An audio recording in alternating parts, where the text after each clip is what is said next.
Chapter 9. Half England was desolate, when October came, and the equinoctial winds swept over the earth, chilling the ardors of the unhealthy season. The summer, which was uncommonly hot, had been protracted into the beginning of this month, when on the 18th a sudden change was brought about from summer temperature to winter frost.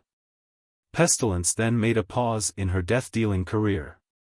Gasping, not daring to name our hopes, yet full even to the brim with intense expectation, we stood, as a shipwrecked sailor stands on a barren rock island by the ocean, watching a distant vessel.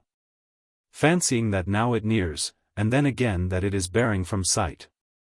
This promise of a renewed lease of life turned rugged natures to melting tenderness, and by contrast filled the soft with harsh and unnatural sentiments.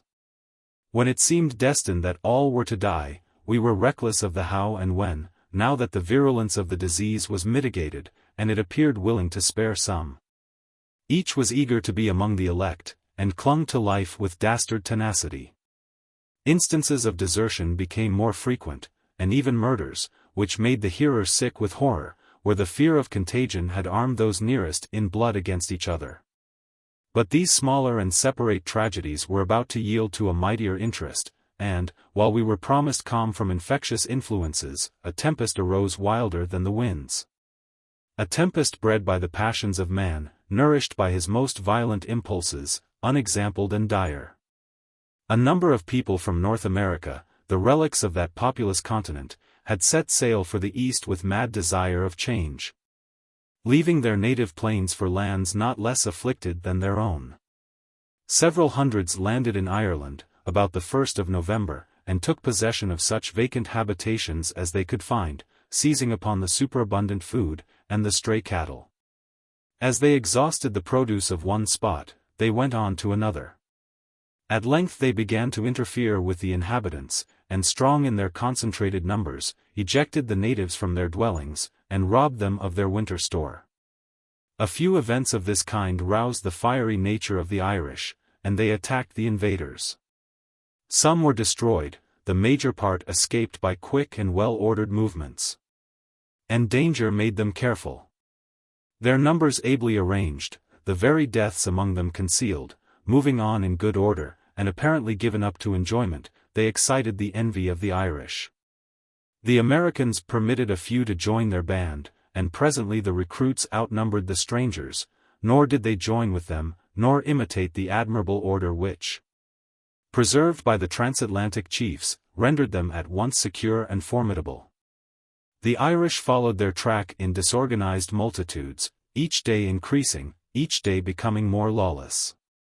The Americans were eager to escape from the spirit they had roused, and, reaching the eastern shores of the island, embarked for England. Their incursion would hardly have been felt had they come alone. But the Irish, collected in unnatural numbers, began to feel the inroads of famine, and they followed in the wake of the Americans for England also.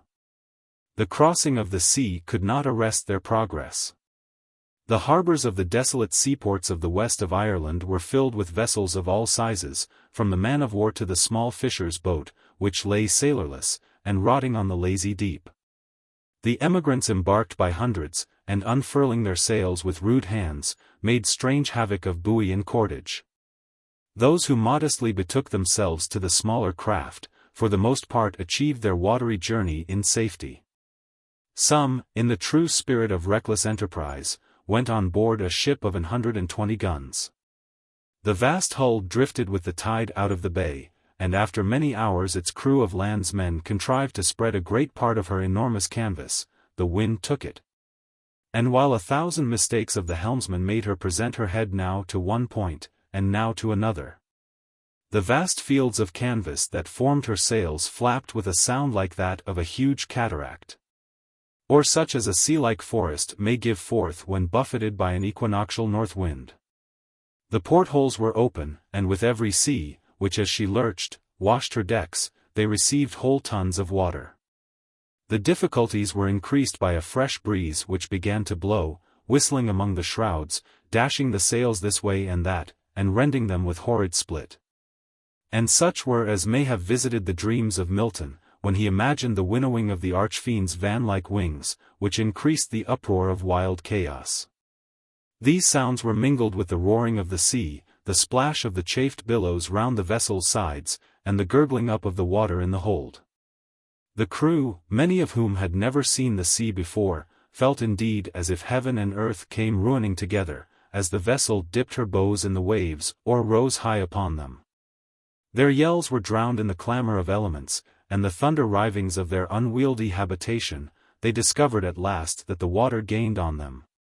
And they betook themselves to their pumps. They might as well have labored to empty the ocean by bucketfuls. As the sun went down, the gale increased. The ship seemed to feel her danger. She was now completely waterlogged, and presented other indications of settling before she went down. The bay was crowded with vessels, whose crews, for the most part, were observing the uncouth sportings of this huge unwieldy machine. They saw her gradually sink. The waters now rising above her lower decks, they could hardly wink before she had utterly disappeared, nor could the place where the sea had closed over her be at all discerned. Some few of her crew were saved, but the greater part clinging to her cordage and masts went down with her, to rise only when death loosened their hold. This event caused many of those who were about to sail, to put foot again on firm land, ready to encounter any evil rather than to rush into the yawning jaws of the pitiless ocean. But these were few, in comparison to the numbers who actually crossed. Many went up as high as Belfast to ensure a shorter passage, and then journeying south through Scotland, they were joined by the poorer natives of that country. And all poured with one consent into England. Such incursions struck the English with affright, in all those towns where there was still sufficient population to feel the change. There was room enough indeed in our hapless country for twice the number of invaders, but their lawless spirit instigated them to violence. They took a delight in thrusting the possessors from their houses, in seizing on some mansion of luxury, where the noble dwellers secluded themselves in fear of the plague. In forcing these of either sex to become their servants and purveyors, till, the ruin complete in one place, they removed their locust visitation to another. When unopposed they spread their ravages wide, in cases of danger they clustered, and by dint of numbers overthrew their weak and despairing foes. They came from the east and the north, and directed their course without apparent motive, but unanimously towards our unhappy metropolis.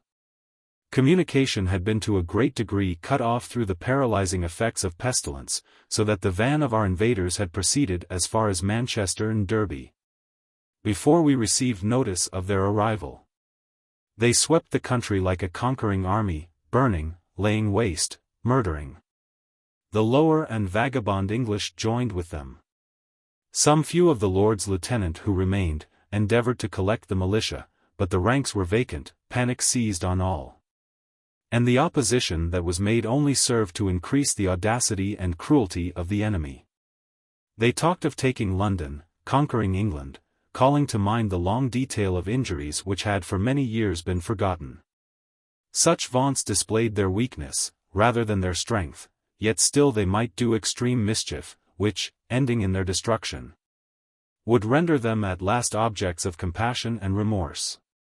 We were now taught how, in the beginning of the world, mankind clothed their enemies in impossible attributes, and how details proceeding from mouth to mouth, might, like Virgil's ever-growing rumor, reach the heavens with her brow, and clasp Hesperus and Lucifer with her outstretched hands. Gorgon and centaur, dragon and iron-hoofed lion, vast sea monster and gigantic hydra, were but types of the strange and appalling accounts brought to London concerning our invaders. Their landing was long unknown, but having now advanced within 100 miles of London, the country people flying before them arrived in successive troops, each exaggerating the numbers, fury, and cruelty of the assailants. Tumult filled the before quiet streets, women and children deserted their homes, escaping they knew not whither, fathers, husbands, and sons, stood trembling, not for themselves, but for their loved and defenseless relations. As the country people poured into London, the citizens fled southwards. They climbed the higher edifices of the town, fancying that they could discern the smoke and flames the enemy spread around them. As Windsor lay, to a great degree, in the line of march from the west, I removed my family to London, assigning the tower for their sojourn and joining Adrian. Acted as his lieutenant in the coming struggle. We employed only 2 days in our preparations, and made good use of them. Artillery and arms were collected. The remnants of such regiments, as could be brought through many losses into any show of muster, were put under arms, with that appearance of military discipline which might encourage our own party, and seem most formidable to the disorganized multitude of our enemies. Even music was not wanting, banners floated in the air, and the shrill fife and loud trumpet breathed forth sounds of encouragement and victory. A practiced ear might trace an undue faltering in the step of the soldiers. But this was not occasioned so much by fear of the adversary, as by disease, by sorrow, and by fatal prognostications, which often weighed most potently on the brave, and quelled the manly heart to abject subjection. Adrian led the troops. He was full of care. It was small relief to him that our discipline should gain us success in such a conflict.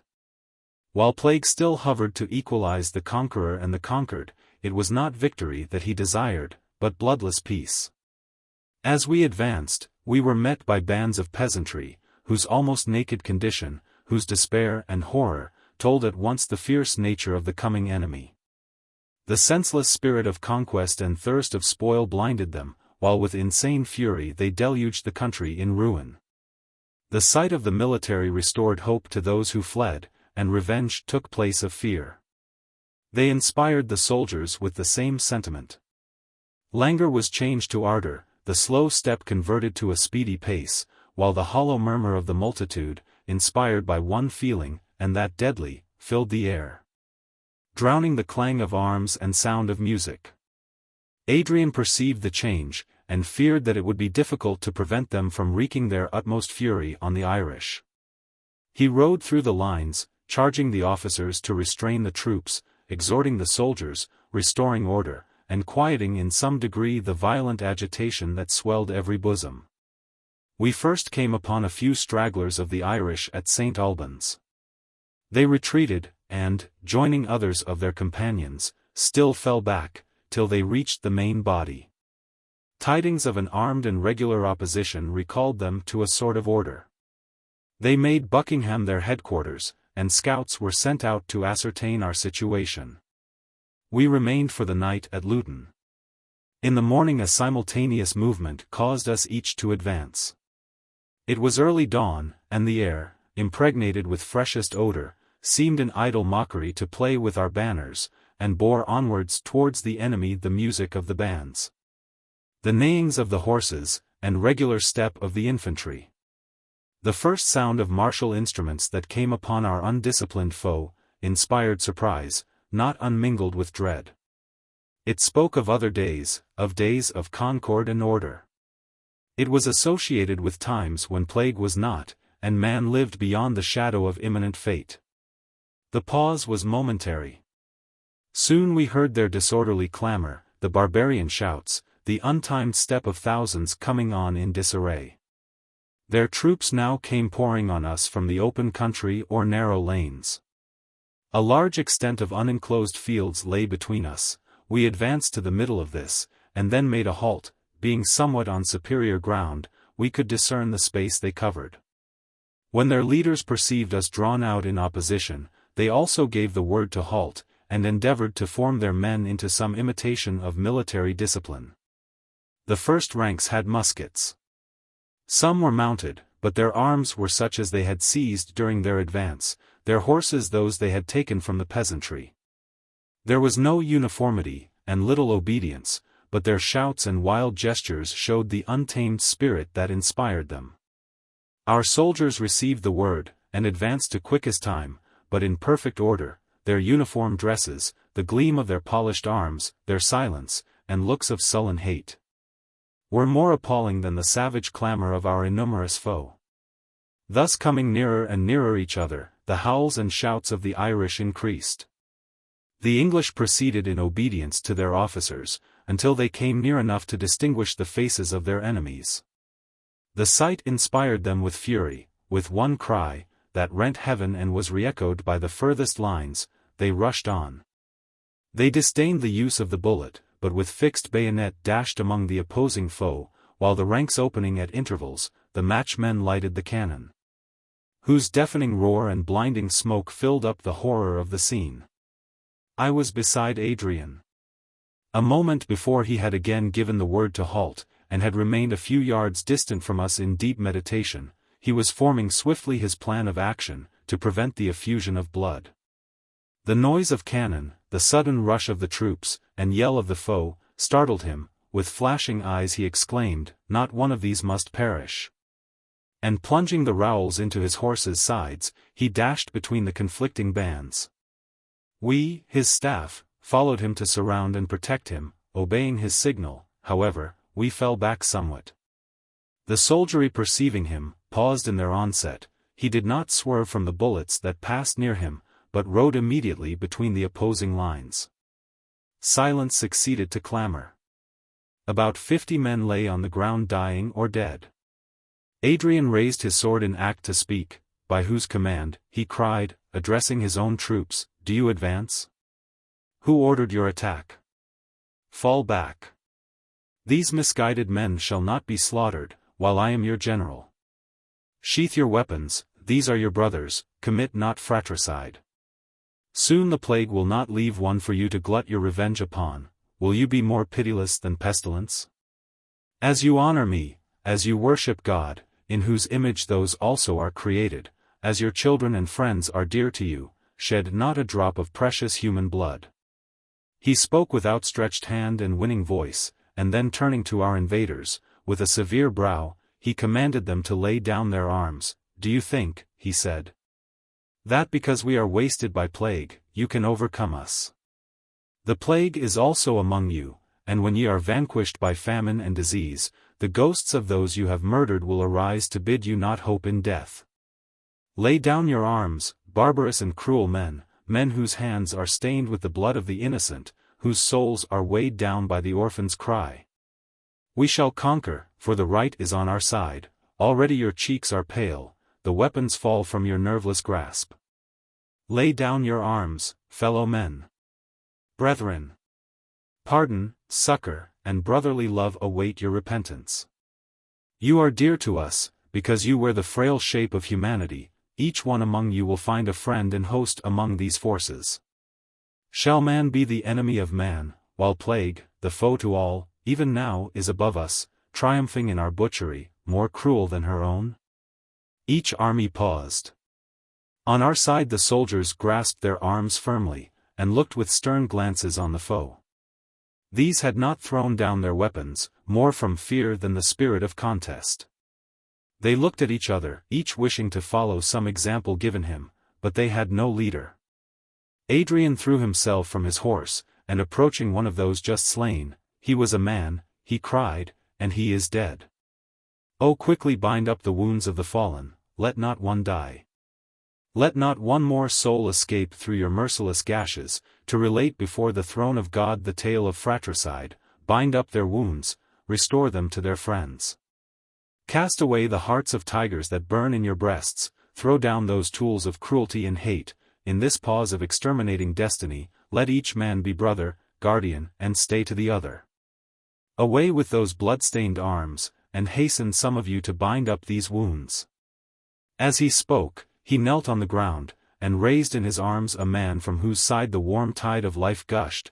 The poor wretch gasped, so still had either host become, that his moans were distinctly heard, and every heart, late fiercely bent on universal massacre, now beat anxiously in hope and fear for the fate of this one man. Adrian tore off his military scarf and bound it round the sufferer. It was too late. The man heaved a deep sigh, his head fell back, his limbs lost their sustaining power. "He is dead," said Adrian, as the corpse fell from his arms on the ground, and he bowed his head in sorrow and awe. The fate of the world seemed bound up in the death of this single man. On either side the bands threw down their arms, even the veterans wept, and our party held out their hands to their foes, while a gush of love and deepest amity filled every heart. The two forces mingling, unarmed and hand in hand, talking only how each might assist the other, the adversaries conjoined.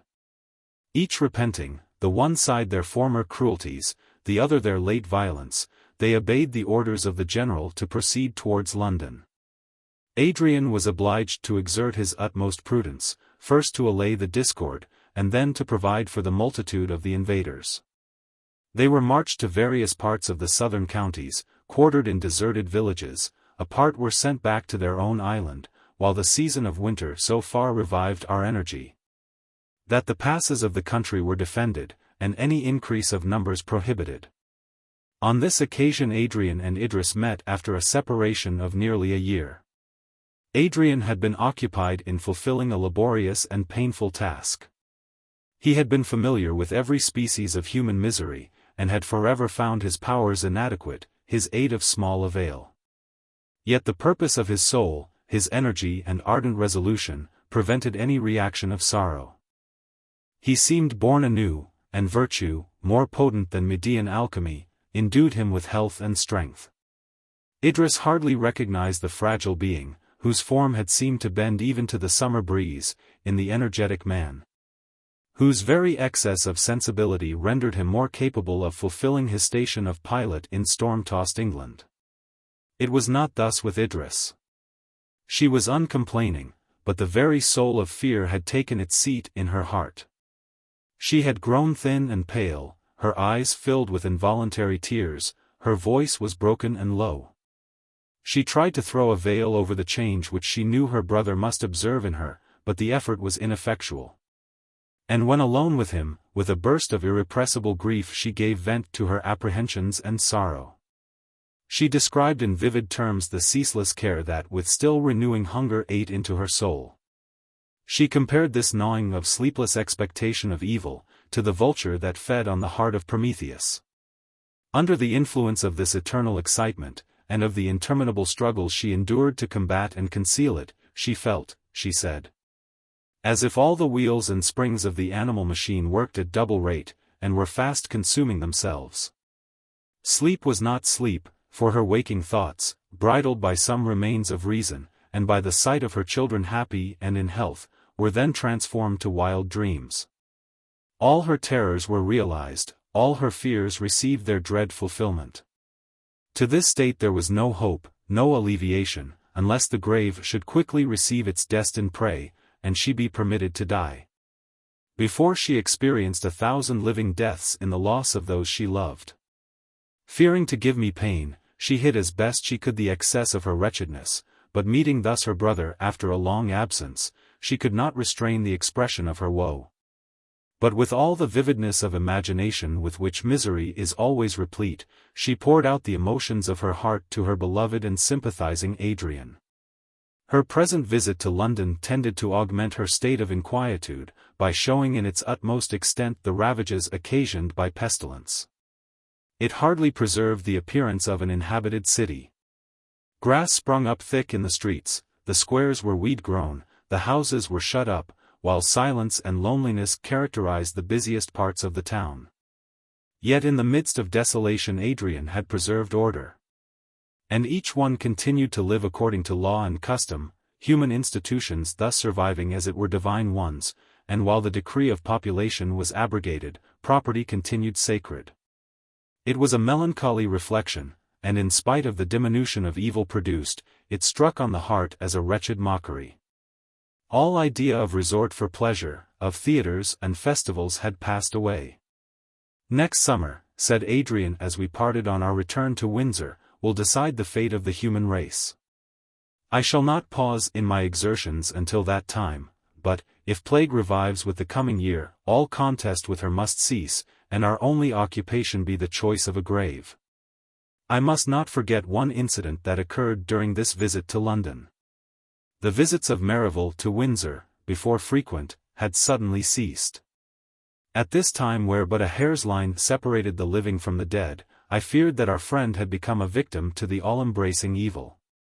On this occasion I went, dreading the worst, to his dwelling, to see if I could be of any service to those of his family who might have survived. The house was deserted, and had been one of those assigned to the invading strangers quartered in London.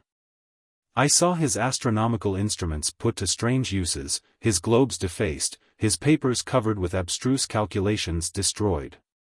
The neighbors could tell me little, till I lighted on a poor woman who acted as nurse in these perilous times. She told me that all the family were dead, except Merivale himself, who had gone mad, she called it, yet on questioning her further, it appeared that he was possessed only by the delirium of excessive grief.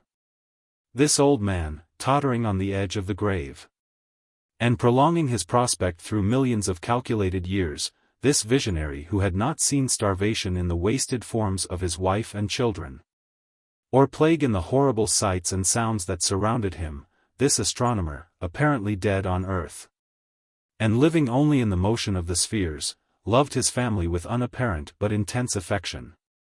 Through long habit they had become a part of himself. His want of worldly knowledge, his absence of mind and infant guilelessness, made him utterly dependent on them.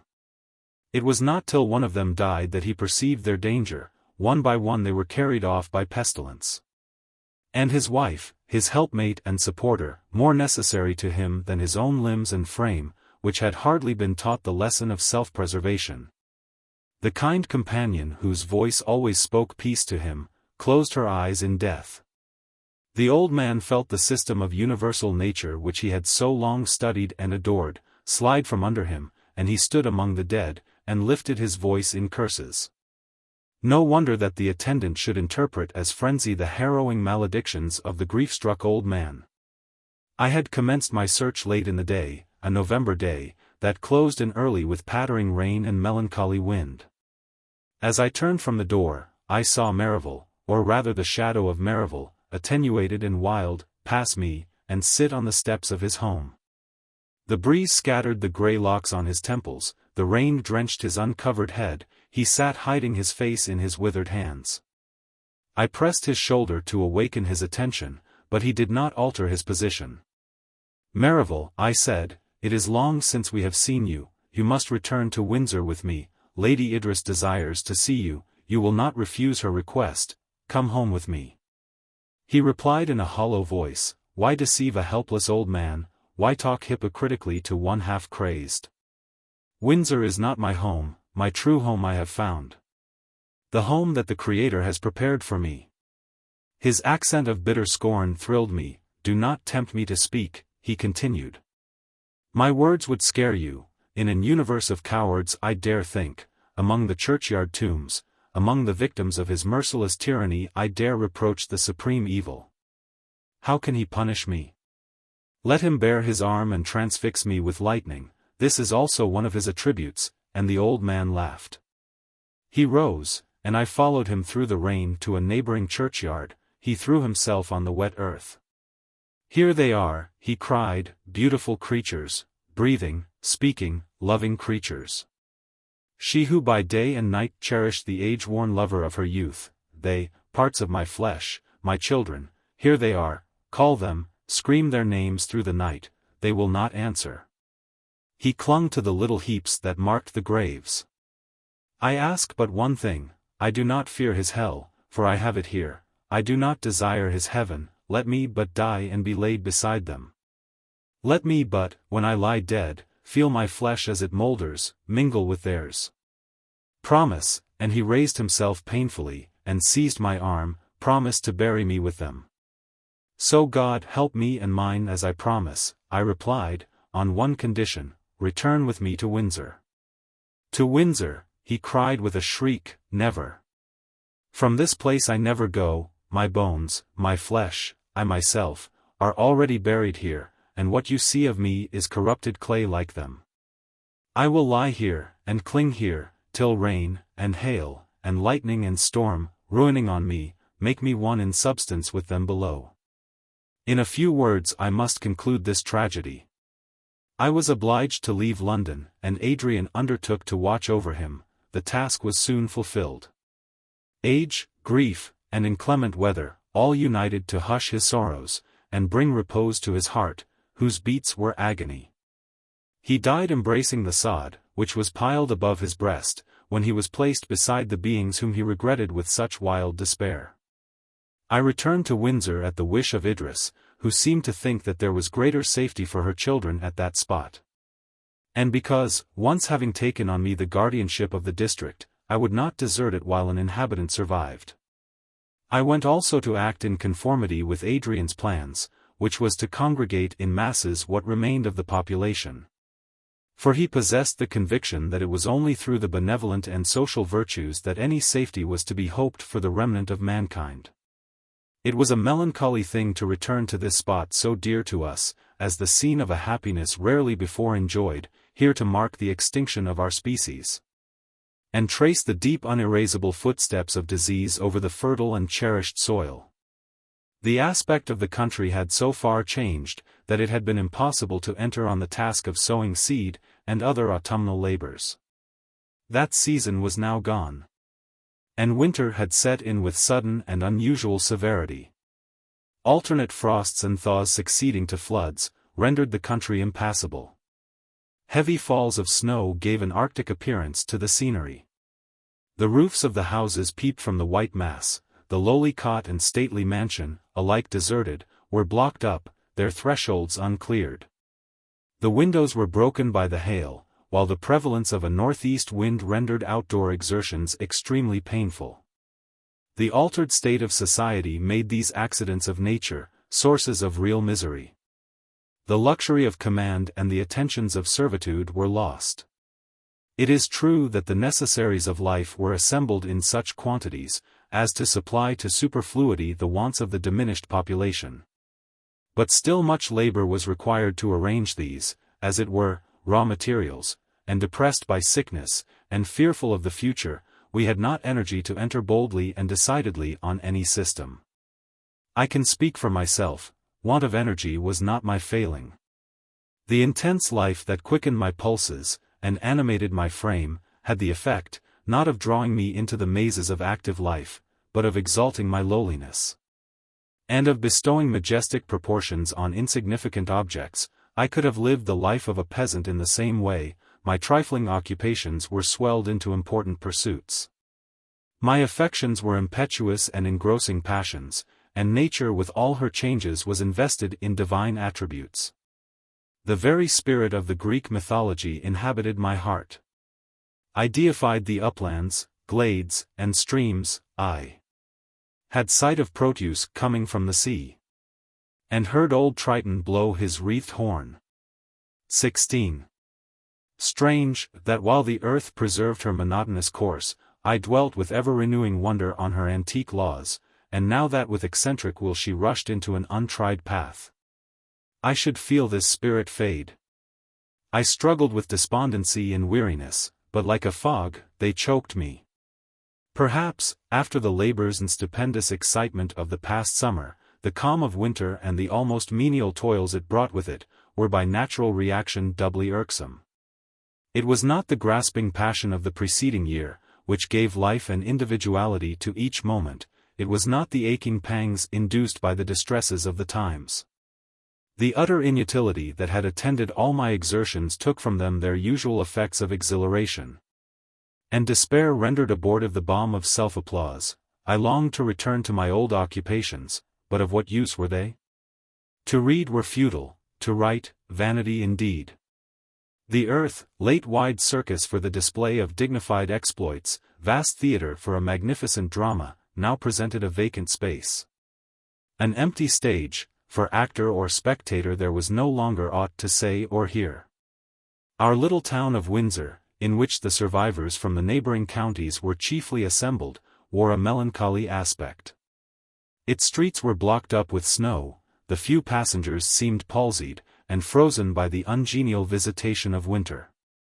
To escape these evils was the aim and scope of all our exertions. Families late devoted to exalting and refined pursuits, rich, blooming, and young, with diminished numbers and care-fraught hearts, huddled over a fire, grown selfish and groveling through suffering. Without the aid of servants, it was necessary to discharge all household duties. Hands unused to such labor must knead the bread, or in the absence of flour, the statesman or perfumed courtier must undertake the butcher's office. Poor and rich were now equal, or rather the poor were the superior, since they entered on such tasks with alacrity and experience. While ignorance, inaptitude, and habits of repose, rendered them fatiguing to the luxurious, galling to the proud, disgustful to all whose minds, bent on intellectual improvement, held it their dearest privilege to be exempt from attending to mere animal wants. But in every change goodness and affection can find field for exertion and display. Among some these changes produced a devotion and sacrifice of self at once graceful and heroic. It was a sight for the lovers of the human race to enjoy. To behold, as in ancient times, the patriarchal modes in which the variety of kindred and friendship fulfilled their duteous and kindly offices. Youths, nobles of the land, performed for the sake of mother or sister, the services of menials with amiable cheerfulness.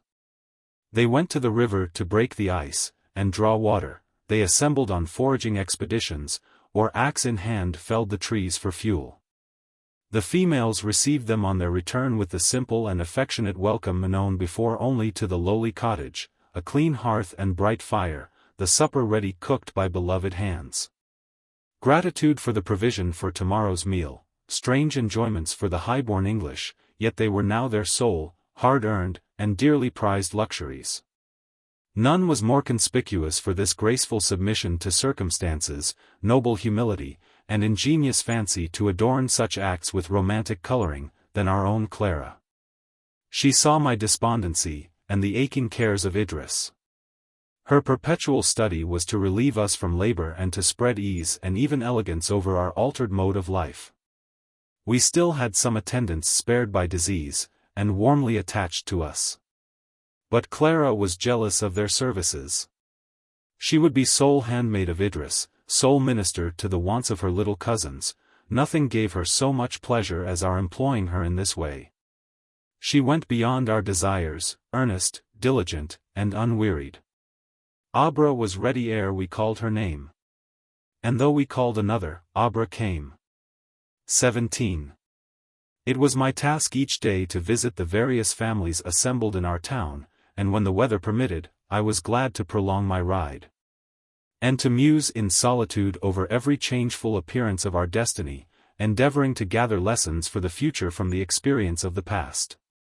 The impatience with which, while in society, the ills that afflicted my species inspired me, were softened by loneliness, when individual suffering was merged in the general calamity, strange to say, less afflicting to contemplate.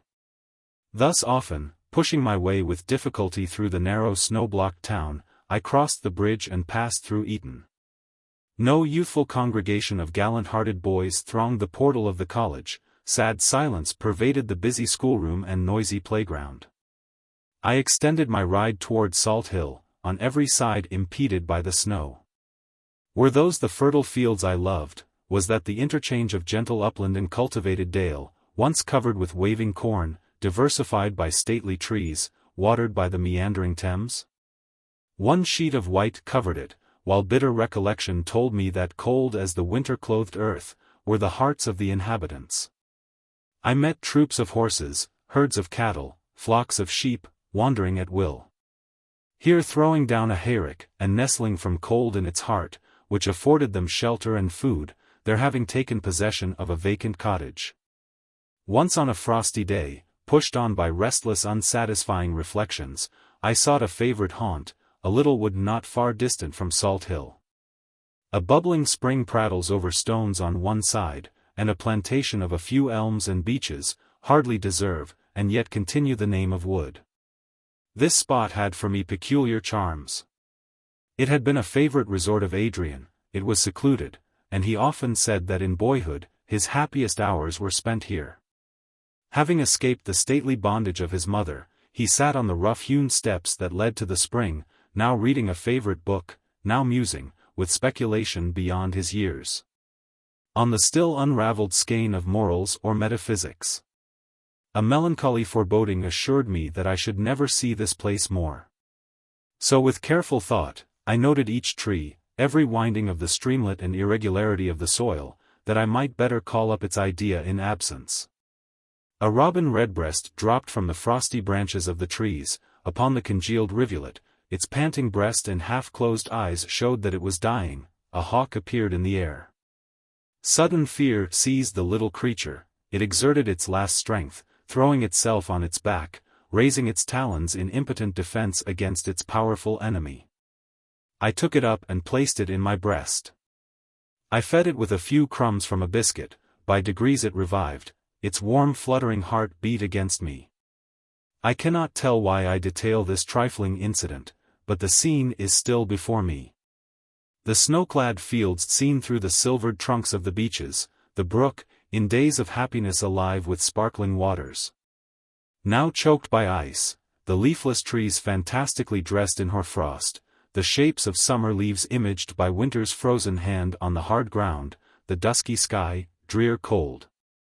And unbroken silence, while close in my bosom, my feathered nursling lay warm and safe, speaking its content with a light chirp, painful reflections thronged. Stirring my brain with wild commotion, cold and deathlike as the snowy fields was all earth, misery-stricken the life-tide of the inhabitants, why should I oppose the cataract of destruction that swept us away? Why string my nerves and renew my wearied efforts? Ah, why? But that my firm courage and cheerful exertions might shelter the dear mate, whom I chose in the spring of my life. Though the throbbings of my heart be replete with pain, though my hopes for the future are chill, still while your dear head, my gentlest love, can repose in peace on that heart. And while you derive from its fostering care, comfort, and hope, my struggles shall not cease, I will not call myself altogether vanquished. One fine February day, when the sun had reassumed some of its genial power, I walked in the forest with my family. It was one of those lovely winter days which assert the capacity of nature to bestow beauty on barrenness. The leafless trees spread their fibrous branches against the pure sky. Their intricate and pervious tracery resembled delicate seaweed. The deer were turning up the snow in search of the hidden grass. The white was made intensely dazzling by the sun, and trunks of the trees, rendered more conspicuous by the loss of preponderating foliage, gathered around like the labyrinthine columns of a vast temple. It was impossible not to receive pleasure from the sight of these things. Our children, freed from the bondage of winter, bounded before us, pursuing the deer, or rousing the pheasants and partridges from their coverts. Idris leant on my arm, her sadness yielded to the present sense of pleasure. We met other families on the long walk, enjoying like ourselves the return of the genial season. At once, I seemed to awake, I cast off the clinging sloth of the past months. Earth assumed a new appearance, and my view of the future was suddenly made clear. I exclaimed, I have now found out the secret. What secret? In answer to this question, I described our gloomy winter life, our sordid cares, our menial labors. This northern country, I said, is no place for our diminished race. When mankind were few, it was not here that they battled with the powerful agents of nature, and were enabled to cover the globe with offspring. We must seek some natural paradise, some garden of the earth, where our simple wants may be easily supplied, and the enjoyment of a delicious climate compensate for the social pleasures we have lost. If we survive this coming summer, I will not spend the ensuing winter in England, neither I nor any of us. I spoke without much heed, and the very conclusion of what I said brought with it other thoughts. Should we, any of us, survive the coming summer? I saw the brow of Idris clouded. I again felt that we were enchained to the car of fate, over whose coursers we had no control. We could no longer say, this we will do, and this we will leave undone. A mightier power than the human was at hand to destroy our plans or to achieve the work we avoided. It were madness to calculate upon another winter. This was our last. The coming summer was the extreme end of our vista, and, when we arrived there, instead of a continuation of the long road, a gulf yawned, into which we must of force be precipitated. The last blessing of humanity was wrested from us, we might no longer hope. Can the madman, as he clanks his chains, hope? Can the wretch, led to the scaffold, who when he lays his head on the block, marks the double shadow of himself and the executioner, whose uplifted arm bears the axe, hope? Can the shipwrecked mariner, who spent with swimming, hears close behind the splashing waters divided by a shark which pursues him through the Atlantic, hope? Such hope as theirs, we also may entertain. Old fable tells us, that this gentle spirit sprung from the box of Pandora, else crammed with evils. But these were unseen and null, while all admired the inspiriting loveliness of young hope, each man's heart became her home, she was enthroned sovereign of our lives, here and hereafter. She was deified and worshipped, declared incorruptible and everlasting.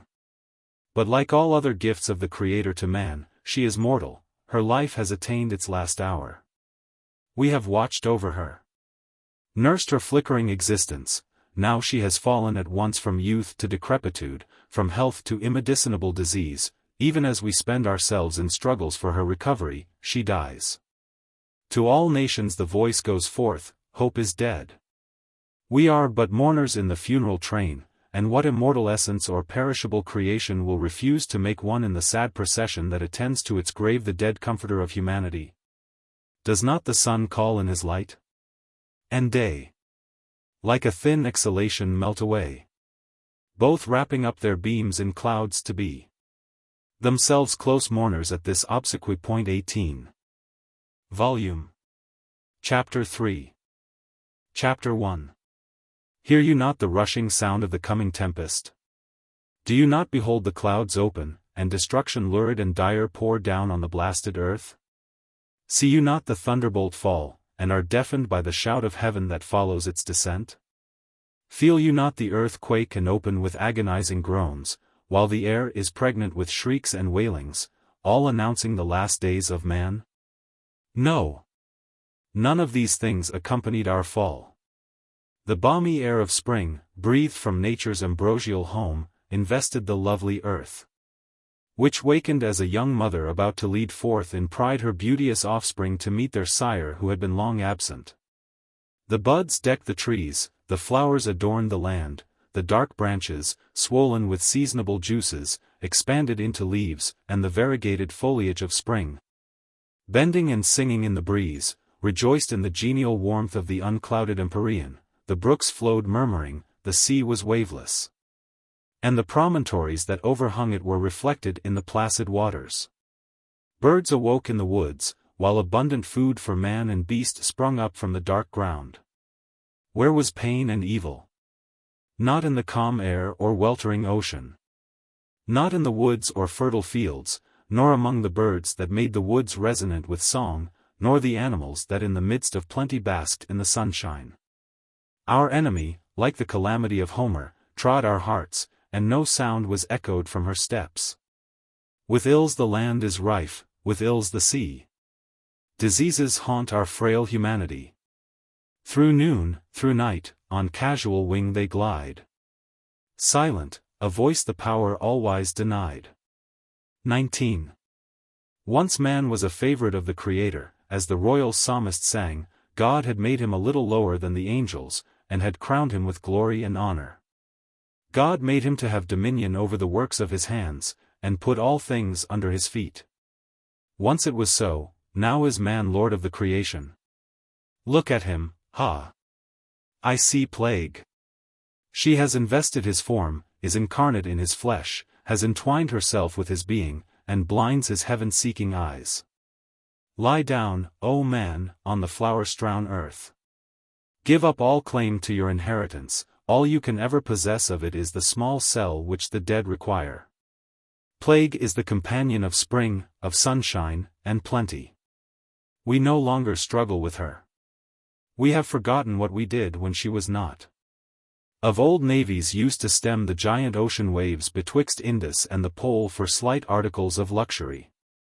Men made perilous journeys to possess themselves of earth's splendid trifles, gems and gold. Human labor was wasted, human life set at naught. Now life is all that we covet. That this automaton of flesh should, with joints and springs in order, perform its functions, that this dwelling of the soul should be capable of containing its dweller.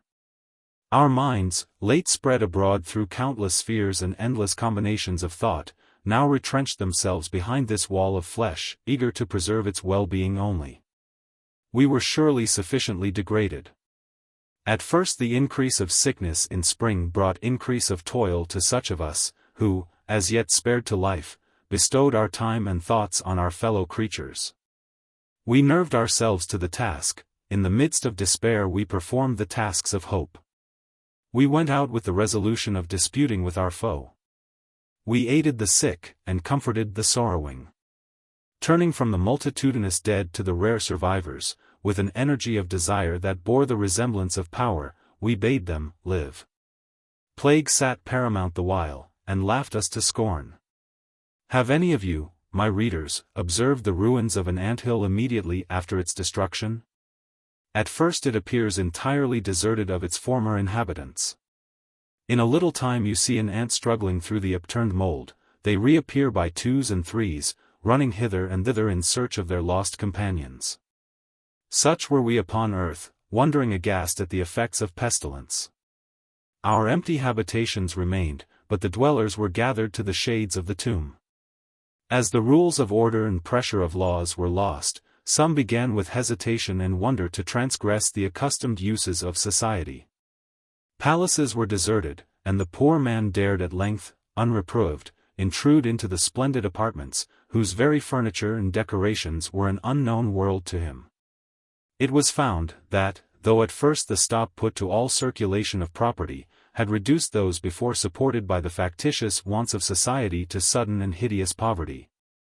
Yet when the boundaries of private possession were thrown down, the products of human labor at present existing were more, far more, than the thin generation could possibly consume. To some among the poor this was matter of exultation. We were all equal now. Magnificent dwellings, luxurious carpets, and beds of down, were afforded to all. Carriages and horses, gardens, pictures, statues, and princely libraries, there were enough of these even to superfluity, and there was nothing to prevent each from assuming possession of his share. We were all equal now, but near at hand was an equality still more leveling, a state where beauty and strength, and wisdom, would be as vain as riches and birth. The grave yawned beneath us all, and its prospect prevented any of us from enjoying the ease and plenty which in so awful a manner was presented to us. Still the bloom did not fade on the cheeks of my babes, and Clara sprung up in years and growth, unsullied by disease. We had no reason to think the site of Windsor Castle peculiarly healthy, for many other families had expired beneath its roof. We lived therefore without any particular precaution. But we lived, it seemed, in safety. If Idris became thin and pale, it was anxiety that occasioned the change, an anxiety I could in no way alleviate. She never complained, but sleep and appetite fled from her, a slow fever preyed on her veins, her color was hectic, and she often wept in secret. Gloomy prognostications, care, and agonizing dread, ate up the principle of life within her. I could not fail to perceive this change. I often wished that I had permitted her to take her own course, and engage herself in such labors for the welfare of others as might have distracted her thoughts. But it was too late now. Besides that, with the nearly extinct race of man, all our toils grew near a conclusion. She was too weak. Consumption, if so it might be called, or rather the overactive life within her, which, as with Adrian, spent the vital oil in the early morning hours, deprived her limbs of strength.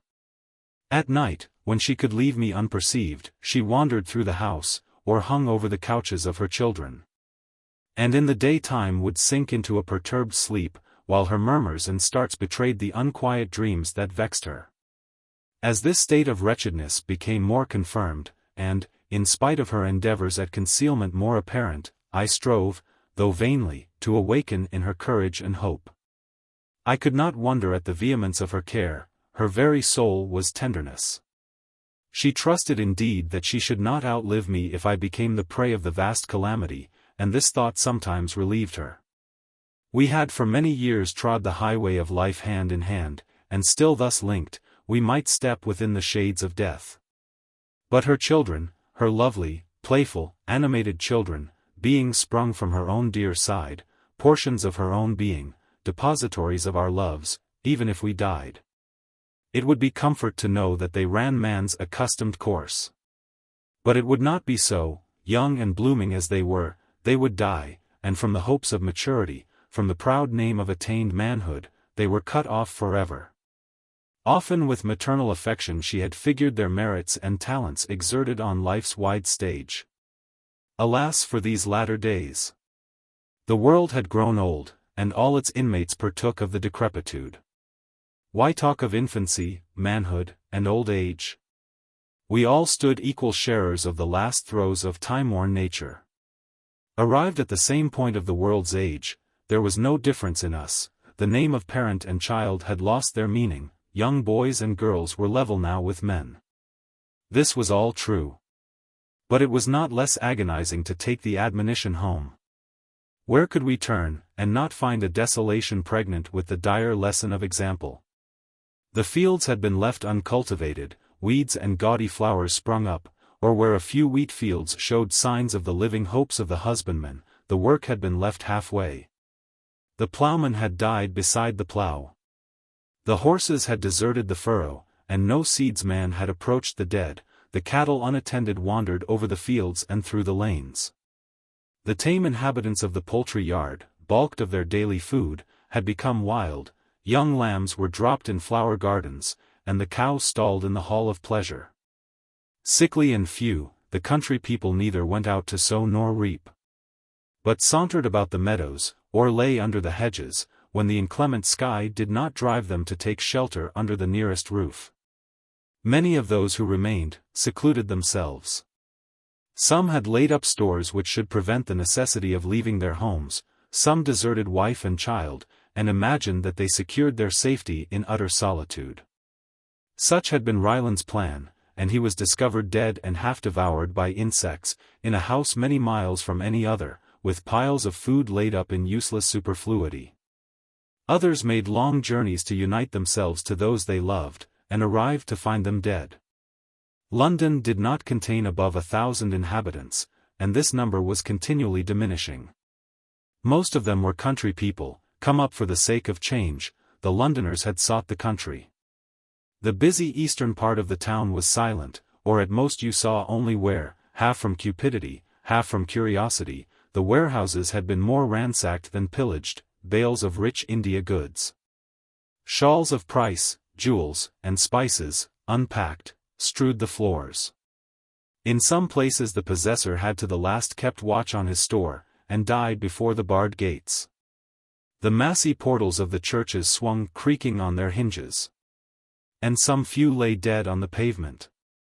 The wretched female, loveless victim of vulgar brutality, had wandered to the toilet of highborn beauty, and, arraying herself in the garb of splendor, had died before the mirror which reflected to herself alone her altered appearance. Women whose delicate feet had seldom touched the earth in their luxury, had fled in fright and horror from their homes, till, losing themselves in the squalid streets of the metropolis, they had died on the threshold of poverty. The heart sickened at the variety of misery presented, and, when I saw a specimen of this gloomy change, my soul ached with the fear of what might befall my beloved Idris and my babes.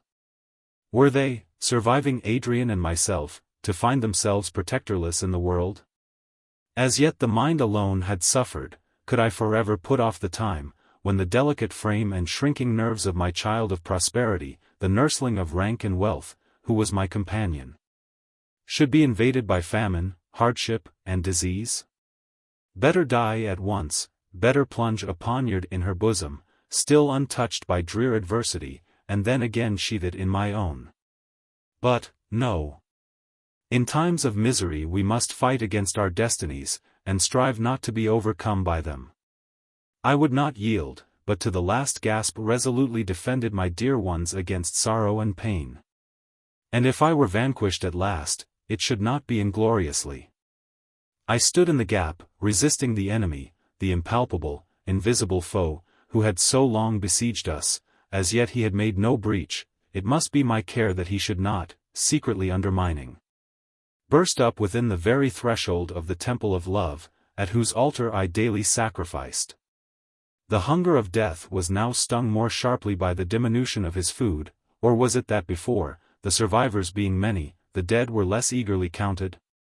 Now each life was a gem, each human breathing form of far more worth than subtlest imagery of sculptured stone. And the daily, nay, hourly decrease visible in our numbers, visited the heart with sickening misery. This summer extinguished our hopes, the vessel of society was wrecked, and the shattered raft, which carried the few survivors over the sea of misery, was riven and tempest-tossed. Man existed by twos and threes, man, the individual who might sleep, and wake, and perform the animal functions, but man, in himself weak, yet more powerful in congregated numbers than wind or ocean. Man, the queller of the elements, the lord of created nature, the peer of demigods, existed no longer. Farewell to the patriotic scene, to the love of liberty in well-earned meed of virtuous aspiration. Farewell to crowded senate, vocal with the counsels of the wise, whose laws were keener than the sword blade tempered at Damascus. Farewell to kingly pomp and warlike pageantry. The crowns are in the dust, and the wearers are in their graves. Farewell to the desire of rule, and the hope of victory. To high vaulting ambition, to the appetite for praise, and the craving for the suffrage of their fellows. The nations are no longer. No senate sits in council for the dead. No scion of a time-honored dynasty pants to rule over the inhabitants of a charnel house. The general's hand is cold, and the soldier has his untimely grave dug in his native fields, unhonored, though in youth. The marketplace is empty, the candidate for popular favor finds none whom he can represent. To chambers of painted state farewell.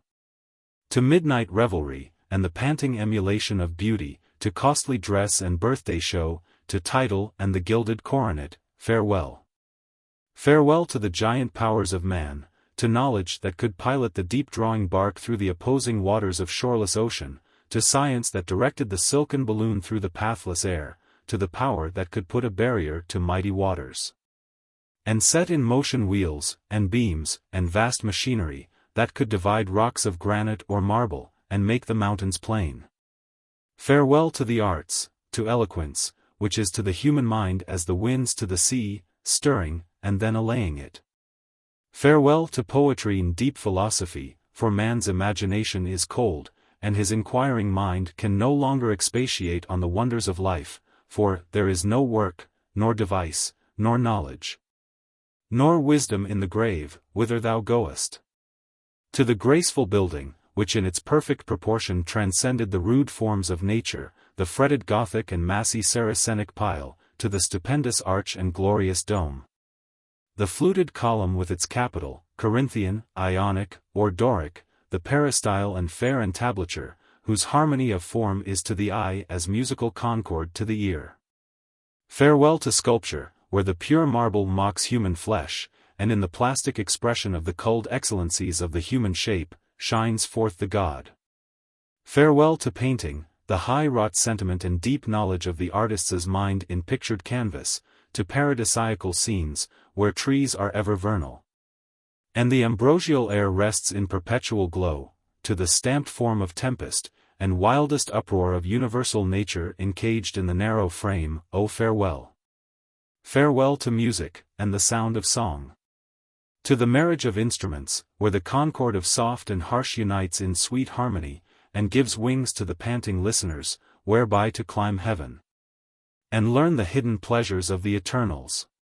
Farewell to the well-trod stage, a truer tragedy is enacted on the world's ample scene, that puts to shame mimic grief, to high-bred comedy, and the low buffoon. Farewell, man may laugh no more. Alas! To enumerate the adornments of humanity, shows, by what we have lost, how supremely great man was. It is all over now. He is solitary. Like our first parents expelled from paradise, he looks back towards the scene he has quitted. The high walls of the tomb, and the flaming sword of plague, lie between it and him. Like to our first parents, the whole earth is before him, a wide desert. Unsupported and weak, let him wander through fields where the unreaped corn stands in barren plenty, through copses planted by his fathers, through towns built for his use. Posterity is no more. Fame, and ambition, and love, are words void of meaning. Even as the cattle that grazes in the field, do thou, O deserted one, lie down at evening tide, unknowing of the past, careless of the future. For from such fond ignorance alone canst thou hope for ease. Joy paints with its own colors every act and thought. The happy do not feel poverty, for delight is as a gold-tissued robe, and crowns them with priceless gems. Enjoyment plays the cook to their homely fare, and mingles intoxication with their simple drink. Joy strews the hard couch with roses, and makes labor ease. Sorrow doubles the burden to the bent-down back, plants thorns in the unyielding pillow, mingles gall with water, adds saltness to their bitter bread, clothing them in rags, and strewing ashes on their bare heads. To our irremediable distress every small and pelting inconvenience came with added force. We had strung our frames to endure the lean weight thrown on us, we sank beneath the added feather chance threw on us, the grasshopper was a burden. Many of the survivors had been bred in luxury, their servants were gone, their powers of command vanished like unreal shadows, the poor even suffered various privations. And the idea of another winter like the last, brought a fright to our minds. Was it not enough that we must die, but toil must be added? Must we prepare our funeral repast with labor, and with unseemly drudgery heap fuel on our deserted hearths? Must we with servile hands fabricate the garments, soon to be our shroud? Not so. We are presently to die, let us then enjoy to its full relish the remnant of our lives. Sordid care, avaunt. Menial labors, and pains, slight in themselves, but too gigantic for our exhausted strength, shall make no part of our ephemeral existences. In the beginning of time, when, as now, man lived by families, and not by tribes or nations, they were placed in a genial clime, where earth fed them and tilled. And the balmy air enwrapped their reposing limbs with warmth more pleasant than beds of down. The South is the native place of the human race. The land of fruits, more grateful to man than the hard-earned ceres of the North, of trees, whose boughs are as a palace roof, of couches of roses, and of the thirst-appeasing grape. We need not their fear cold and hunger. Look at England.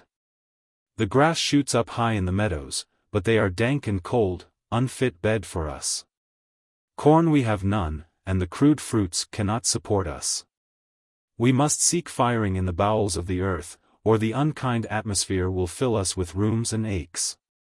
The labor of hundreds of thousands alone could make this inclement nook fit habitation for one man. To the south then, to the sun. Where nature is kind, where Jove has showered forth the contents of Amaltheus' horn, and earth is garden. England, late birthplace of excellence and school of the wise, thy children are gone, thy glory faded. Thou, England, wert the triumph of man. Small favor was shown thee by thy Creator, thou Isle of the North, a ragged canvas naturally, painted by man with alien colors, but the hues he gave are faded, never more to be renewed. So we must leave thee, thou marvel of the world, we must bid farewell to thy clouds, and cold, and scarcity forever.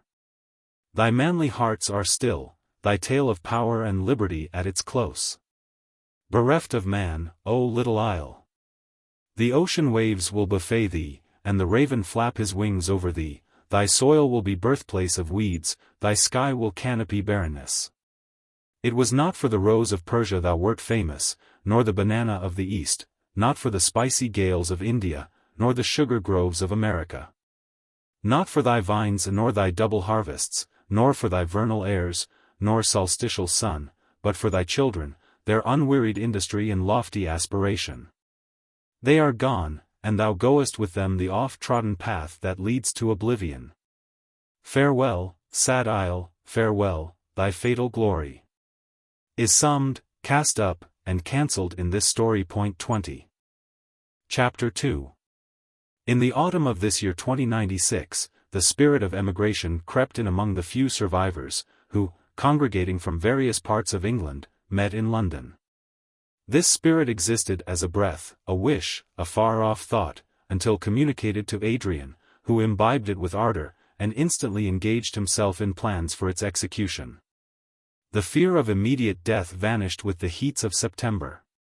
Another winter was before us, and we might elect our mode of passing it to the best advantage. Perhaps in rational philosophy none could be better chosen than this scheme of migration, which would draw us from the immediate scene of our woe, and, leading us through pleasant and picturesque countries, amuse for a time our despair. The idea once broached, all were impatient to put it in execution. We were still at Windsor, our renewed hopes medicined the anguish we had suffered from the late tragedies. The death of many of our inmates had weaned us from the fond idea that Windsor Castle was a spot sacred from the plague. But our lease of life was renewed for some months, and even Idris lifted her head, as a lily after a storm, when a last sunbeam tinges its silver cup. Just at this time Adrian came down to us. His eager looks showed us that he was full of some scheme. He hastened to take me aside, and disclosed to me with rapidity his plan of emigration from England. To leave England forever. To turn from its polluted fields and groves, and, placing the sea between us, to quit it, as a sailor quits the rock on which he has been wrecked, when the saving ship rides by. Such was his plan. To leave the country of our fathers, made holy by their graves, we could not feel even as a voluntary exile of old, who might for pleasure or convenience forsake his native soil. Though thousands of miles might divide him, England was still a part of him, as he of her. He heard of the passing events of the day. He knew that, if he returned, and resumed his place in society, the entrance was still open, and it required but the will, to surround himself at once with the associations and habits of boyhood. Not so with us, the remnant. We left none to represent us, none to repeople the desert land, and the name of England died, when we left her. In vagabond pursuit of dreadful safety. Yet let us go. England is in her shroud, we may not enchain ourselves to a corpse. Let us go, the world is our country now, and we will choose for our residence its most fertile spot. Shall we, in these desert halls, under this wintry sky, sit with closed eyes and folded hands, expecting death? Let us rather go out to meet it gallantly, or perhaps, for all this pendulous orb, this fair gem in the sky's diadem, is not surely plague-striken, perhaps, in some secluded nook. Amidst eternal spring, and waving trees, and purling streams, we may find life. The world is vast, and England, though her many fields and widespread woods seem interminable, is but a small part of her. At the close of a day's march over high mountains and through snowy valleys, we may come upon health, and committing our loved ones to its charge, replant the uprooted tree of humanity. And send to late posterity the tale of the anti-pestilential race, the heroes and sages of the lost state of things. Hope beckons and sorrow urges us, the heart beats high with expectation, and this eager desire of change must be an omen of success. Oh come! Farewell to the dead. Farewell to the tombs of those we loved. Farewell to giant London and the placid Thames, to river and mountain or fair district, birthplace of the wise and good, to Windsor Forest and its antique castle, farewell. Themes for story alone are they, we must live elsewhere. Such were in part the arguments of Adrian, uttered with enthusiasm and unanswerable rapidity. Something more was in his heart, to which he dared not give words. He felt that the end of time was come, he knew that one by one we should dwindle into nothingness. It was not advisable to wait this sad consummation in our native country. But traveling would give us our object for each day, that would distract our thoughts from the swift approaching end of things. If we went to Italy, to sacred and eternal Rome, we might with greater patience submit to the decree, which had laid her mighty towers low. We might lose our selfish grief in the sublime aspect of its desolation. All this was in the mind of Adrian. But he thought of my children, and, instead of communicating to me these resources of despair, he called up the image of health and life to be found, where we knew not, when we knew not. But if never to be found, forever and forever to be sought. He won me over to his party, heart and soul. It devolved on me to disclose our plan to Idris.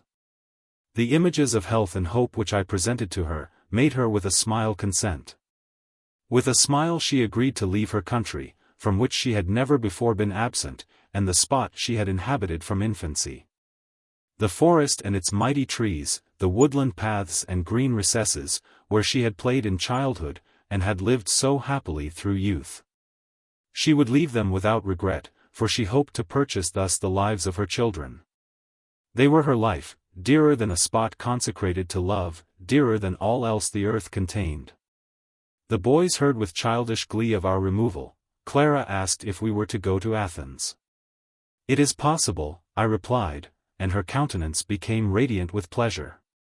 There she would behold the tomb of her parents, and the territory filled with recollections of her father's glory. In silence, but without respite, she had brooded over these scenes. It was the recollection of them that had turned her infant gaiety to seriousness, and had impressed her with high and restless thoughts. There were many dear friends whom we must not leave behind, humble though they were. There was the spirited and obedient steed which Lord Raymond had given his daughter. There was Alfred's dog and a pet eagle, whose sight was dimmed through age.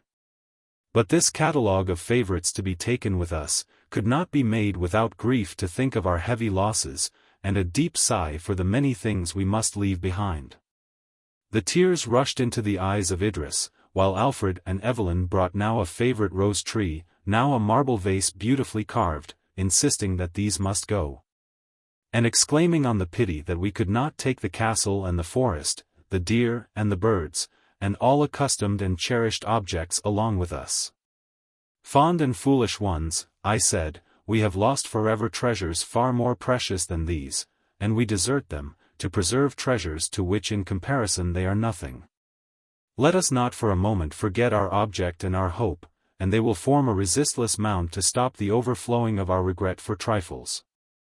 The children were easily distracted, and again returned to their prospect of future amusement. Idris had disappeared. She had gone to hide her weakness. Escaping from the castle, she had descended to the little park, and sought solitude, that she might there indulge her tears. I found her clinging round an old oak, pressing its rough trunk with her roseate lips, as her tears fell plenteously, and her sobs and broken exclamations could not be suppressed. With surpassing grief I beheld this loved one of my heart thus lost in sorrow. I drew her towards me. And, as she felt my kisses on her eyelids, as she felt my arms press her, she revived to the knowledge of what remained to her. "You are very kind not to reproach me," she said, "I weep, and a bitter pang of intolerable sorrow tears my heart. And yet I am happy. Mothers lament their children, wives lose their husbands, while you and my children are left to me. Yes, I am happy, most happy, that I can weep thus for imaginary sorrows, and that the slight loss of my adored country is not dwindled and annihilated in mightier misery. Take me where you will. Where you and my children are, there shall be Windsor, and every country will be England to me. Let these tears flow not for myself, happy and ungrateful as I am, but for the dead world, for our lost country, for all of love, and life, and joy, now choked in the dusty chambers of death." She spoke quickly, as if to convince herself. She turned her eyes from the trees and forest paths she loved. She hid her face in my bosom, and my masculine firmness dissolved, we wept together consolatory tears, and then calm, nay, almost cheerful, we returned to the castle. The first cold weather of an English October made us hasten our preparations. I persuaded Idris to go up to London, where she might better attend to necessary arrangements. I did not tell her, that to spare her the pang of parting from inanimate objects, now the only things left, I had resolved that we should none of us return to Windsor. For the last time we looked on the wide extent of country visible from the terrace, and saw the last rays of the sun tinge the dark masses of wood variegated by autumnal tints. The uncultivated fields and smokeless cottages lay in shadow below, the Thames wound through the wide plain, and the venerable pile of Eton College stood in dark relief, a prominent object. The cawing of the myriad rooks which inhabited the trees of the little park, as in column or thick wedge they speeded to their nests, disturbed the silence of evening. Nature was the same, as when she was the kind mother of the human race, now, childless and forlorn, her fertility was a mockery, her loveliness a mask for deformity. Why should the breeze gently stir the trees, man felt not its refreshment. Why did dark night adorn herself with stars, man saw them not? Why are there fruits, or flowers, or streams, man is not here to enjoy them? Idris stood beside me, her dear hand locked in mine. Her face was radiant with a smile. The sun is alone, she said, but we are not. A strange star, my Lionel, ruled our birth. Sadly and with dismay we may look upon the annihilation of man, but we remain for each other. Did I ever in the wide world seek other than thee? And since in the wide world thou remainest, why should I complain? Thou and nature are still true to me. Beneath the shades of night, and through the day, whose garish light displays our solitude, thou wilt still be at my side, and even Windsor will not be regretted. I had chosen night time for our journey to London, that the change and desolation of the country might be the less observable. Our only surviving servant drove us. We passed down the steep hill, and entered the dusky avenue of the Long Walk. At times like these, minute circumstances assume giant and majestic proportions. The very swinging open of the white gate that admitted us into the forest, arrested my thoughts as matter of interest. It was an everyday act, never to occur again. The setting crescent of the moon glittered through the massy trees to our right, and when we entered the park, we scared a troop of deer, that fled bounding away in the forest shades. Our two boys quietly slept. Once, before our road turned from the view, I looked back on the castle. Its windows glistened in the moonshine, and its heavy outline lay in a dark mass against the sky. The trees near us waved a solemn dirge to the midnight breeze. Idris leaned back in the carriage. Her two hands pressed mine, her countenance was placid, she seemed to lose the sense of what she now left, in the memory of what she still possessed. My thoughts were sad and solemn, yet not of unmingled pain. The very excess of our misery carried a relief with it, giving sublimity and elevation to sorrow. I felt that I carried with me those I best loved. I was pleased, after a long separation, to rejoin Adrian, never again to part. I felt that I quitted what I loved, not what loved me. The castle walls, and long familiar trees, did not hear the parting sound of our carriage wheels with regret. And, while I felt Idris to be near, and heard the regular breathing of my children, I could not be unhappy. Clara was greatly moved. With streaming eyes, suppressing her sobs, she leaned from the window, watching the last glimpse of her native Windsor. Adrian welcomed us on our arrival. He was all animation. You could no longer trace in his look of health the suffering valetudinarian. From his smile and sprightly tones you could not guess that he was about to lead forth from their native country, the numbered remnant of the English nation, into the tenantless realms of the South.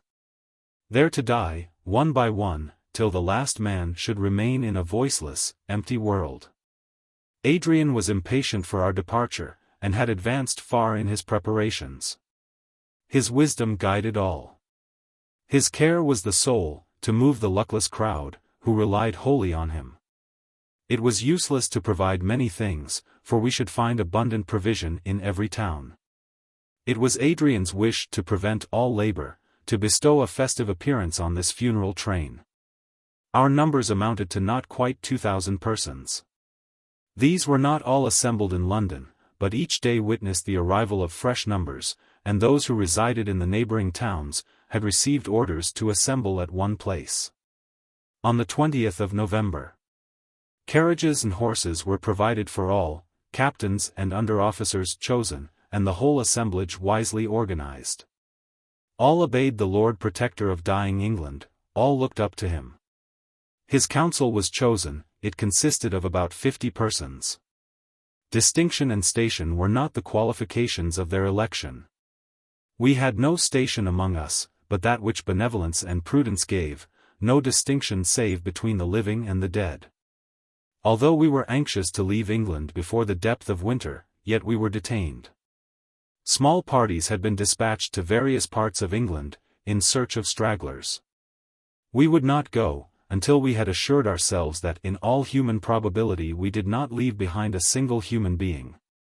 On our arrival in London, we found that the aged Countess of Windsor was residing with her son in the palace of the Protectorate, we repaired to our accustomed abode near Hyde Park. Idris now for the first time for many years saw her mother, anxious to assure herself that the childishness of old age did not mingle with unforgotten pride. To make this highborn dame still so inveterate against me. Age and care had furrowed her cheeks, and bent her form, but her eye was still bright, her manners authoritative and unchanged. She received her daughter coldly, but displayed more feeling as she folded her grandchildren in her arms. It is our nature to wish to continue our systems and thoughts to posterity through our own offspring. The Countess had failed in this design with regard to her children. Perhaps she hoped to find the next remove in birth more tractable. Once Idris named me casually, a frown, a convulsive gesture of anger, shook her mother, and, with voice trembling with hate, she said, "I am of little worth in this world." The young are impatient to push the old off the scene, but, Idris, if you do not wish to see your mother expire at your feet, never again name that person to me, all else I can bear.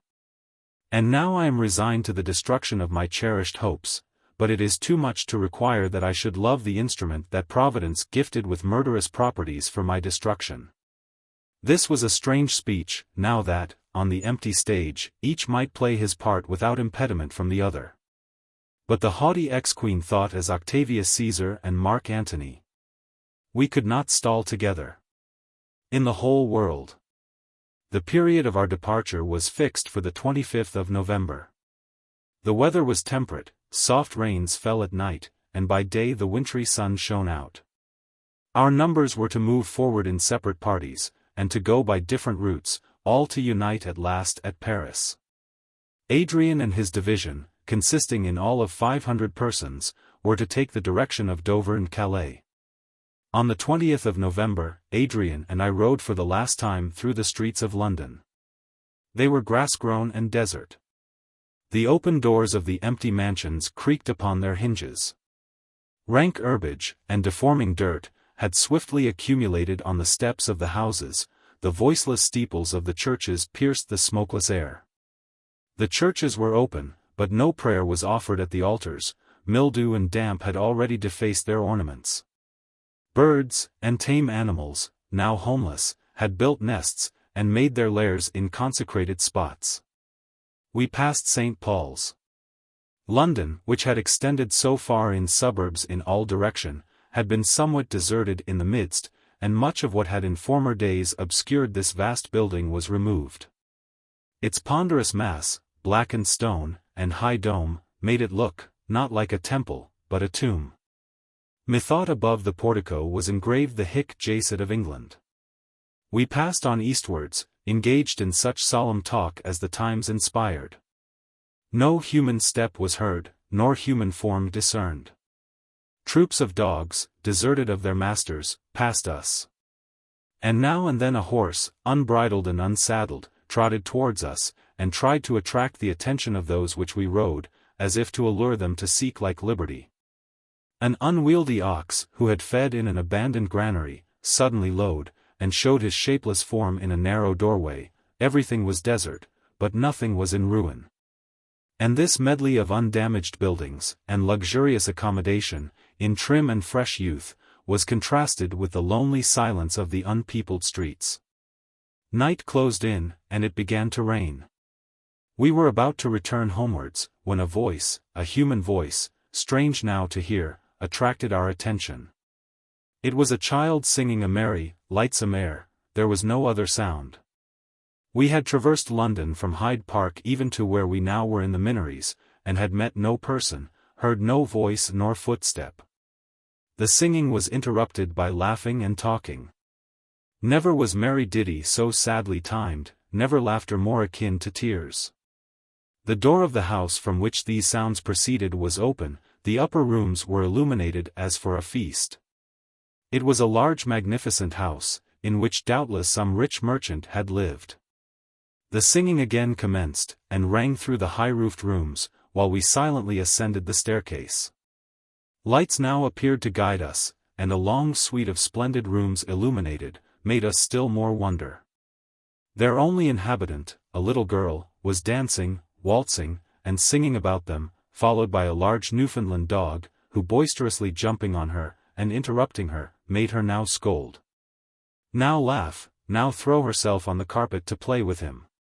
She was dressed grotesquely, in glittering robes and shawls fit for a woman. She appeared about 10 years of age.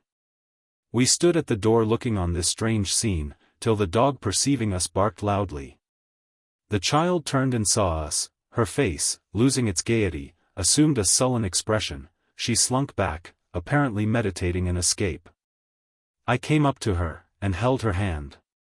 She did not resist, but with a stern brow, so strange in childhood, so different from her former hilarity, she stood still, her eyes fixed on the ground. "What do you do here?" I said gently. "Who are you?" She was silent, but trembled violently. "My poor child," asked Adrian, "are you alone?" There was a winning softness in his voice, that went to the heart of the little girl. She looked at him, then snatching her hand from me, threw herself into his arms, clinging round his neck, ejaculating, "Save me! Save me!" while her unnatural sullenness dissolved in tears. "I will save you," he replied. "Of what are you afraid? You need not fear my friend, he will do you no harm." "Are you alone?" "No, Lion is with me." "And your father and mother?" "I never had any, I am a charity girl. Everybody is gone for a great many days, but if they come back and find me out, they will beat me so." Her unhappy story was told in these few words: an orphan, taken on pretended charity, ill-treated and reviled, her oppressors had died, unknowing of what had passed around her. She found herself alone.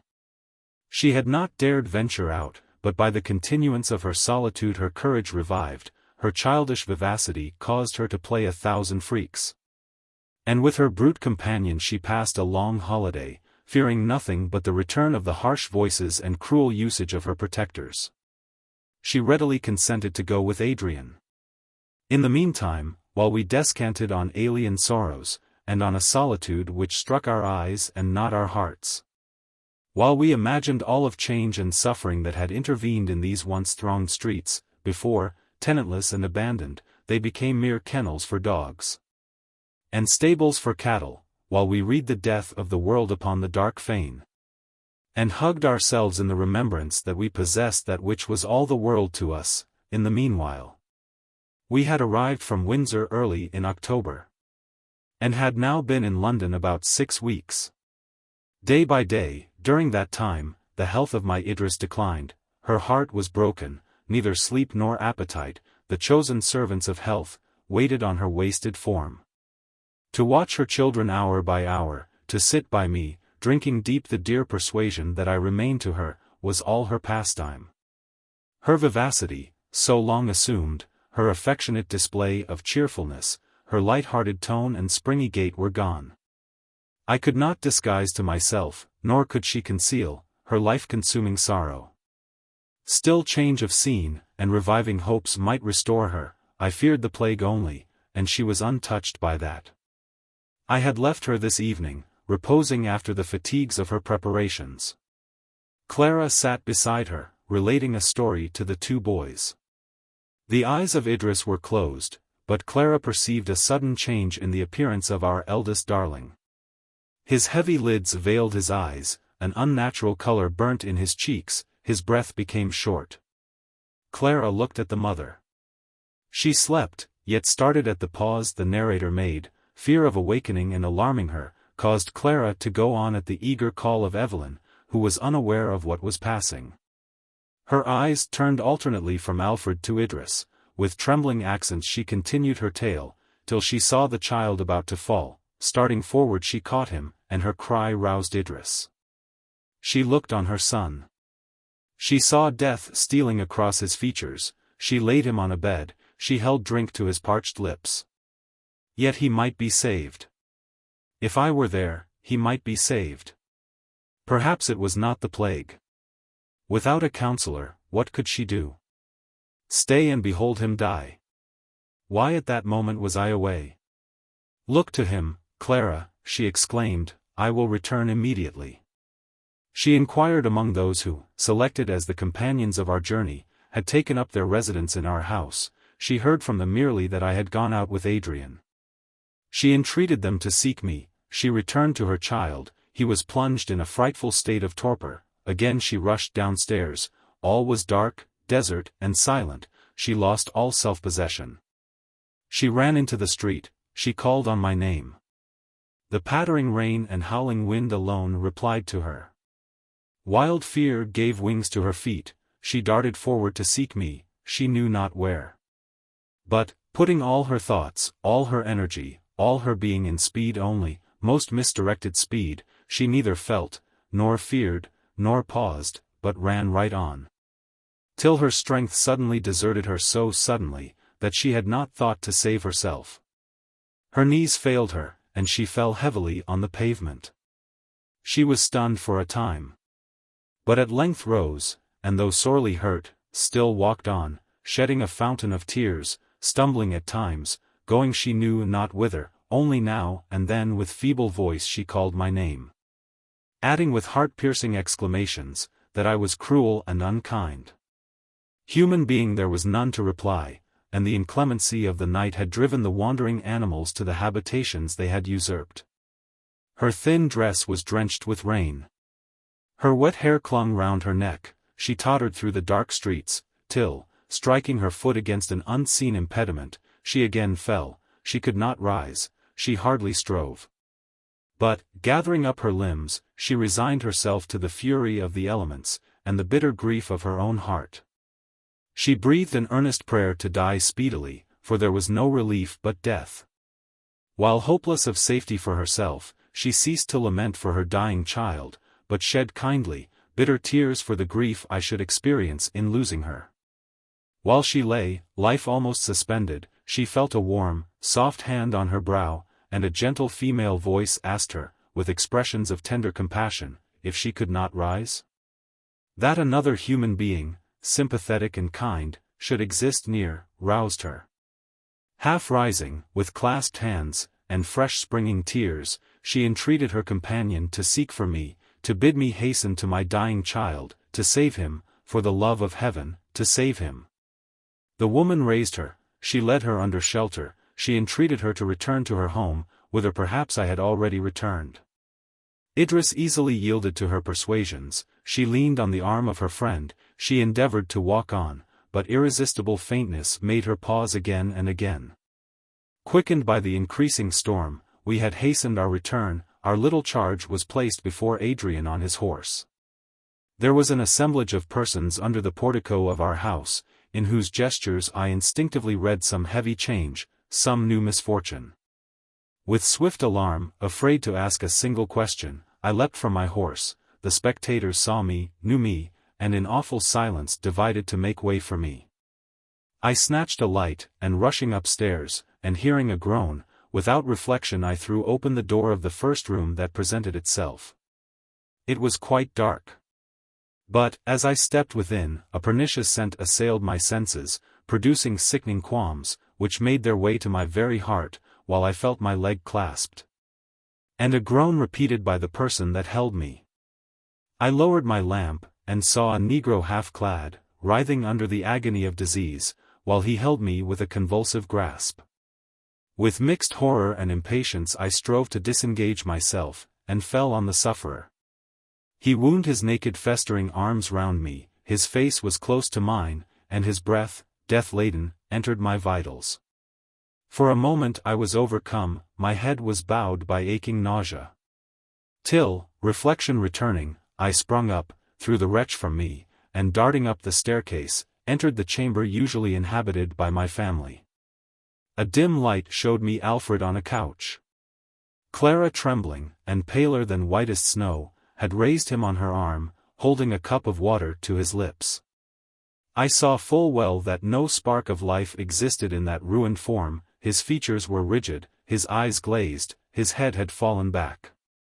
I took him from her, I laid him softly down, kissed his cold little mouth, and turned to speak in a vain whisper. When loudest sound of thunder like cannon could not have reached him in his immaterial abode. And where was Idris? That she had gone out to seek me, and had not returned, were fearful tidings, while the rain and driving wind clattered against the window, and roared round the house. Added to this, the sickening sensation of disease gained upon me. No time was to be lost, if ever I would see her again. I mounted my horse and rode out to seek her, fancying that I heard her voice in every gust, oppressed by fever and aching pain. I rode in the dark and rain through the labyrinthine streets of unpeopled London. My child lay dead at home, the seeds of mortal disease had taken root in my bosom.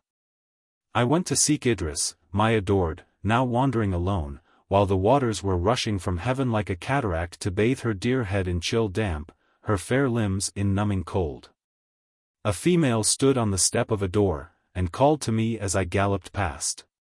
It was not Idris. So I rode swiftly on, until a kind of second sight, a reflection back again on my senses of what I had seen but not marked, made me feel sure that another figure, thin, graceful and tall, stood clinging to the foremost person who supported her. In a minute I was beside the suppliant, in a minute I received the sinking Idris in my arms.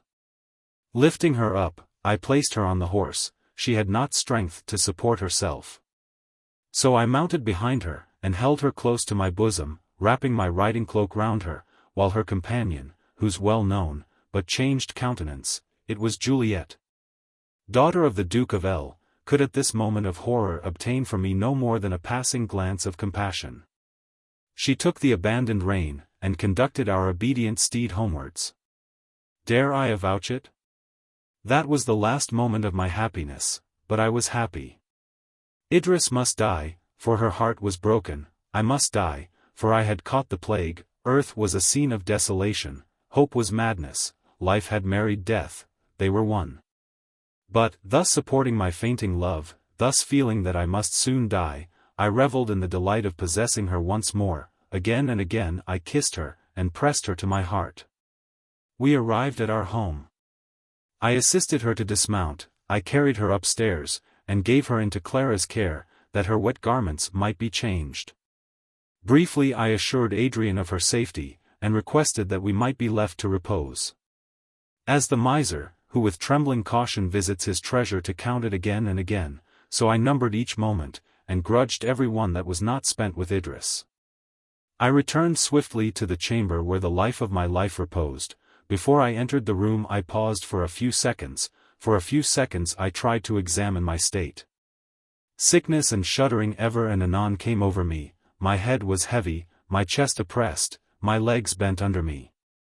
But I threw off resolutely the swift-growing symptoms of my disorder, and met Idris with placid and even joyous looks. She was lying on a couch, carefully fastening the door to prevent all intrusion. I sat by her, we embraced, and our lips met in a kiss long drawn and breathless. Would that moment had been my last. Maternal feeling now awoke in my poor girl's bosom, and she asked, "And Alfred?" "Idris," I replied, "we are spared to each other, we are together, do not let any other idea intrude. I am happy. Even on this fatal night, I declare myself happy, beyond all name, all thought. What would you more, sweet one?" Idris understood me, she bowed her head on my shoulder and wept. "Why," she again asked, "do you tremble, Lionel, what shakes you thus?" "Well may I be shaken," I replied, "happy as I am. Our child is dead, and the present hour is dark and ominous. Well may I tremble. But, I am happy, mine own Idris, most happy." "I understand thee, my kind love," said Idris, thus, "pale as thou art with sorrow at our loss. Trembling and aghast, thou wouldst assuage my grief by thy dear assurances. I am not happy," and the tears flashed and fell from under her downcast lids, "for we are inmates of a miserable prison, and there is no joy for us. But the true love I bear you will render this and every other loss endurable. We have been happy together, at least," I said, "no future misery can deprive us of the past. We have been true to each other for years, ever since my sweet princess love came through the snow to the lowly cottage of the poverty-stricken heir of the ruined Verney. Even now, that eternity is before us, we take hope only from the presence of each other. Idris, do you think, that when we die, we shall be divided?" "Die?" When we die. What mean you? What secret lies hid from me in those dreadful words? Must we not all die, dearest? I asked with a sad smile. Gracious God! Are you ill, Lionel, that you speak of death? My only friend, heart of my heart, speak. I do not think, replied I, that we have any of us long to live. And when the curtain drops on this mortal scene, where, think you, we shall find ourselves? Idris was calmed by my unembarrassed tone and look. She answered, You may easily believe that during this long progress of the plague, I have thought much on death, and asked myself, now that all mankind is dead to this life, to what other life they may have been born. Hour after hour, I have dwelt on these thoughts, and strove to form a rational conclusion concerning the mystery of a future state. What a scarecrow, indeed, would death be, if we were merely to cast aside the shadow in which we now walk, and, stepping forth into the unclouded sunshine of knowledge and love, revived with the same companions, the same affections, and reached the fulfillment of our hopes, leaving our fears with our earthly vesture in the grave. Alas! The same strong feeling which makes me sure that I shall not wholly die, makes me refuse to believe that I shall live wholly as I do now. Yet, Lionel, never, never, can I love any but you. Through eternity I must desire your society. And, as I am innocent of harm to others, and as relying and confident as my mortal nature permits, I trust that the ruler of the world will never tear us asunder. Your remarks are like yourself, dear love, replied I, gentle and good, let us cherish such a belief, and dismiss anxiety from our minds. But, sweet, we are so formed, and there is no sin, if God made our nature, to yield to what he ordains, we are so formed, that we must love life, and cling to it. We must love the living smile, the sympathetic touch, and thrilling voice, peculiar to our mortal mechanism. Let us not, through security in hereafter, neglect the present. This present moment, short as it is a part of eternity, and the dearest part, since it is our own unalienably. Thou, the hope of my futurity, art my present joy. Let me then look on thy dear eyes, and, reading love in them, drink intoxicating pleasure.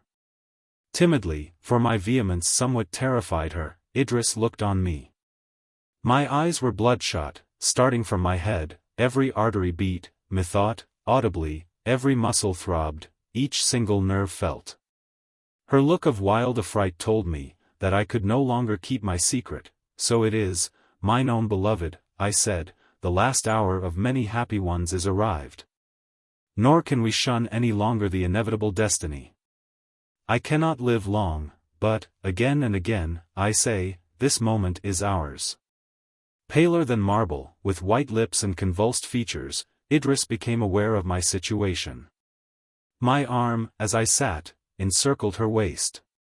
She felt the palm burn with fever, even on the heart it pressed. One moment, she murmured, scarce audibly, only one moment. She kneeled, and hiding her face in her hands, uttered a brief, but earnest prayer, that she might fulfill her duty, and watch over me to the last. While there was hope, the agony had been unendurable, all was now concluded, her feelings became solemn and calm. Even as Epicurus, unperturbed and firm, submitted to the instruments of torture, did Idris, suppressing every sigh and sign of grief, enter upon the endurance of torments, of which the rack and the wheel are but faint and metaphysical symbols. I was changed, the tight-drawn cord that sounded so harshly was loosened, the moment that Idris participated in my knowledge of our real situation. The perturbed and passion-tossed waves of thought subsided, leaving only the heavy swell that kept right on without any outward manifestation of its disturbance. Till it should break on the remote shore towards which I rapidly advanced. It is true that I am sick, I said, and your society, my Idris, is my only medicine. Come, and sit beside me. She made me lie down on the couch, and, drawing a low ottoman near, sat close to my pillow, pressing my burning hands in her cold palms. She yielded to my feverish restlessness, and let me talk, and talk to me, on subjects strange indeed to beings, who thus looked the last, and heard the last, of what they loved alone in the world. We talked of times gone by, of the happy period of our early love, of Raymond, Perdita, and Evadne. We talked of what might arise on this desert earth, if, 2 or 3 being saved, it were slowly repeopled. We talked of what was beyond the tomb. And, man in his human shape being nearly extinct, we felt with certainty of faith, that other spirits, other minds, other perceptive beings, sightless to us, must people with thought and love this beauteous and imperishable universe. We talked, I know not how long, but, in the morning I awoke from a painful heavy slumber. The pale cheek of Idris rested on my pillow. The large orbs of her eyes half raised the lids, and showed the deep blue lights beneath. Her lips were unclosed, and the slight murmurs they formed told that, even while asleep, she suffered. If she were dead, I thought, what difference? Now that form is the temple of a residing deity, those eyes are the windows of her soul. All grace, love, and intelligence are throned on that lovely bosom. Were she dead, where would this mind, the dearer half of mine, be? For quickly the fair proportion of this edifice would be more defaced, than are the sand-choked ruins of the desert temples of Palmyra. Chapter 3. Idris stirred and awoke, alas! She awoke to misery. She saw the signs of disease on my countenance, and wondered how she could permit the long night to pass without her having sought, not cure, that was impossible, but alleviation to my sufferings. She called Adrian. My couch was quickly surrounded by friends and assistants, and such medicines as were judged fitting were administered. It was the peculiar and dreadful distinction of our visitation, that none who had been attacked by the pestilence had recovered. The first symptom of the disease was the death warrant, which in no single instance had been followed by pardon or reprieve. No gleam of hope therefore cheered my friends. While fever-producing torpor, heavy pains, sitting like lead on my limbs, and making my breast heave, were upon me, I continued insensible to everything but pain, and at last even to that. I awoke on the 4th morning as from a dreamless sleep. An irritating sense of thirst, and, when I strove to speak or move, an entire dereliction of power, was all I felt. For 3 days and nights Idris had not moved from my side. She administered to all my wants, and never slept nor rested. She did not hope. And therefore she neither endeavored to read the physician's countenance, nor to watch for symptoms of recovery. All her thought was to attend on me to the last, and then to lie down and die beside me. On the 3rd night animation was suspended. To the eye and touch of all I was dead. With earnest prayer, almost with force, Adrian tried to draw Idris from me. He exhausted every adjuration, her child's welfare and his own. She shook her head, and wiped a stealing tear from her sunk cheek, but would not yield. She entreated to be allowed to watch me that one night only, with such affliction and meek earnestness, that she gained her point, and sat silent and motionless, except when, stung by intolerable remembrance, she kissed my closed eyes and pallid lips, and pressed my stiffening hands to her beating heart. At dead of night, when, though it was midwinter, the cock crowed at 3 o'clock, as herald of the morning change, while hanging over me, and mourning in silent, bitter thought for the loss of all of love towards her that had been enshrined in my heart. Her dishevelled hair hung over her face, and the long tresses fell on the bed. She saw one ringlet in motion, and the scattered hair slightly stirred, as by a breath. It is not so, she thought, for he will never breathe more. Several times the same thing occurred, and she only marked it by the same reflection. Till the whole ringlet waved back, and she thought she saw my breast heave. Her first emotion was deadly fear. Cold dew stood on her brow, my eyes half opened. And, reassured, she would have exclaimed, "He lives," but the words were choked by a spasm, and she fell with a groan on the floor. Adrian was in the chamber. After long watching, he had unwillingly fallen into a sleep. He started up, and beheld his sister senseless on the earth, weltering in a stream of blood that gushed from her mouth. Increasing signs of life in me in some degree explained her state. The surprise, the burst of joy, the revulsion of every sentiment, had been too much for her frame. worn by long months of care, late shattered by every species of woe and toil. She was now in far greater danger than I. The wheels and springs of my life, once again set in motion, acquired elasticity from their short suspension. For a long time, no one believed that I should indeed continue to live. During the reign of the plague upon earth, not one person, attacked by the grim disease, had recovered. My restoration was looked on as a deception. Every moment it was expected that the evil symptoms would recur with redoubled violence, until confirmed convalescence, absence of all fever or pain, and increasing strength brought slow conviction that I had recovered from the plague. The restoration of Idris was more problematical. When I had been attacked by illness, her cheeks were sunk, her form emaciated. But now, the vessel, which had broken from the effects of extreme agitation, did not entirely heal, but was as a channel that drop by drop drew from her the ruddy stream that vivified her heart. Her hollow eyes and worn countenance had a ghastly appearance, her cheekbones, her open fair brow, the projection of the mouth, stood fearfully prominent. You might tell each bone in the thin anatomy of her frame. Her hand hung powerless, each joint lay bare, so that the light penetrated through and through. It was strange that life could exist in what was wasted and worn into a very type of death. To take her from these heartbreaking scenes, to lead her to forget the world's desolation in the variety of objects presented by traveling, and to nurse her failing strength in the mild climate towards which we had resolved to journey, was my last hope for her preservation. The preparations for our departure, which had been suspended during my illness, were renewed.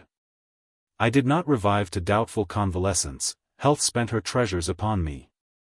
As the tree in spring may feel from its wrinkled limbs the fresh green break forth, and the living sap rise and circulate, so did the renewed vigor of my frame, the cheerful current of my blood, the newborn elasticity of my limbs, influence my mind to cheerful endurance and pleasurable thoughts. My body, late the heavy weight that bound me to the tomb, was exuberant with health. Mere common exercises were insufficient for my reviving strength. Methought I could emulate the speed of the racehorse, discern through the air objects at a blinding distance, hear the operations of nature in her mute abodes. My senses had become so refined and susceptible after my recovery from mortal disease. Hope, among my other blessings, was not denied to me. And I did fondly trust that my unwearied attentions would restore my adored girl. I was therefore eager to forward our preparations. According to the plan first laid down, we were to have quitted London on the 25th of November. And, in pursuance of this scheme, 2/3 of our people, the people, all that remained of England, had gone forward, and had already been some weeks in Paris. First my illness, and subsequently that of Idris, had detained Adrian with his division, which consisted of 300 persons, so that we now departed on the 1st of January, 2098. It was my wish to keep Idris as distant as possible from the hurry and clamor of the crowd, and to hide from her those appearances that would remind her most forcibly of our real situation. We separated ourselves to a great degree from Adrian, who was obliged to give his whole time to public business. The Countess of Windsor travelled with her son.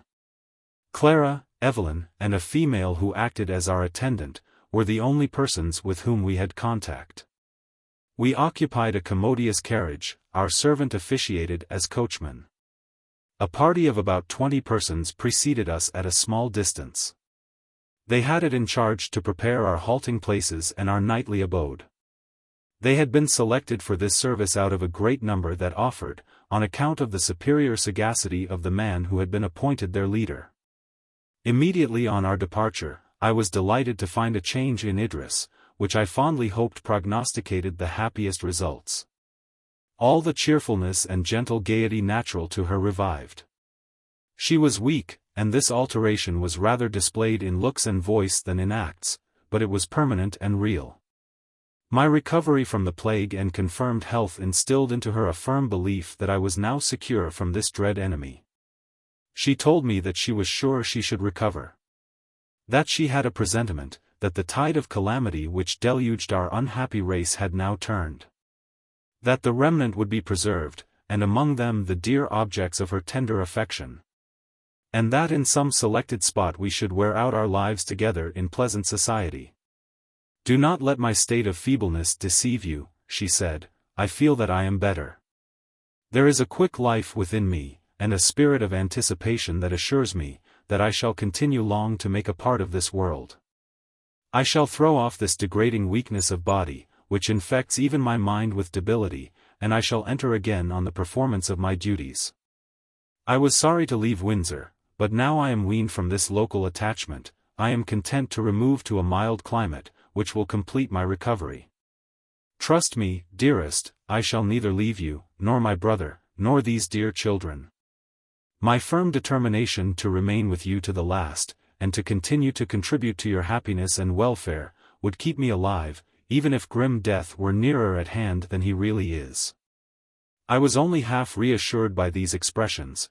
I could not believe that the overquick flow of her blood was a sign of health, or that her burning cheeks denoted convalescence.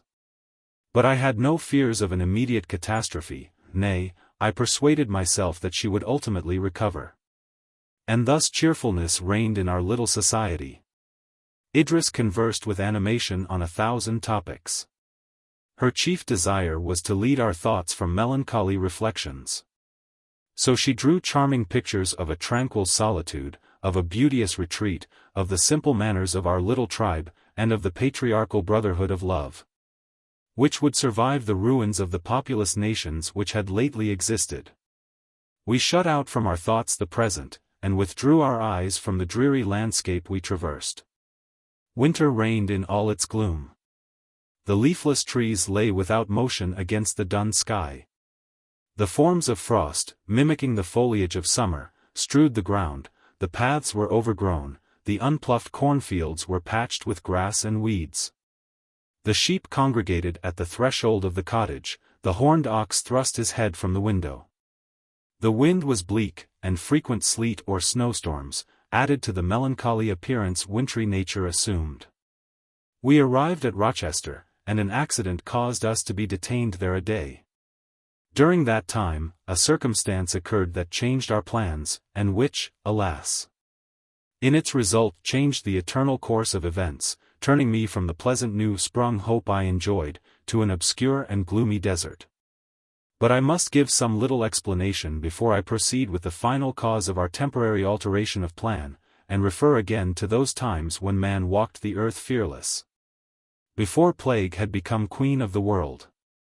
There resided a family in the neighborhood of Windsor, of very humble pretensions, but which had been an object of interest to us on account of one of the persons of whom it was composed. The family of the Claytons had known better days. But, after a series of reverses, the father died a bankrupt, and the mother heartbroken, and a confirmed invalid, retired with her 5 children to a little cottage between Eton and Salt Hill. The eldest of these children, who was 13 years old, seemed at once from the influence of adversity, to acquire the sagacity and principle belonging to a more mature age. Her mother grew worse and worse in health, but Lucy attended on her, and was as a tender parent to her younger brothers and sisters, and in the meantime showed herself so good-humored, social, and benevolent, that she was beloved as well as honored, in her little neighborhood. Lucy was besides extremely pretty, so when she grew to be 16, it was to be supposed, notwithstanding her poverty, that she should have admirers. One of these was the son of a country curate. He was a generous, frank-hearted youth, with an ardent love of knowledge, and no mean acquirements. Though Lucy was untaught, her mother's conversation and manners gave her a taste for refinement superior to her present situation. She loved the youth even without knowing it, except that in any difficulty she naturally turned to him for aid, and awoke with a lighter heart every Sunday, because she knew that she would be met and accompanied by him in her evening walk with her sisters. She had another admirer, one of the head waiters at the inn at Salt Hill.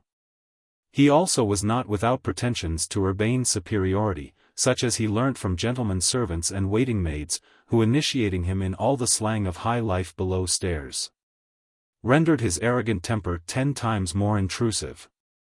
Lucy did not disclaim him, she was incapable of that feeling, but she was sorry when she saw him approach, and quietly resisted all his endeavors to establish an intimacy.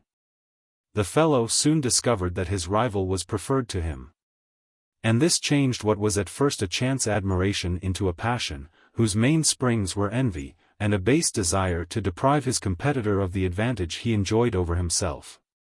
Poor Lucy's sad story was but a common one. Her lover's father died, and he was left destitute.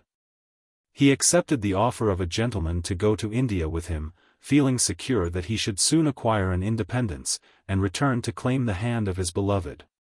He became involved in the war carried on there, was taken prisoner, and years elapsed before tidings of his existence were received in his native land. In the meantime disastrous poverty came on Lucy. Her little cottage, which stood looking from its trellis, covered with woodbine and jessamine, was burnt down. And the whole of their little property was included in the destruction. Whither betake them? By what exertion of industry could Lucy procure them another abode? Her mother, nearly bedrid, could not survive any extreme of famine-struck poverty. At this time her other admirer stepped forward, and renewed his offer of marriage. He had saved money, and was going to set up a little inn at Datchet. There was nothing alluring to Lucy in this offer, except the home it secured to her mother. And she felt more sure of this, since she was struck by the apparent generosity which occasioned the present offer. She accepted it, thus sacrificing herself for the comfort and welfare of her parent. It was some years after her marriage that we became acquainted with her. The accident of a storm caused us to take refuge in the inn, where we witnessed the brutal and quarrelsome behavior of her husband, and her patient endurance. Her lot was not a fortunate one. Her first lover had returned with the hope of making her his own, and met her by accident, for the first time, as the mistress of his country inn, and the wife of another. He withdrew despairingly to foreign parts, nothing went well with him, at last he enlisted, and came back again wounded and sick, and yet Lucy was debarred from nursing him. Her husband's brutal disposition was aggravated by his yielding to the many temptations held out by his situation, and the consequent disarrangement of his affairs. Fortunately she had no children. But her heart was bound up in her brothers and sisters, and these his avarice and ill temper soon drove from the house. They were dispersed about the country, earning their livelihood with toil and care. He even showed an inclination to get rid of her mother, but Lucy was firm here. She had sacrificed herself for her. She lived for her, she would not part with her. If the mother went, she would also go beg bread for her, die with her, but never desert her. The presence of Lucy was too necessary in keeping up the order of the house, and in preventing the whole establishment from going to wreck, for him to permit her to leave him. He yielded the point. But in all accesses of anger, or in his drunken fits, he recurred to the old topic, and stung poor Lucy's heart by opprobrious epithets bestowed on her parent. A passion, however, if it be wholly pure, entire, and reciprocal, brings with it its own solace. Lucy was truly, and from the depth of heart, devoted to her mother. The sole end she proposed to herself in life, was the comfort and preservation of this parent. Though she grieved for the result, yet she did not repent of her marriage, even when her lover returned to bestow competence on her. 3 years had intervened, and how, in their penniless state, could her mother have existed during this time? This excellent woman was worthy of her child's devotion. A perfect confidence and friendship existed between them. Besides, she was by no means illiterate. And Lucy, whose mind had been in some degree cultivated by her former lover, now found in her the only person who could understand and appreciate her. Thus, though suffering, she was by no means desolate, and when, during fine summer days, she led her mother into the flowery and shady lanes near their abode, a gleam of unmixed joy enlightened her countenance. She saw that her parent was happy, and she knew that this happiness was of her sole creating. Meanwhile her husband's affairs grew more and more involved. Ruin was near at hand, and she was about to lose the fruit of all her labors, when pestilence came to change the aspect of the world. Her husband reaped benefit from the universal misery. But, as the disaster increased, the spirit of lawlessness seized him. He deserted his home to revel in the luxuries promised him in London, and found there a grave. Her former lover had been one of the first victims of the disease. But Lucy continued to live for and in her mother. Her courage only failed when she dreaded peril for her parent, or feared that death might prevent her from performing those duties to which she was unalterably devoted. When we had quitted Windsor for London, as the previous step to our final emigration, we visited Lucy, and arranged with her the plan of her own and her mother's removal. Lucy was sorry at the necessity which forced her to quit her native lanes and village, and to drag an infirm parent from her comforts at home, to the homeless waste of depopulate earth. But she was too well disciplined by adversity, and of too sweet a temper, to indulge in repinings at what was inevitable. Subsequent circumstances, my illness and that of Idris, drove her from our remembrance. And we called her to mind at last, only to conclude that she made one of the few who came from Windsor to join the emigrants, and that she was already in Paris. When we arrived at Rochester therefore, we were surprised to receive, by a man just come from Slough, a letter from this exemplary sufferer. His account was, that, journeying from his home, and passing through Datchet, he was surprised to see smoke issue from the chimney of the inn. And supposing that he should find comrades for his journey assembled there, he knocked and was admitted. There was no one in the house but Lucy, and her mother.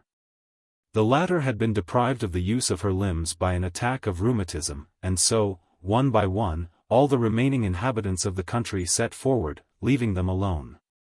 Lucy entreated the man to stay with her. In a week or two her mother would be better, and they would then set out, but they must perish, if they were left thus helpless and forlorn. The man said, that his wife and children were already among the emigrants, and it was therefore, according to his notion, impossible for him to remain. Lucy, as a last resource, gave him a letter for Idris, to be delivered to her wherever he should meet us. This commission at least he fulfilled, and Idris received with emotion the following letter. Honored Lady, I am sure that you will remember and pity me. And I dare hope that you will assist me. What other hope have I? Pardon my manner of writing, I am so bewildered. A month ago my dear mother was deprived of the use of her limbs. She is already better, and in another month would I am sure be able to travel, in the way you were so kind as to say you would arrange for us. But now everybody is gone, everybody, as they went away, each said, that perhaps my mother would be better, before we were quite deserted. But 3 days ago I went to Samuel Wood's, who, on account of his newborn child, remained to the last. And there being a large family of them, I thought I could persuade them to wait a little longer for us, but I found the house deserted. I have not seen a soul since, till this good man came. What will become of us? My mother does not know our state, she is so ill, that I have hidden it from her. Will you not send someone to us? I am sure we must perish miserably as we are. If I were to try to move my mother now, she would die on the road. And if, when she gets better, I were able, I cannot guess how, to find out the roads, and get on so many miles to the sea, you would all be in France, and the great ocean would be between us. Which is so terrible even to sailors. What would it be to me, a woman, who never saw it? We should be imprisoned by it in this country, all alone, with no help, better die where we are. I can hardly write, I cannot stop my tears, it is not for myself, I could put my trust in God, and let the worst come, I think I could bear it, if I were alone. But my mother, my sick, my dear mother, who never, since I was born, spoke a harsh word to me, who has been patient in many sufferings. Pity her, dear lady, she must die a miserable death if you do not pity her. People speak carelessly of her, because she is old and infirm, as if we must not all, if we are spared, become so. And then, when the young are old themselves, they will think that they ought to be taken care of. It is very silly of me to write in this way to you. But, when I hear her trying not to groan, and see her look smiling on me to comfort me, when I know she is in pain, and when I think that she does not know the worst, but she soon must. And then she will not complain, but I shall sit guessing at all that she is dwelling upon, of famine and misery, I feel as if my heart must break, and I do not know what I say or do. My mother, mother for whom I have borne much, God preserve you from this fate. Preserve her, lady, and he will bless you. And I, poor miserable creature as I am, will thank you and pray for you while I live. Your unhappy and dutiful servant. December 30, 2097. Lucy Martin. This letter deeply affected Idris, and she instantly proposed that we should return to Datchet, to assist Lucy and her mother. I said that I would without delay set out for that place, but entreated her to join her brother, and there await my return with the children. But Idris was in high spirits, and full of hope. She declared that she could not consent even to a temporary separation from me, but that there was no need of this, the motion of the carriage did her good. And the distance was too trifling to be considered. We could dispatch messengers to Adrian, to inform him of our deviation from the original plan. She spoke with vivacity, and drew a picture after her own dear heart, of the pleasure we should bestow upon Lucy, and declared, if I went, she must accompany me. And that she should very much dislike to entrust the charge of rescuing them to others, who might fulfill it with coldness or inhumanity. Lucy's life had been one act of devotion and virtue, let her now reap the small reward of finding her excellence appreciated, and her necessity assisted, by those whom she respected and honored. These, and many other arguments, were urged with gentle pertinacity, and the ardor of a wish to do all the good in her power. By her whose simple expression of a desire and slightest request had ever been a law with me. I, of course, consented, the moment that I saw that she had set her heart upon this step. We sent half our attendant troop on to Adrian. And with the other half our carriage took a retrograde course back to Windsor. I wonder now how I could be so blind and senseless, as thus to risk the safety of Idris. For, if I had eyes, surely I could see the sure, though deceitful, advance of death in her burning cheek and increasing weakness. But she said she was better, and I believed her. Extinction could not be near a being, whose vivacity and intelligence hourly increased, and whose frame was endowed with an intense, and I fondly thought, a strong and permanent spirit of life. Who, after a great disaster, has not looked back with wonder at his inconceivable obtuseness of understanding? That could not perceive the many minute threads with which fate weaves the inextricable net of our destinies, until he is enmeshed completely in it? The crossroads which we now entered upon, were even in a worse state than the long-neglected highways, and the inconvenience seemed to menace the perishing frame of Idris with destruction. Passing through Dartford, we arrived at Hampton on the second day. Even in this short interval my beloved companion grew sensibly worse in health, though her spirits were still light, and she cheered my growing anxiety with gay sallies. Sometimes the thought pierced my brain, is she dying, as I saw her fair fleshless hand rest on mine, or observed the feebleness with which she performed the accustomed acts of life. I drove away the idea, as if it had been suggested by insanity, but it occurred again and again, only to be dispelled by the continued liveliness of her manner. About midday, after quitting Hampton, our carriage broke down, the shock caused Idris to faint, but on her reviving no other ill consequence ensued. Our party of attendants had as usual gone on before us, and our coachman went in search of another vehicle, our former one being rendered by this accident unfit for service. The only place near us was a poor village, in which he found a kind of caravan, able to hold 4 people, but it was clumsy and ill-hung. Besides this he found a very excellent cabriolet. Our plan was soon arranged, I would drive Idris in the latter, while the children were conveyed by the servant in the former. But these arrangements cost time. We had agreed to proceed that night to Windsor, and thither our purveyors had gone. We should find considerable difficulty in getting accommodation, before we reached this place. After all, the distance was only 10 miles, my horse was a good one. I would go forward at a good pace with Idris, leaving the children to follow at a rate more consonant to the uses of their cumbrous machine. Evening closed in quickly, far more quickly than I was prepared to expect. At the going down of the sun it began to snow heavily.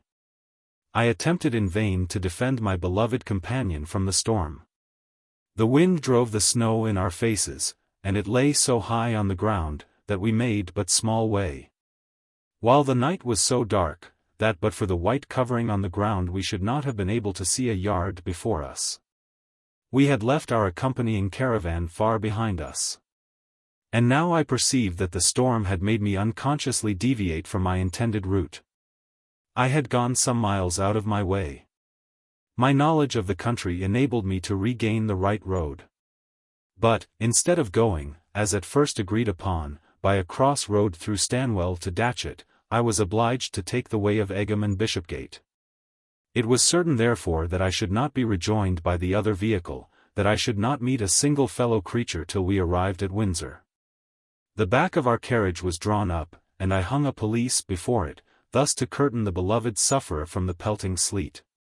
She leaned on my shoulder, growing every moment more languid and feeble. At first she replied to my words of cheer with affectionate thanks, but by degrees she sunk into silence. Her head lay heavily upon me. I only knew that she lived by her irregular breathing and frequent sighs. For a moment I resolved to stop, and, opposing the back of the cabriolet to the force of the tempest, to expect morning as well as I might. But the wind was bleak and piercing, while the occasional shudderings of my poor Idris, and the intense cold I felt myself, demonstrated that this would be a dangerous experiment. At length methought she slept, fatal sleep, induced by frost. At this moment I saw the heavy outline of a cottage traced on the dark horizon close to us. "Dearest love," I said. "Support yourself but one moment, and we shall have shelter. Let us stop here, that I may open the door of this blessed dwelling." As I spoke, my heart was transported, and my senses swam with excessive delight and thankfulness. I placed the head of Idris against the carriage, and, leaping out, scrambled through the snow to the cottage, whose door was open. I had apparatus about me for procuring light, and that showed me a comfortable room, with a pile of wood in one corner, and no appearance of disorder, except that the door having been left partly open, the snow, drifting in, had blocked up the threshold. I returned to the carriage, and the sudden change from light to darkness at first blinded me. When I recovered my sight, eternal God of this lawless world! O supreme death! I will not disturb thy silent reign, or mar my tale with fruitless exclamations of horror. I saw Idris, who had fallen from the seat to the bottom of the carriage. Her head, its long hair pendant, with one arm, hung over the side. Struck by a spasm of horror, I lifted her up. Her heart was pulseless, her faded lips unfanned by the slightest breath. I carried her into the cottage. I placed her on the bed. Lighting a fire, I chafed her stiffening limbs. For 2 long hours I sought to restore departed life. And, when hope was as dead as my beloved, I closed with trembling hands her glazed eyes. I did not doubt what I should now do. In the confusion attendant on my illness, the task of interring our darling Alfred had devolved on his grandmother, the ex-queen, and she, true to her ruling passion, had caused him to be carried to Windsor, and buried in the family vault, in St. George's Chapel. I must proceed to Windsor, to calm the anxiety of Clara, who would wait anxiously for us, yet I would fain spare her the heartbreaking spectacle of Idris, brought in by me lifeless from the journey. So first I would place my beloved beside her child in the vault, and then seek the poor children who would be expecting me. I lighted the lamps of my carriage. I wrapped her in furs, and placed her along the seat, then taking the reins, made the horses go forward. We proceeded through the snow, which lay in masses impeding the way, while the descending flakes, driving against me with redoubled fury, blinded me. The pain occasioned by the angry elements, and the cold iron of the shafts of frost which buffeted me, and entered my aching flesh, were a relief to me, blunting my mental suffering. The horses staggered on, and the reins hung loosely in my hands. I often thought I would lay my head close to the sweet, cold face of my lost angel, and thus resign myself to conquering torpor. Yet I must not leave her a prey to the fowls of the air, but, in pursuance of my determination, place her in the tomb of her forefathers, where a merciful God might permit me to rest also. The road we passed through Egham was familiar to me, but the wind and snow caused the horses to drag their load slowly and heavily. Suddenly the wind veered from southwest to west, and then again to northwest. As Samson with tug and strain stirred from their bases the columns that supported the Philistine temple, so did the gale shake the dense vapors propped on the horizon. While the massy dome of clouds fell to the south, disclosing through the scattered web the clear empyrean, and the little stars, which were set at an immeasurable distance in the crystalline fields, showered their small rays on the glittering snow. Even the horses were cheered, and moved on with renovated strength. We entered the forest at Bishopgate, and at the end of the long walk I saw the castle, the proud keep of Windsor, rising in the majesty of proportion, girt with the double belt of its kindred and coeval towers. I looked with reverence on a structure, ancient almost as the rock on which it stood, abode of kings, theme of admiration for the wise. With greater reverence and tearful affection I beheld it as the asylum of the long lease of love I had enjoyed there with the perishable, unmatchable treasure of dust, which now lay cold beside me. Now indeed, I could have yielded to all the softness of my nature, and wept, and, womanlike, have uttered bitter plaints. While the familiar trees, the herds of living deer, the sward oft pressed by her fairy feet, one by one with sad association presented themselves. The white gate at the end of the long walk was wide open, and I rode up the empty town through the first gate of the feudal tower, and now St. George's Chapel, with its blackened fretted sides, was right before me. I halted at its door, which was open. I entered, and placed my lighted lamp on the altar. Then I returned, and with tender caution I bore Idris up the aisle into the chancel, and laid her softly down on the carpet which covered the step leading to the communion table. The banners of the Knights of the Garter, and their half-drawn swords, were hung in vain emblazonry above the stalls. The banner of her family hung there, still surmounted by its regal crown. Farewell to the glory and heraldry of England. I turned from such vanity with a slight feeling of wonder, at how mankind could have ever been interested in such things. I bent over the lifeless corpse of my beloved. And, while looking on her uncovered face, the features already contracted by the rigidity of death, I felt as if all the visible universe had grown as soulless, inane, and comfortless as the clay-cold image beneath me. I felt for a moment the intolerable sense of struggle with, and detestation for, the laws which govern the world. Till the calm still visible on the face of my dead love recalled me to a more soothing tone of mind, and I proceeded to fulfill the last office that could now be paid her. For her I could not lament, so much I envied her enjoyment of the sad immunities of the grave. The vault had been lately opened to place our Alfred therein. The ceremony customary in these latter days had been cursorily performed, and the pavement of the chapel, which was its entrance, having been removed, had not been replaced. I descended the steps, and walked through the long passage to the large vault which contained the kindred dust of my Idris. I distinguished the small coffin of my babe.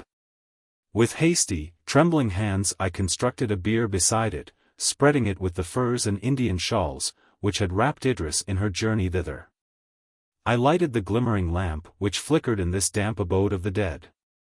Then I bore my lost one to her last bed, decently composing her limbs, and covering them with a mantle, veiling all except her face, which remained lovely and placid. She appeared to rest like one overwearied, her beauteous eyes steeped in sweet slumber. Yet, so it was not, she was dead.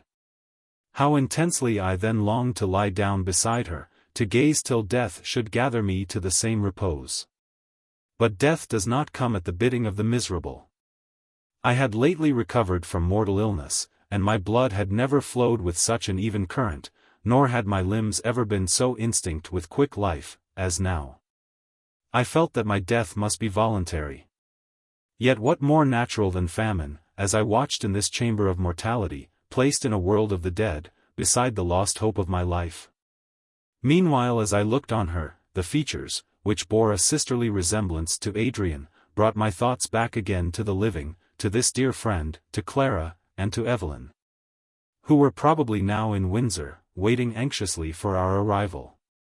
Methought I heard a noise, a step in the far chapel, which was re-echoed by its vaulted roof, and borne to me through the hollow passages. Had Clara seen my carriage pass up the town, and did she seek me here? I must save her at least from the horrible scene the vault presented. I sprung up the steps, and then saw a female figure, bent with age, and clad in long mourning robes, advance through the dusky chapel, supported by a slender cane. Yet tottering even with this support. She heard me, and looked up. The lamp I held illuminated my figure, and the moonbeams, struggling through the painted glass, fell upon her face, wrinkled and gaunt. Yet with a piercing eye and commanding brow, I recognized the Countess of Windsor. With a hollow voice she asked, "Where is the princess?" I pointed to the torn-up pavement. She walked to the spot, and looked down into the palpable darkness. For the vault was too distant for the rays of the small lamp I had left there to be discernible. "Your light," she said. I gave it her. And she regarded the now visible, but precipitous steps, as if calculating her capacity to descend. Instinctively I made a silent offer of my assistance. She motioned me away with a look of scorn, saying in an harsh voice, as she pointed downwards, "There at least I may have her undisturbed."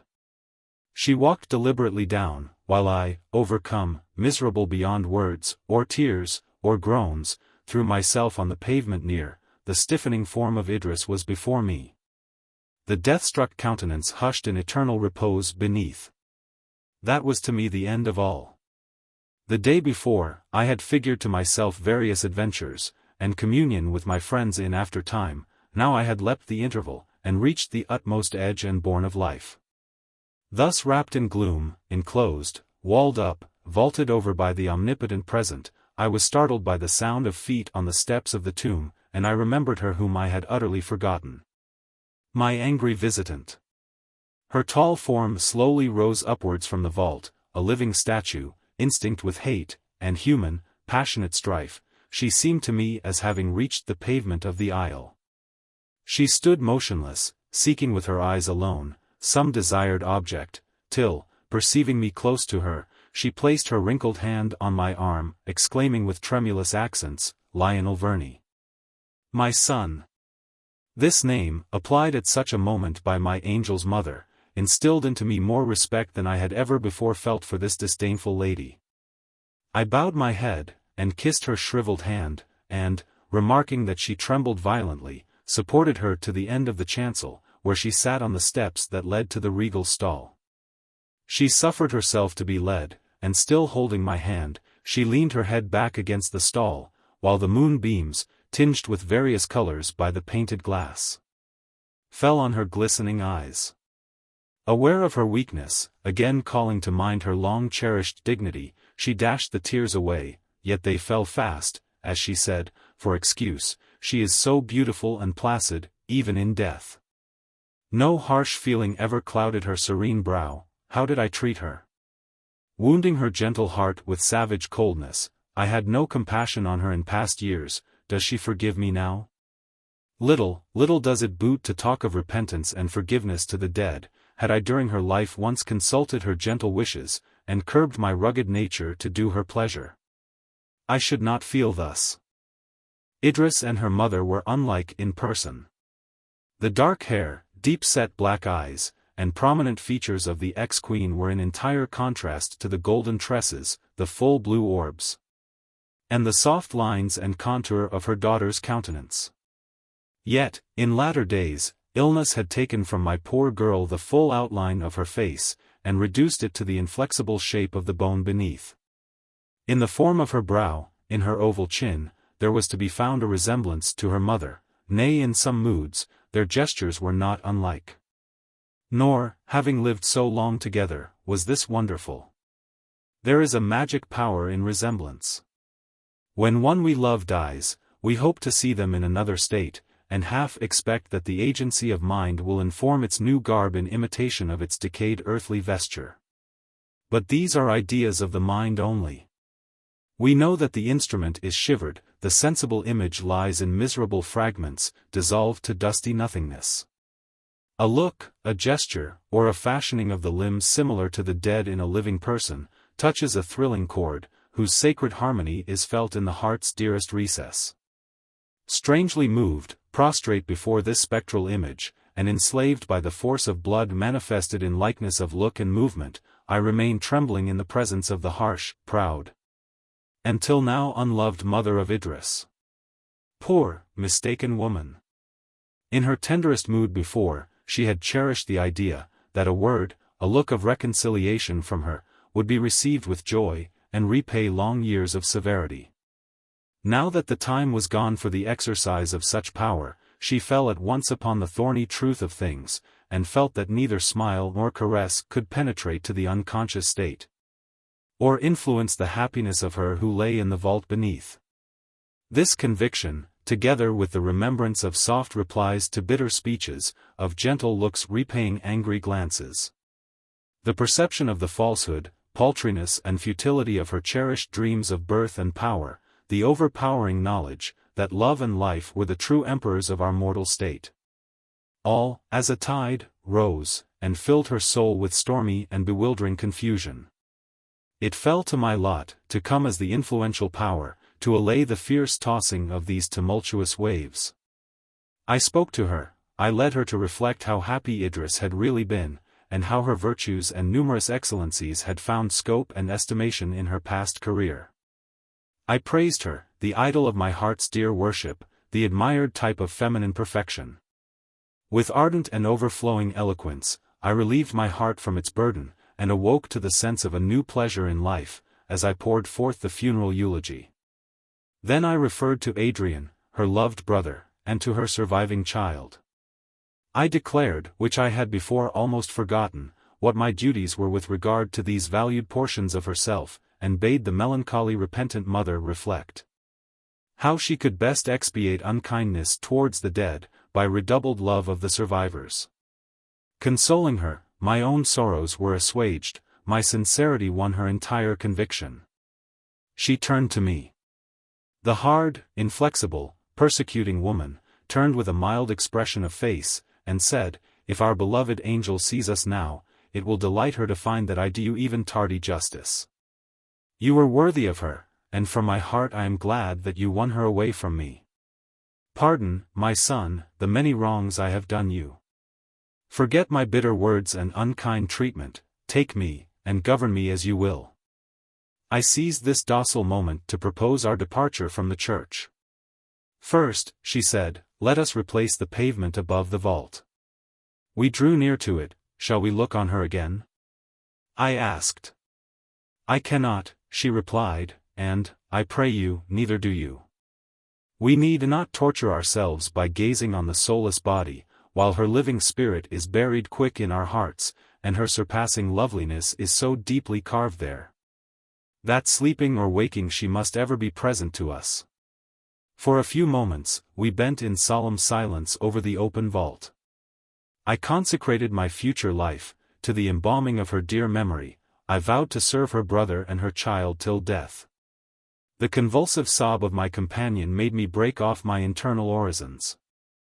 I next dragged the stones over the entrance of the tomb, and closed the gulf that contained the life of my life. Then, supporting my decrepit fellow-mourner, we slowly left the chapel.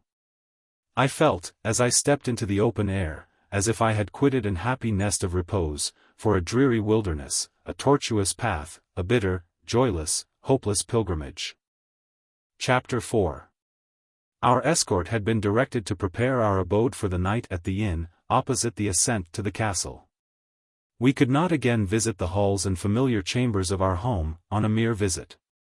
We had already left forever the glades of Windsor, and olive coppice, flowery hedgerow, and murmuring stream, which gave shape and intensity to the love of our country, and the almost superstitious attachment with which we regarded native England.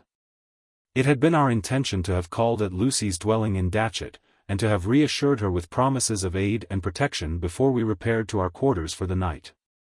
Now, as the Countess of Windsor and I turned down the steep hill that led from the castle, we saw the children, who had just stopped in their caravan, at the inn door. They had passed through Datchet without halting. I dreaded to meet them, and to be the bearer of my tragic story, so while they were still occupied in the hurry of arrival, I suddenly left them, and through the snow and clear moonlight air, hastened along the well-known road to Datchet. Well known indeed it was. Each cottage stood on its accustomed site, each tree wore its familiar appearance. Habit had graven unerasably on my memory every turn and change of object on the road. At a short distance beyond the little park, was an elm half blown down by a storm, some 10 years ago.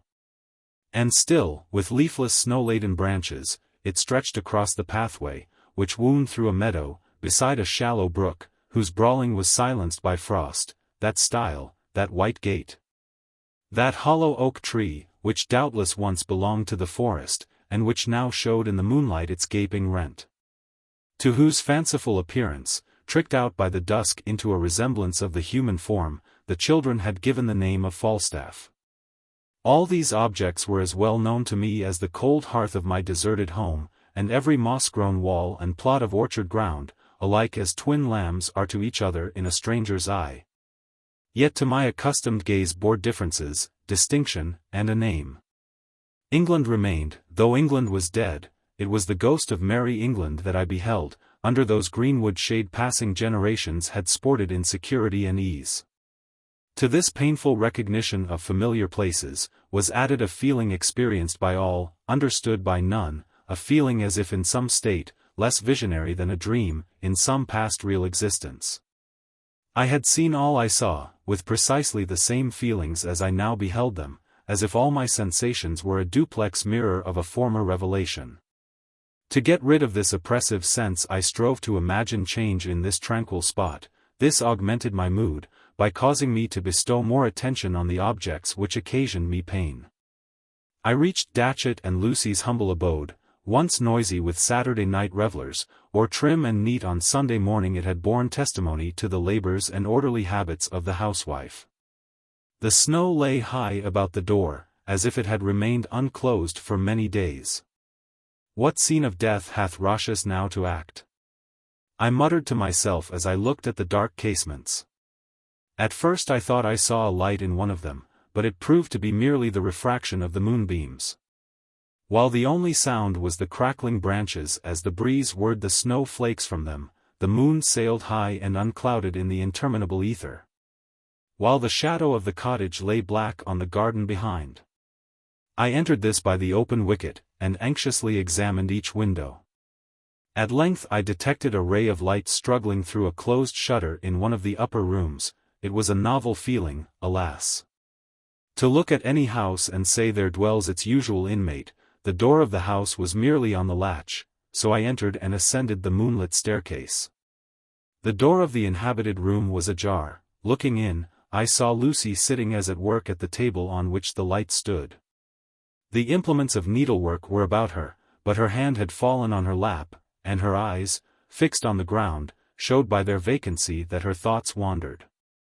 Traces of care and watching had diminished her former attractions, but her simple dress and cap, her desponding attitude, and the single candle that cast its light upon her, gave for a moment a picturesque grouping to the whole.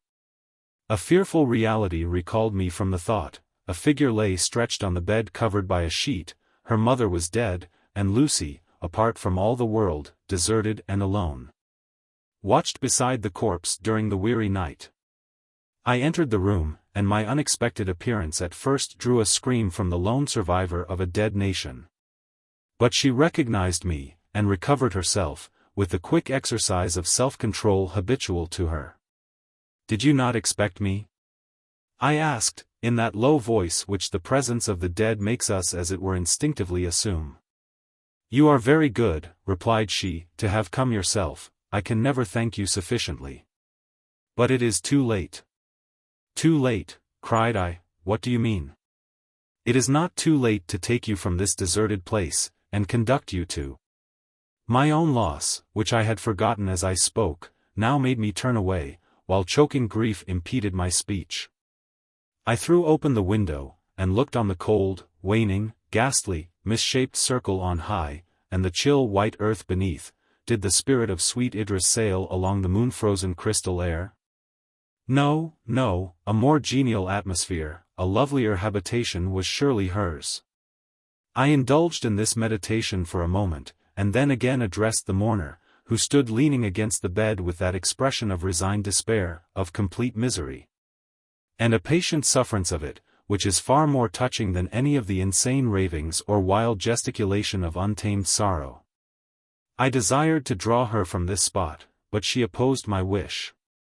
That class of persons whose imagination and sensibility have never been taken out of the narrow circle immediately in view, if they possess these qualities to any extent, are apt to pour their influence into the very realities which appear to destroy them, and to cling to these with double tenacity from not being able to comprehend anything beyond. Thus Lucy, in desert England, in a dead world, wished to fulfill the usual ceremonies of the dead, such as were customary to the English country people, when death was a rare visitant, and gave us time to receive his dreaded usurpation with pomp and circumstance, going forth in procession to deliver the keys of the tomb into his conquering hand. She had already, alone as she was, accomplished some of these, and the work on which I found her employed, was her mother's shroud. My heart sickened at such detail of woe, which a female can endure, but which is more painful to the masculine spirit than deadliest struggle, or throes of unutterable but transient agony. This must not be, I told her. And then, as further inducement, I communicated to her my recent loss, and gave her the idea that she must come with me to take charge of the orphan children, whom the death of Idris had deprived of a mother's care. Lucy never resisted the call of a duty, so she yielded, and closing the casements and doors with care, she accompanied me back to Windsor. As we went she communicated to me the occasion of her mother's death. Either by some mischance she had got sight of Lucy's letter to Idris, or she had overheard her conversation with the countryman who bore it. However it might be, she obtained a knowledge of the appalling situation of herself and her daughter. Her aged frame could not sustain the anxiety and horror this discovery instilled. She concealed her knowledge from Lucy, but brooded over it through sleepless nights, till fever and delirium, swift forerunners of death, disclosed the secret. Her life, which had long been hovering on its extinction, now yielded at once to the united effects of misery and sickness, and that same morning she had died. After the tumultuous emotions of the day, I was glad to find on my arrival at the inn that my companions had retired to rest. I gave Lucy in charge to the Countess's attendant, and then sought repose from my various struggles and impatient regrets. For a few moments the events of the day floated in disastrous pageant through my brain, till sleep bathed it in forgetfulness. When morning dawned and I awoke, it seemed as if my slumber had endured for years. My companions had not shared my oblivion. Clara's swollen eyes showed that she had passed the night in weeping. The Countess looked haggard and wan. Her firm spirit had not found relief in tears, and she suffered the more from all the painful retrospect and agonizing regret that now occupied her.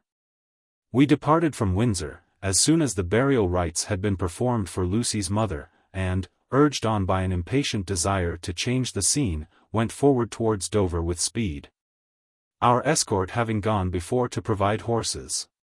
Finding them either in the warm stables they instinctively sought during the cold weather, or standing shivering in the bleak fields ready to surrender their liberty in exchange for offered corn. During our ride the Countess recounted to me the extraordinary circumstances which had brought her so strangely to my side in the chancel of St. George's Chapel. When last she had taken leave of Idris, as she looked anxiously on her faded person and pallid countenance, she had suddenly been visited by a conviction that she saw her for the last time. It was hard to part with her while under the dominion of this sentiment, and for the last time she endeavored to persuade her daughter to commit herself to her nursing, permitting me to join Adrian. Idris mildly refused, and thus they separated. The idea that they should never again meet grew on the Countess's mind, and haunted her perpetually. 1,000 times she had resolved to turn back and join us, and was again and again restrained by the pride and anger of which she was the slave. Proud of heart as she was, she bathed her pillow with nightly tears, and through the day was subdued by nervous agitation and expectation of the dreaded event, which she was wholly incapable of curbing. She confessed that at this period her hatred of me knew no bounds, since she considered me as the sole obstacle to the fulfillment of her dearest wish, that of attending upon her daughter in her last moments. She desired to express her fears to her son, and to seek consolation from his sympathy with, or courage from his rejection of, her auguries. On the first day of her arrival at Dover she walked with him on the sea beach. And with the timidity characteristic of passionate and exaggerated feeling was by degrees bringing the conversation to the desired point, when she could communicate her fears to him. When the messenger who bore my letter announcing our temporary return to Windsor, came riding down to them, he gave some oral account of how he had left us, and added, that notwithstanding the cheerfulness and good courage of Lady Idris, he was afraid that she would hardly reach Windsor alive.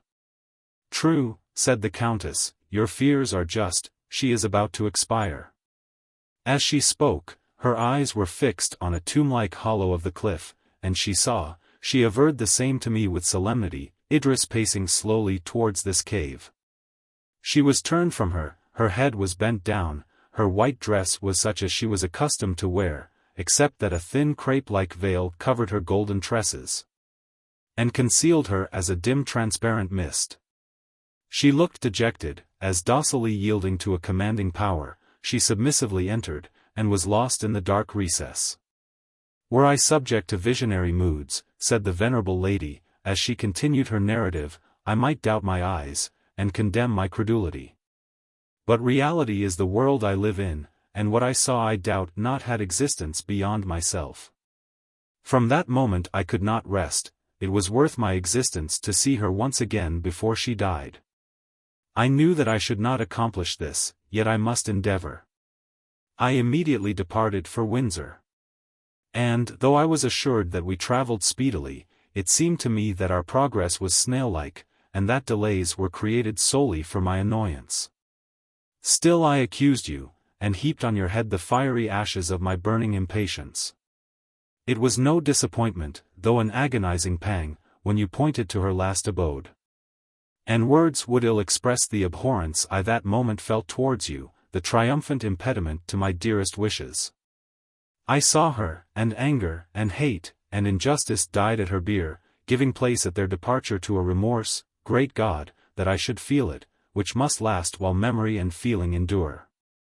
To medicine such remorse, to prevent awakening love and newborn mildness from producing the same bitter fruit that hate and harshness had done, I devoted all my endeavors to soothe the venerable penitent.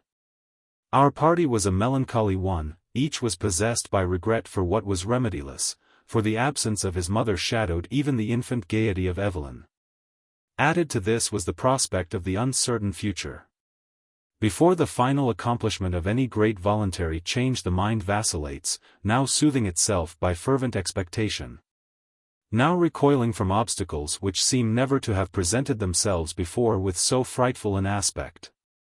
An involuntary tremor ran through me when I thought that in another day we might have crossed the watery barrier, and have set forward on that hopeless, interminable, sad wandering, which but a short time before I regarded as the only relief to sorrow that our situation afforded. Our approach to Dover was announced by the loud roarings of the wintry sea.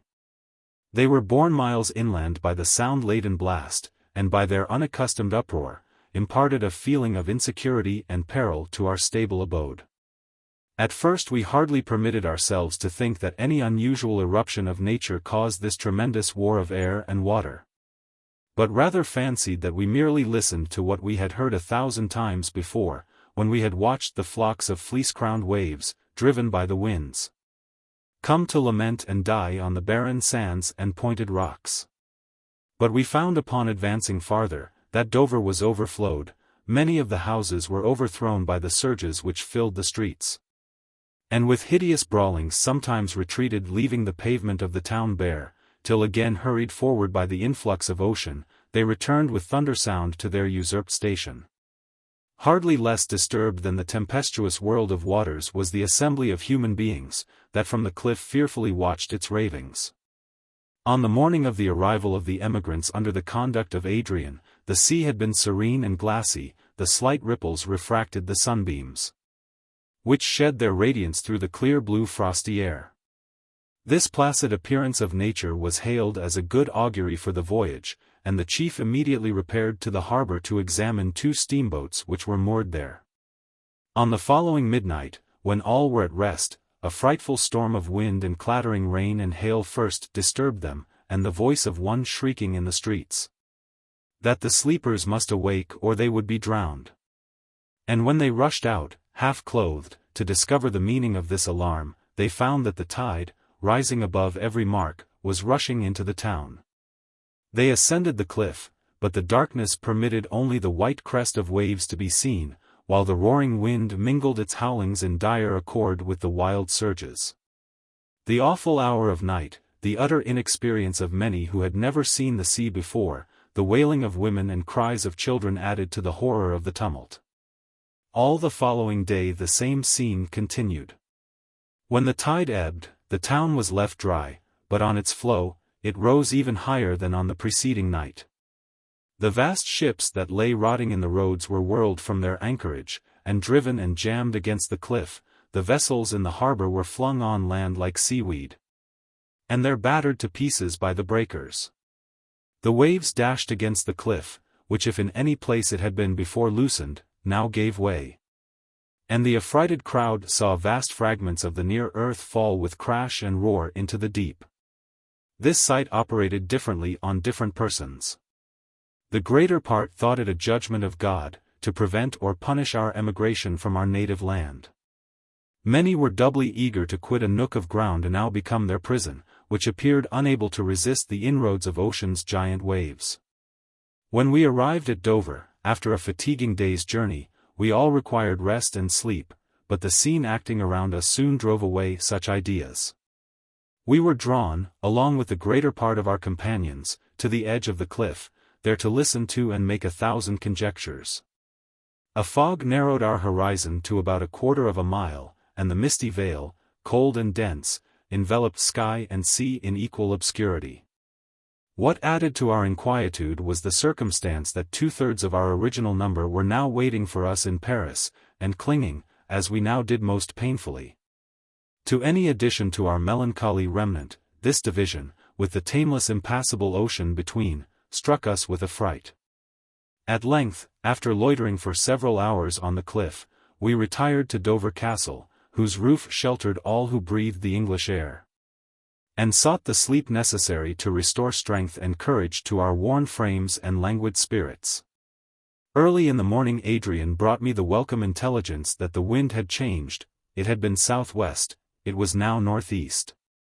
The sky was stripped bare of clouds by the increasing gale, while the tide at its ebb seceded entirely from the town.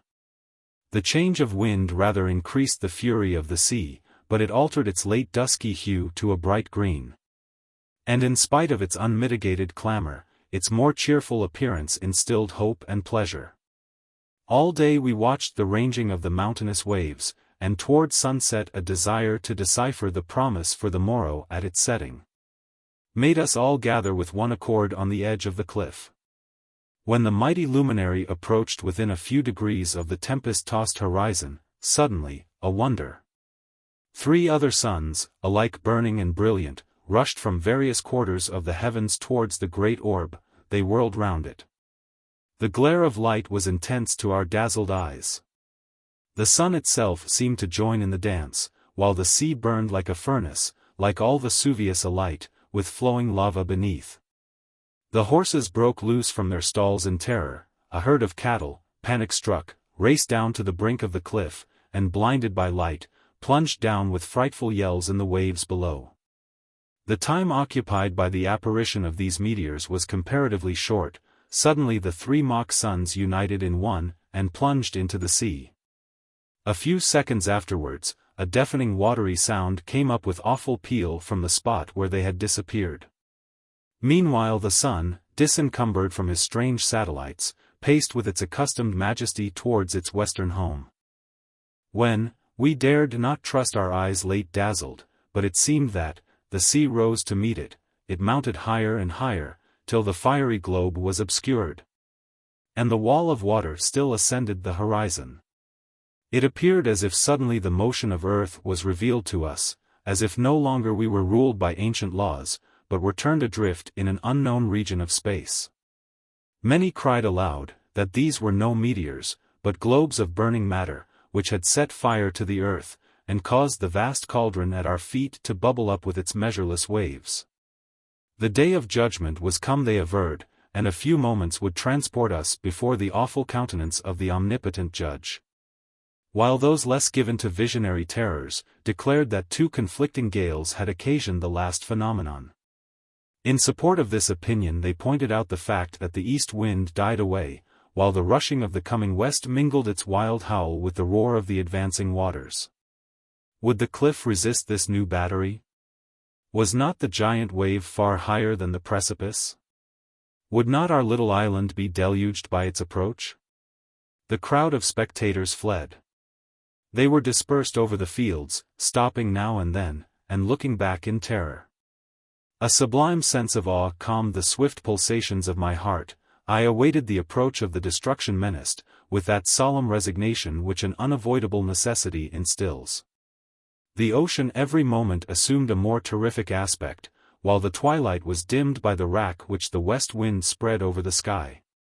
By slow degrees, however, as the wave advanced, it took a more mild appearance. Some undercurrent of air, or obstruction in the bed of the waters, checked its progress, and it sank gradually, while the surface of the sea became uniformly higher as it dissolved into it. This change took from us the fear of an immediate catastrophe, although we were still anxious as to the final result. We continued during the whole night to watch the fury of the sea and the pace of the driving clouds, through whose openings the rare stars rushed impetuously. The thunder of conflicting elements deprived us of all power to sleep. This endured ceaselessly for 3 days and nights. The stoutest hearts quailed before the savage enmity of nature. Provisions began to fail us, though every day foraging parties were dispersed to the nearer towns. In vain we schooled ourselves into the belief that there was nothing out of the common order of nature in the strife we witnessed. Our disastrous and overwhelming destiny turned the best of us to cowards. Death had hunted us through the course of many months, even to the narrow strip of time on which we now stood. Narrow indeed, and buffeted by storms. Was our footway overhanging the great sea of calamity? As an unsheltered northern shore is shaken by the wintry wave, and frequent storms for evermore, while from the west the loud winds rave, or from the east, or mountains hoar, the struck and tottering sandbank lave. 21. It required more than human energy to bear up against the menaces of destruction that everywhere surrounded us. After the lapse of 3 days, the gale died away, the seagulls sailed upon the calm bosom of the windless atmosphere, and the last yellow leaf on the topmost branch of the oak hung without motion. The sea no longer broke with fury, but a swell setting in steadily for shore, with long sweep and sullen burst replaced the roar of the breakers. Yet we derived hope from the change, and we did not doubt that after the interval of a few days the sea would resume its tranquility. The sunset of the 4th day favored this idea. It was clear and golden.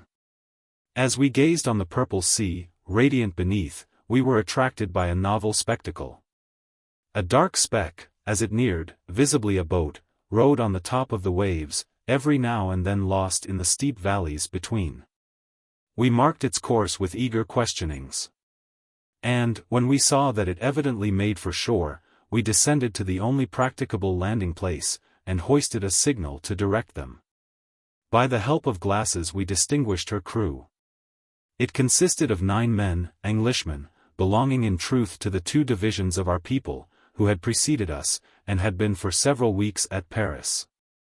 As countryman was wont to meet countrymen in distant lands, did we greet our visitors on their landing, with outstretched hands and gladsome welcome. They were slow to reciprocate our gratulations. They looked angry and resentful, not less than the chafed sea which they had traversed with imminent peril, though apparently more displeased with each other than with us.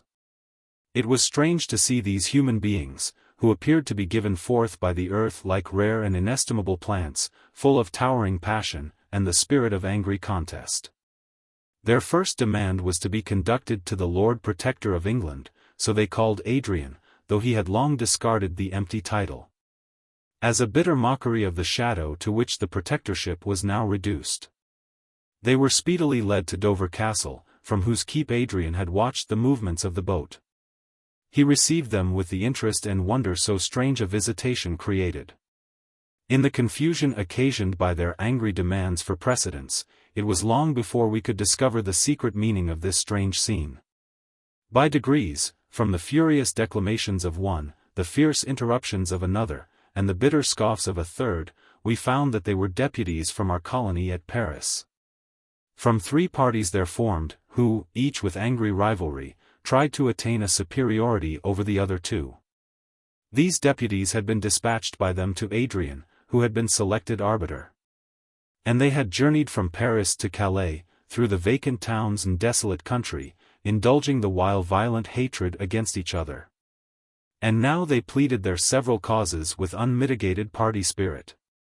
By examining the deputies apart, and after much investigation, we learnt the true state of things at Paris. Since Parliament had elected him Ryland's deputy, all the surviving English had submitted to Adrian. He was our captain to lead us from our native soil to unknown lands, our lawgiver and our preserver. On the first arrangement of our scheme of emigration, no continued separation of our members was contemplated. And the command of the whole body in gradual ascent of power had its apex in the Earl of Windsor. But unforeseen circumstances changed our plans for us, and occasioned the greater part of our numbers to be divided for the space of nearly 2 months, from the supreme chief. They had gone over in 2 distinct bodies, and on their arrival at Paris dissension arose between them. They had found Paris a desert. When first the plague had appeared, the return of travelers and merchants, and communications by letter, informed us regularly of the ravages made by disease on the continent. But with the increased mortality this intercourse declined and ceased. Even in England itself communication from one part of the island to the other became slow and rare. No vessel stemmed the flood that divided Calais from Dover. Or if some melancholy voyager, wishing to assure himself of the life or death of his relatives, put from the French shore to return among us, often the greedy ocean swallowed his little craft. Or after a day or 2 he was infected by the disorder, and died before he could tell the tale of the desolation of France. We were therefore to a great degree ignorant of the state of things on the continent, and were not without some vague hope of finding numerous companions in its wide track. But the same causes that had so fearfully diminished the English nation had even greater scope for mischief in the sister land. France was a blank. During the long line of road from Calais to Paris not one human being was found. In Paris there were a few, perhaps 100, who, resigned to their coming fate, flitted about the streets of the capital and assembled to converse of past times. With that vivacity and even gaiety that seldom deserts the individuals of this nation, the English took uncontested possession of Paris. Its high houses and narrow streets were lifeless. A few pale figures were to be distinguished at the accustomed resort at the Tuileries. They wondered wherefore the islanders should approach their ill-fated city, for in the excess of wretchedness, the sufferers always imagine that their part of the calamity is the bitterest, as when enduring intense pain, we would exchange the particular torture we writhe under, for any other which should visit a different part of the frame. They listened to the account the emigrants gave of their motives for leaving their native land, with a shrug almost of disdain. Return, they said, return to your island, whose sea breezes and division from the continent gives some promise of health. If pestilence among you has slain its hundreds, with us it has slain its thousands. Are you not even now more numerous than we are? A year ago you would have found only the sick burying the dead. Now we are happier, for the pang of struggle has passed away, and the few you find here are patiently waiting the final blow. But you, who are not content to die, breathe no longer the air of France, or soon you will only be a part of her soil. Thus, by menaces of the sword, they would have driven back those who had escaped from fire. But the peril left behind was deemed imminent by my countrymen, that before them doubtful and distant. And soon other feelings arose to obliterate fear, or to replace it by passions, that ought to have had no place among a brotherhood of unhappy survivors of the expiring world. The more numerous division of emigrants, which arrived first at Paris, assumed a superiority of rank and power. The second party asserted their independence. A third was formed by a sectarian, a self-erected prophet, who, while he attributed all power and rule to God, strove to get the real command of his comrades into his own hands.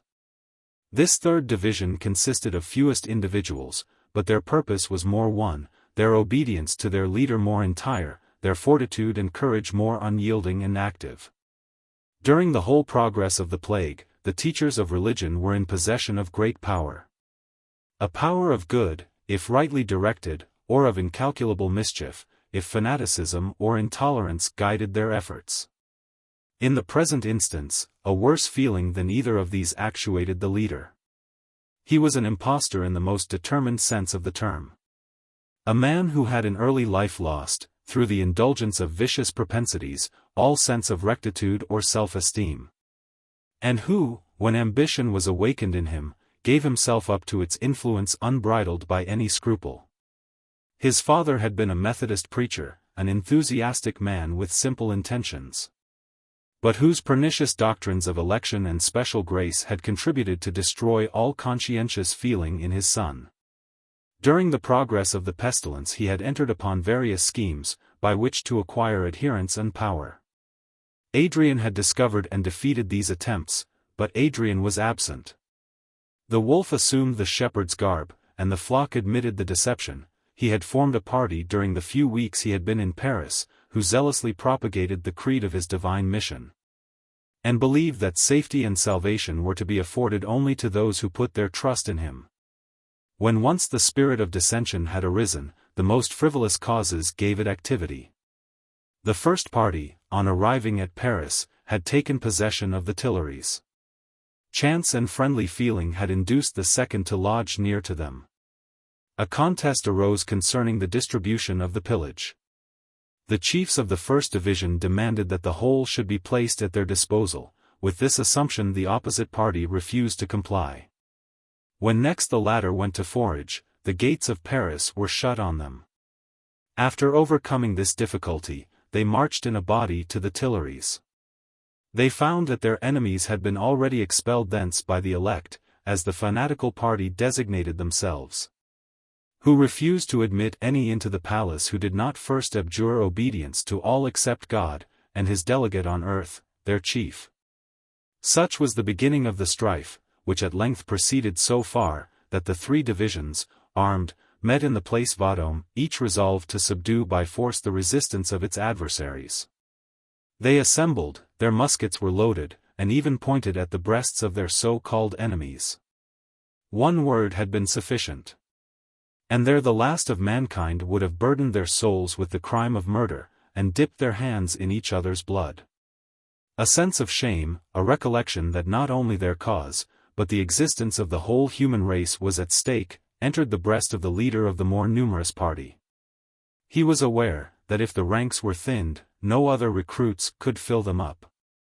That each man was as a priceless gem in a kingly crown, which if destroyed, the earth's deep entrails could yield no paragon. He was a young man, and had been hurried on by presumption, and the notion of his high rank and superiority to all other pretenders. Now he repented his work, he felt that all the blood about to be shed would be on his head. With sudden impulse therefore he spurred his horse between the bands, and, having fixed a white handkerchief on the point of his uplifted sword, thus demanded parley. The opposite leaders obeyed the signal. He spoke with warmth, he reminded them of the oath all the chiefs had taken to submit to the Lord Protector. He declared their present meeting to be an act of treason and mutiny. He allowed that he had been hurried away by passion, but that a cooler moment had arrived. And he proposed that each party should send deputies to the Earl of Windsor, inviting his interference and offering submission to his decision. His offer was accepted so far, that each leader consented to command a retreat, and moreover agreed, that after the approbation of their several parties had been consulted, they should meet that night on some neutral spot to ratify the truce. At the meeting of the chiefs, this plan was finally concluded upon. The leader of the fanatics indeed refused to admit the arbitration of Adrian. He sent ambassadors, rather than deputies, to assert his claim, not plead his cause. The truce was to continue until the 1st of February, when the bands were again to assemble on the place VIII. It was of the utmost consequence therefore that Adrian should arrive in Paris by that day, since an hair might turn the scale, and peace, scared away by intestine broils, might only return to watch by the silent dead. It was now the 28th of January, every vessel stationed near Dover had been beaten to pieces and destroyed by the furious storms I have commemorated. Our journey, however, would admit of no delay. That very night, Adrian, and I, and 12 others, either friends or attendants, put off from the English shore, in the boat that had brought over the deputies. We all took our turn at the oar. And the immediate occasion of our departure affording us abundant matter for conjecture and discourse, prevented the feeling that we left our native country, depopulate England, for the last time, to enter deeply into the minds of the greater part of our number. It was a serene starlight night, and the dark line of the English coast continued for some time visible at intervals, as we rose on the broad back of the waves. I exerted myself with my long oar to give swift impulse to our skiff. And, while the waters splashed with melancholy sound against its sides, I looked with sad affection on this last glimpse of seagirt England, and strained my eyes not too soon to lose sight of the castellated cliff, which rose to protect the land of heroism and beauty from the inroads of ocean, that, turbulent as I had lately seen it, required such cyclopean walls for its repulsion. A solitary seagull winged its flight over our heads, to seek its nest in a cleft of the precipice. Yes, thou shalt revisit the land of thy birth, I thought, as I looked invidiously on the airy voyager, but we shall, never more. Tomb of Idris, farewell. Grave, in which my heart lies sepultured, farewell forever. We were 12 hours at sea, and the heavy swell obliged us to exert all our strength. At length, by mere dint of rowing, we reached the French coast. The stars faded, and the grey morning cast a dim veil over the silver horns of the waning moon. The sun rose broad and red from the sea, as we walked over the sands to Calais. Our first care was to procure horses, and although wearied by our night of watching and toil, some of our party immediately went in quest of these in the wide fields of the unenclosed and now barren plain round Calais. We divided ourselves, like seamen, into watches, and some reposed, while others prepared the morning's repast. Our foragers returned at noon with only 6 horses. On these, Adrian and I, and 4 others, proceeded on our journey towards the great city, which its inhabitants had fondly named the capital of the civilized world. Our horses had become, through their long holiday, almost wild, and we crossed the plain round Calais with impetuous speed. From the height near Boulogne, I turned again to look on England. Nature had cast a misty pall over her, her cliff was hidden, there was spread the watery barrier that divided us, never again to be crossed. She lay on the ocean plain. In the great pool a swan's nest. Ruined the nest, alas! The swans of Albion had passed away forever, an uninhabited rock in the wide Pacific, which had remained since the creation uninhabited, unnamed, unmarked, would be of as much account in the world's future history, as desert England. Our journey was impeded by 1,000 obstacles. As our horses grew tired, we had to seek for others. And hours were wasted, while we exhausted our artifices to allure some of these enfranchised slaves of man to resume the yoke.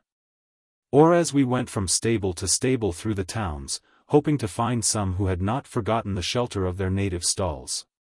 Our ill success in procuring them obliged us continually to leave some one of our companions behind, and on the 1st of February, Adrian and I entered Paris, wholly unaccompanied.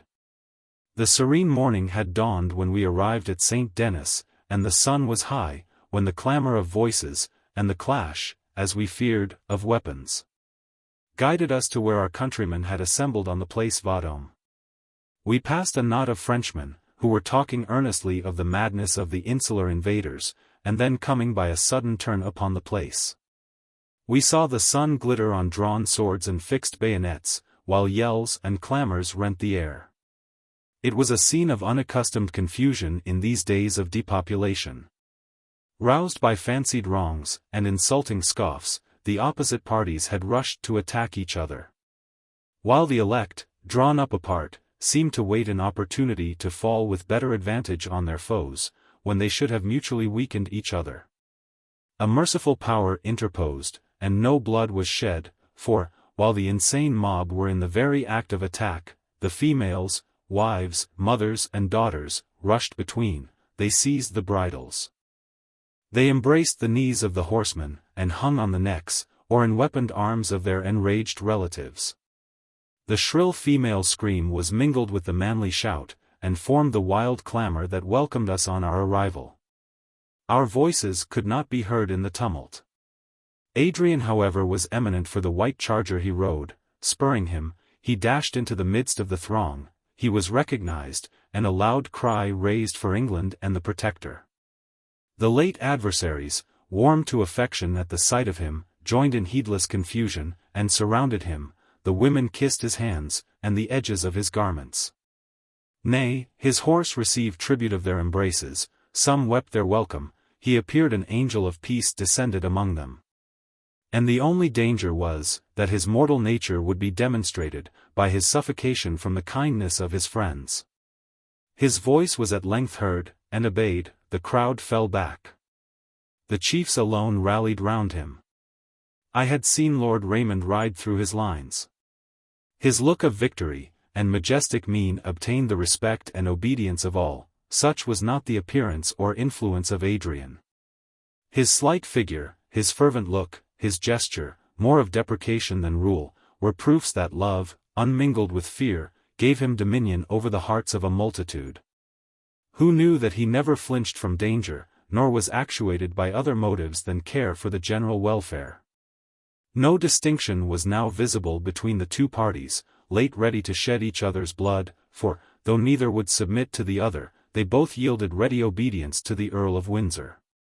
One party however remained, cut off from the rest, which did not sympathize in the joy exhibited on Adrian's arrival, or imbibe the spirit of peace, which fell like dew upon the softened hearts of their countrymen. At the head of this assembly was a ponderous, dark-looking man, whose malign eye surveyed with gloating delight the stern looks of his followers. They had hitherto been inactive, but now, perceiving themselves to be forgotten in the universal jubilee, they advanced with threatening gestures. Our friends had, as it were in wanton contention, attacked each other. They wanted but to be told that their cause was won, for it to become so. Their mutual anger had been a fire of straw, compared to the slow-burning hatred they both entertained for these seceders, who seized a portion of the world to come, there to entrench and encastillate themselves, and to issue with fearful sally, and appalling denunciations, on the mere common children of the earth. The first advance of the little army of the elect reawakened their rage.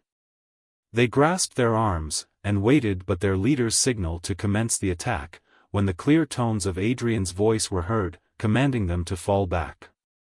With confused murmur and hurried retreat, as the wave ebbs clamorously from the sands it lately covered, our friends obeyed. Adrian rode singly into the space between the opposing bands. He approached the hostile leader, as requesting him to imitate his example, but his look was not obeyed, and the chief advanced, followed by his whole troop. There were many women among them, who seemed more eager and resolute than their male companions. They pressed round their leader, as if to shield him, while they loudly bestowed on him every sacred denomination and epithet of worship. Adrian met them halfway. They halted. "What," he said, "do you seek? Do you require anything of us that we refuse to give, and that you are forced to acquire by arms and warfare?" His questions were answered by a general cry, in which the words election, sin, and red right arm of God, could alone be heard. Adrian looked expressly at their leader, saying, "Can you not silence your followers? Mine, you perceive, obey me." The fellow answered by a scowl.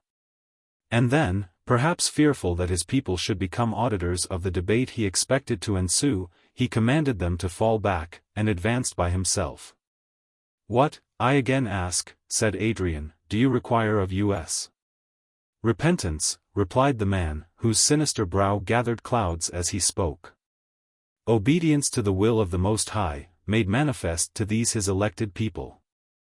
Do we not all die through your sins, O generation of unbelief, and have we not a right to demand of you repentance and obedience? And if we refuse them, what then? His opponent inquired mildly.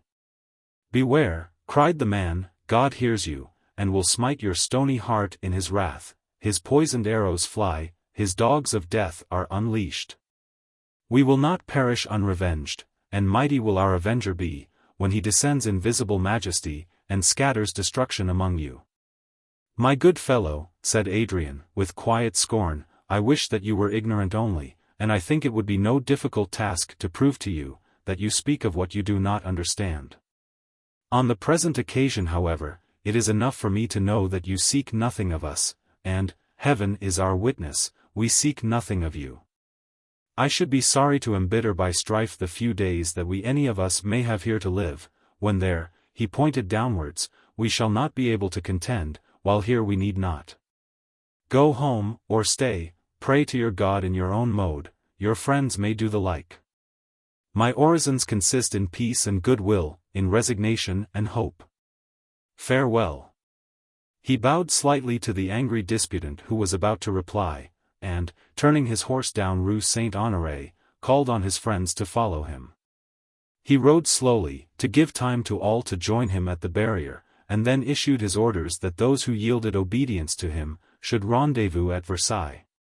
In the meantime he remained within the walls of Paris, until he had secured the safe retreat of all. In about a fortnight the remainder of the emigrants arrived from England, and they all repaired to Versailles. Apartments were prepared for the family of the Protector in the Grand Trianon, and there, after the excitement of these events, we reposed amidst the luxuries of the departed Bourbons. Chapter 5. After the repose of a few days, we held a council, to decide on our future movements. Our first plan had been to quit our wintry native latitude, and seek for our diminished numbers the luxuries and delights of a southern climate. We had not fixed on any precise spot as the termination of our wanderings, but a vague picture of perpetual spring, fragrant groves, and sparkling streams, floated in our imagination to entice us on. A variety of causes had detained us in England, and we had now arrived at the middle of February.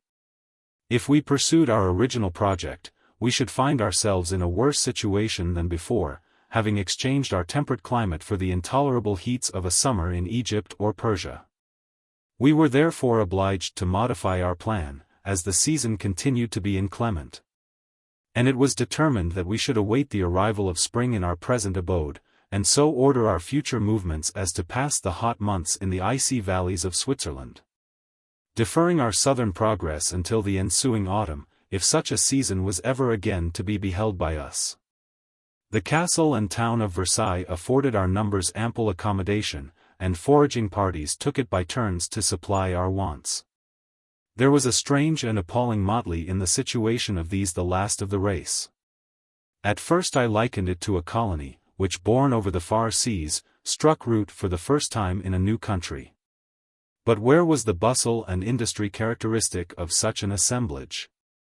The rudely constructed dwelling, which was to suffice till a more commodious mansion could be built, the marking out of fields, the attempt at cultivation, the eager curiosity to discover unknown animals and herbs, the excursions for the sake of exploring the country. Our habitations were palaces, our food was ready stored in granaries, there was no need of labor, no inquisitiveness, no restless desire to get on. If we had been assured that we should secure the lives of our present numbers, there would have been more vivacity and hope in our councils. We should have discussed as to the period when the existing produce for man's sustenance would no longer suffice for us, and what mode of life we should then adopt. We should have considered more carefully our future plans, and debated concerning the spot where we should in future dwell. But summer and the plague were near, and we dared not look forward. Every heart sickened at the thought of amusement. If the younger part of our community were ever impelled, by youthful and untamed hilarity, to enter on any dance or song, to cheer the melancholy time, they would suddenly break off. Checked by a mournful look or agonizing sigh from anyone among them, who was prevented by sorrows and losses from mingling in the festivity.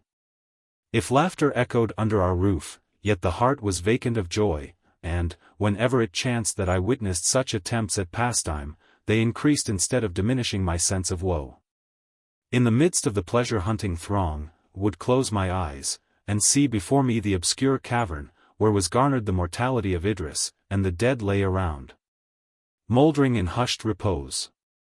When I again became aware of the present hour, softest melody of Lydian flute, or harmonious maze of graceful dance, was but as the demoniac chorus in the wolf's glen, and the caperings of the reptiles that surrounded the magic circle.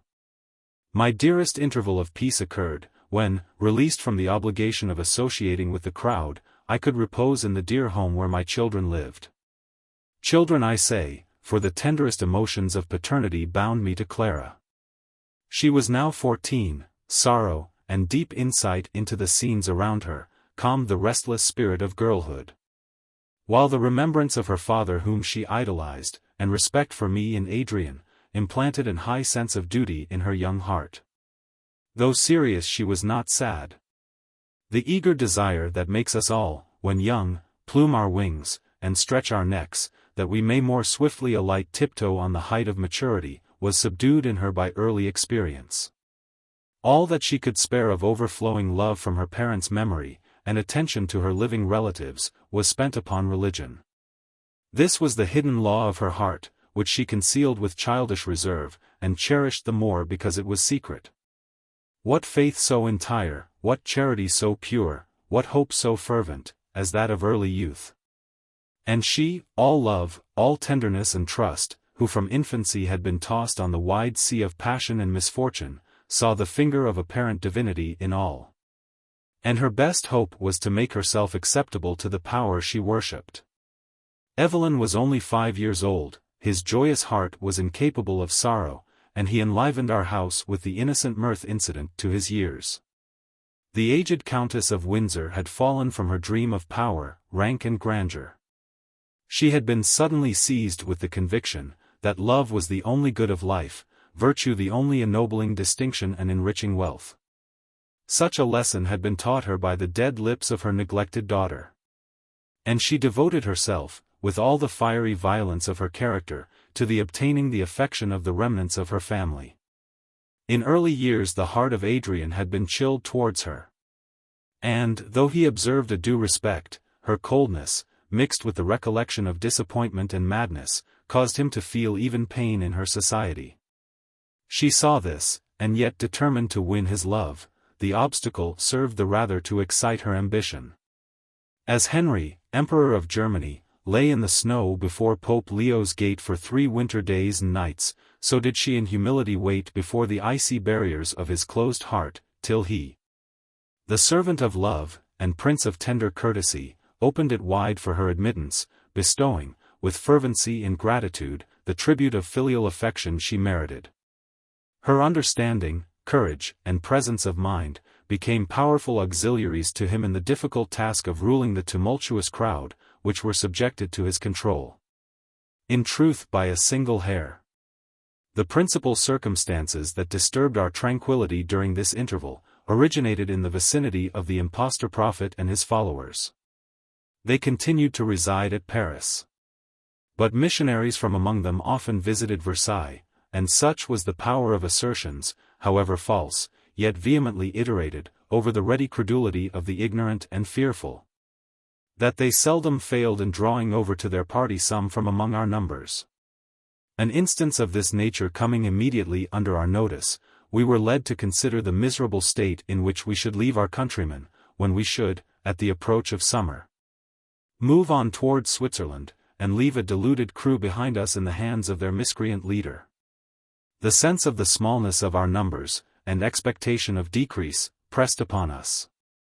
And, while it would be a subject of congratulation to ourselves to add one to our party, it would be doubly gratifying to rescue from the pernicious influence of superstition and unrelenting tyranny the victims that now, though voluntarily enchained, groaned beneath it. If we had considered the preacher as sincere in a belief of his own denunciations, or only moderately actuated by kind feeling in the exercise of his assumed powers, we should have immediately addressed ourselves to him, and endeavored with our best arguments to soften and humanize his views. But he was instigated by ambition, he desired to rule over these last stragglers from the fold of death. His projects went so far, as to cause him to calculate that, if, from these crushed remains, a few survived, so that a new race should spring up. He, by holding tight the reins of belief, might be remembered by the post-pestilential race as a patriarch, a prophet, nay a deity. Such as of old among the post-diluvians were Jupiter the conqueror, Serapis the lawgiver, and Vishnu the preserver. These ideas made him inflexible in his rule, and violent in his hate of any who presumed to share with him his usurped empire. It is a strange fact, but incontestable, that the philanthropist, who ardent in his desire to do good, who patient, reasonable and gentle, yet disdains to use other argument than truth, has less influence over men's minds, than he who, grasping and selfish, refuses not to adopt any means, nor awaken any passion, nor diffuse any falsehood, for the advancement of his cause. If this from time immemorial has been the case, the contrast was infinitely greater, now that the one could bring harrowing fears and transcendent hopes into play, while the other had few hopes to hold forth, nor could influence the imagination to diminish the fears which he himself was the first to entertain. The preacher had persuaded his followers, that their escape from the plague, the salvation of their children, and the rise of a new race of men from their seed, depended on their faith in, and their submission to him. They greedily imbibed this belief, and their overweening credulity even rendered them eager to make converts to the same faith. How to seduce any individuals from such an alliance of fraud, was a frequent subject of Adrian's meditations and discourse. He formed many plans for the purpose, but his own troop kept him in full occupation to ensure their fidelity and safety, beside which the preacher was as cautious and prudent, as he was cruel. His victims lived under the strictest rules and laws, which either entirely imprisoned them within the Tuileries, or let them out in such numbers, and under such leaders, as precluded the possibility of controversy. There was one among them however whom I resolved to save. She had been known to us in happier days. Idris had loved her, and her excellent nature made it peculiarly lamentable that she should be sacrificed by this merciless cannibal of souls. This man had between 200 and 300 persons enlisted under his banners. More than half of them were women. There were about 50 children of all ages, and not more than 80 men. They were mostly drawn from that which, when such distinctions existed, was denominated the lower rank of society. The exceptions consisted of a few high-born females, who, panic-struck, and tamed by sorrow, had joined him. Among these was one, young, lovely, and enthusiastic, whose very goodness made her a more easy victim. I have mentioned her before, Juliet, the youngest daughter, and now sole relic of the ducal house of L. There are some beings, whom fate seems to select on whom to pour, in unmeasured portion, the vials of her wrath, and whom she bathes even to the lips in misery. Such a one was the ill-starred Juliet. She had lost her indulgent parents, her brothers and sisters, companions of her youth. In one fell swoop they had been carried off from her. Yet she had again dared to call herself happy. United to her admirer, to him who possessed and filled her whole heart, she yielded to the Lethean powers of love, and knew and felt only his life and presence. At the very time when with keen delight she welcomed the tokens of maternity, this sole prop of her life failed. Her husband died of the plague. For a time she had been lulled in insanity. The birth of her child restored her to the cruel reality of things, but gave her at the same time an object for whom to preserve at once life and reason. Every friend and relative had died off, and she was reduced to solitude and penury. Deep melancholy and angry impatience distorted her judgment, so that she could not persuade herself to disclose her distress to us. When she heard of the plan of universal emigration, she resolved to remain behind with her child, and alone in wide England to live or die, as fate might decree, beside the grave of her beloved. She had hidden herself in one of the many empty habitations of London. It was she who rescued my Idris on the fatal 20th of November, though my immediate danger, and the subsequent illness of Idris, caused us to forget our hapless friend. This circumstance had however brought her again in contact with her fellow creatures. A slight illness of her infant proved to her that she was still bound to humanity by an indestructible tie. To preserve this little creature's life became the object of her being, and she joined the first division of migrants who went over to Paris. She became an easy prey to the Methodist.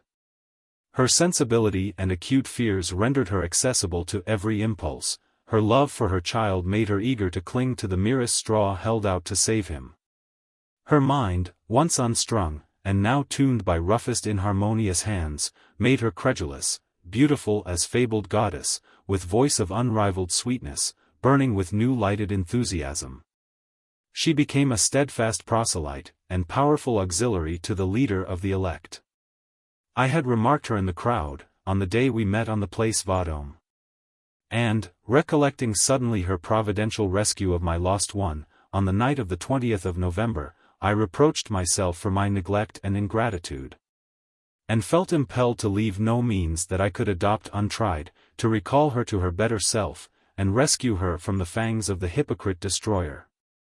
I will not, at this period of my story, record the artifices I used to penetrate the asylum of the Tuileries, or give what would be a tedious account of my stratagems, disappointments, and perseverance. I at last succeeded in entering these walls, and roamed its halls and corridors in eager hope to find my selected convert. In the evening I contrived to mingle unobserved with the congregation, which assembled in the chapel to listen to the crafty and eloquent harangue of their prophet. I saw Juliet near him. Her dark eyes, fearfully impressed with the restless glare of madness, were fixed on him. She held her infant, not yet a year old, in her arms. And care of it alone could distract her attention from the words to which she eagerly listened. After the sermon was over, the congregation dispersed, all quitted the chapel except she whom I sought. Her babe had fallen asleep, so she placed it on a cushion, and sat on the floor beside, watching its tranquil slumber. I presented myself to her. For a moment natural feeling produced a sentiment of gladness, which disappeared again. When with ardent and affectionate exhortation I besought her to accompany me in flight from this den of superstition and misery. In a moment she relapsed into the delirium of fanaticism, and, but that her gentle nature forbade, would have loaded me with execrations. She conjured me, she commanded me to leave her. Beware, oh beware, she cried, fly while yet your escape is practicable. Now you are safe. But strange sounds and inspirations come on me at times, and if the Eternal should in awful whisper reveal to me his will, that to save my child you must be sacrificed, I would call in the satellites of him you call the tyrant. They would tear you limb from limb, nor would I hallow the death of him whom Idris loved, by a single tear. She spoke hurriedly, with tuneless voice, and wild look. Her child awoke, and, frightened, began to cry. Each sob went to the ill-fated mother's heart, and she mingled the epithets of endearment she addressed to her infant, with angry commands that I should leave her. Had I had the means, I would have risked all, have torn her by force from the murderer's den, and trusted to the healing balm of reason and affection. But I had no choice, no power even of longer struggle. Steps were heard along the gallery, and the voice of the preacher drew near. Juliet, straining her child in a close embrace, fled by another passage. Even then I would have followed her, but my foe and his satellites entered. I was surrounded, and taken prisoner. I remembered the menace of the unhappy Juliet, and expected the full tempest of the man's vengeance, and the awakened wrath of his followers, to fall instantly upon me. I was questioned. My answers were simple and sincere. His own mouth condemns him, exclaimed the impostor. He confesses that his intention was to seduce from the way of salvation our well-beloved sister in God. Away with him to the dungeon. Tomorrow he dies the death. We are manifestly called upon to make an example, tremendous and appalling, to scare the children of sin from our asylum of the saved. My heart revolted from his hypocritical jargon, but it was unworthy of me to combat in words with the ruffian, and my answer was cool. While, far from being possessed with fear, methought, even at the worst, a man true to himself, courageous and determined, could fight his way, even from the boards of the scaffold, through the herd of these misguided maniacs. Remember, I said, who I am, and be well assured that I shall not die unavenged. Your legal magistrate, the Lord Protector, knew of my design, and is aware that I am here. The cry of blood will reach him, and you and your miserable victims will long lament the tragedy you are about to act. My antagonist did not deign to reply, even by a look. You know your duty, he said to his comrades, obey. In a moment I was thrown on the earth, bound, blindfolded, and hurried away. Liberty of limb and sight was only restored to me, when, surrounded by dungeon walls, dark and impervious, I found myself a prisoner and alone. Such was the result of my attempt to gain over the proselyte of this man of crime. I could not conceive that he would dare put me to death, yet I was in his hands. The path of his ambition had ever been dark and cruel, his power was founded upon fear. The one word which might cause me to die, unheard, unseen, in the obscurity of my dungeon, might be easier to speak than the deed of mercy to act. He would not risk probably a public execution. But a private assassination would at once terrify any of my companions from attempting a like feat. At the same time that a cautious line of conduct might enable him to avoid the inquiries and the vengeance of Adrian. 2 months ago, in a vault more obscure than the one I now inhabited, I had revolved the design of quietly laying me down to die. Now I shuddered at the approach of fate. My imagination was busied in shaping forth the kind of death he would inflict. Would he allow me to wear out life with famine, or was the food administered to me to be medicine with death? Would he steal on me in my sleep, or should I contend to the last with my murderers, knowing, even while I struggled, that I must be overcome? I lived upon an earth whose diminished population a child's arithmetic might number. I had lived through long months with death stalking close at my side, while at intervals the shadow of his skeleton shape darkened my path. I had believed that I despised the grim phantom, and laughed his power to scorn. Any other fate I should have met with courage, nay, have gone out gallantly to encounter. But to be murdered thus at the midnight hour by cold-blooded assassins, no friendly hand to close my eyes, or receive my parting blessing, to die in combat, hate and execration, why? My angel love, didst thou restore me to life, when already I had stepped within the portals of the tomb, now that so soon again I was to be flung back a mangled corpse? Hours passed, centuries. Could I give words to the many thoughts which occupied me in endless succession during this interval, I should fill volumes. The air was dank, the dungeon floor mildewed and icy cold, hunger came upon me too, and no sound reached me from without. Tomorrow the ruffian had declared that I should die. When would tomorrow come? Was it not already here? My door was about to be opened. I heard the key turn, and the bars and bolts slowly removed. The opening of intervening passages permitted sounds from the interior of the palace to reach me, and I heard the clock strike 1. They come to murder me, I thought. This hour does not befit a public execution. I drew myself up against the wall opposite the entrance, I collected my forces, I rallied my courage, I would not fall a tame prey. Slowly the door receded on its hinges, I was ready to spring forward to seize and grapple with the intruder, till the sight of who it was changed at once the temper of my mind. It was Juliet herself. Pale and trembling she stood, a lamp in her hand, on the threshold of the dungeon, looking at me with wistful countenance. But in a moment she reassumed her self-possession. And her languid eyes recovered their brilliancy. She said, "I am come to save you, Verney." "And yourself also," I cried, "dearest friend, can we indeed be saved?" "Not a word," she replied, "follow me." I obeyed instantly. We threaded with light steps many corridors, ascended several flights of stairs, and passed through long galleries. At the end of one she unlocked a low portal. A rush of wind extinguished our lamp, but, in lieu of it, we had the blessed moonbeams and the open face of heaven. Then first Juliet spoke. "You are safe," she said, "God bless you, farewell." I seized her reluctant hand. "Dear friend," I cried, "misguided victim, do you not intend to escape with me? Have you not risked all in facilitating my flight? And do you think that I will permit you to return, and suffer alone the effects of that miscreant's rage? Never."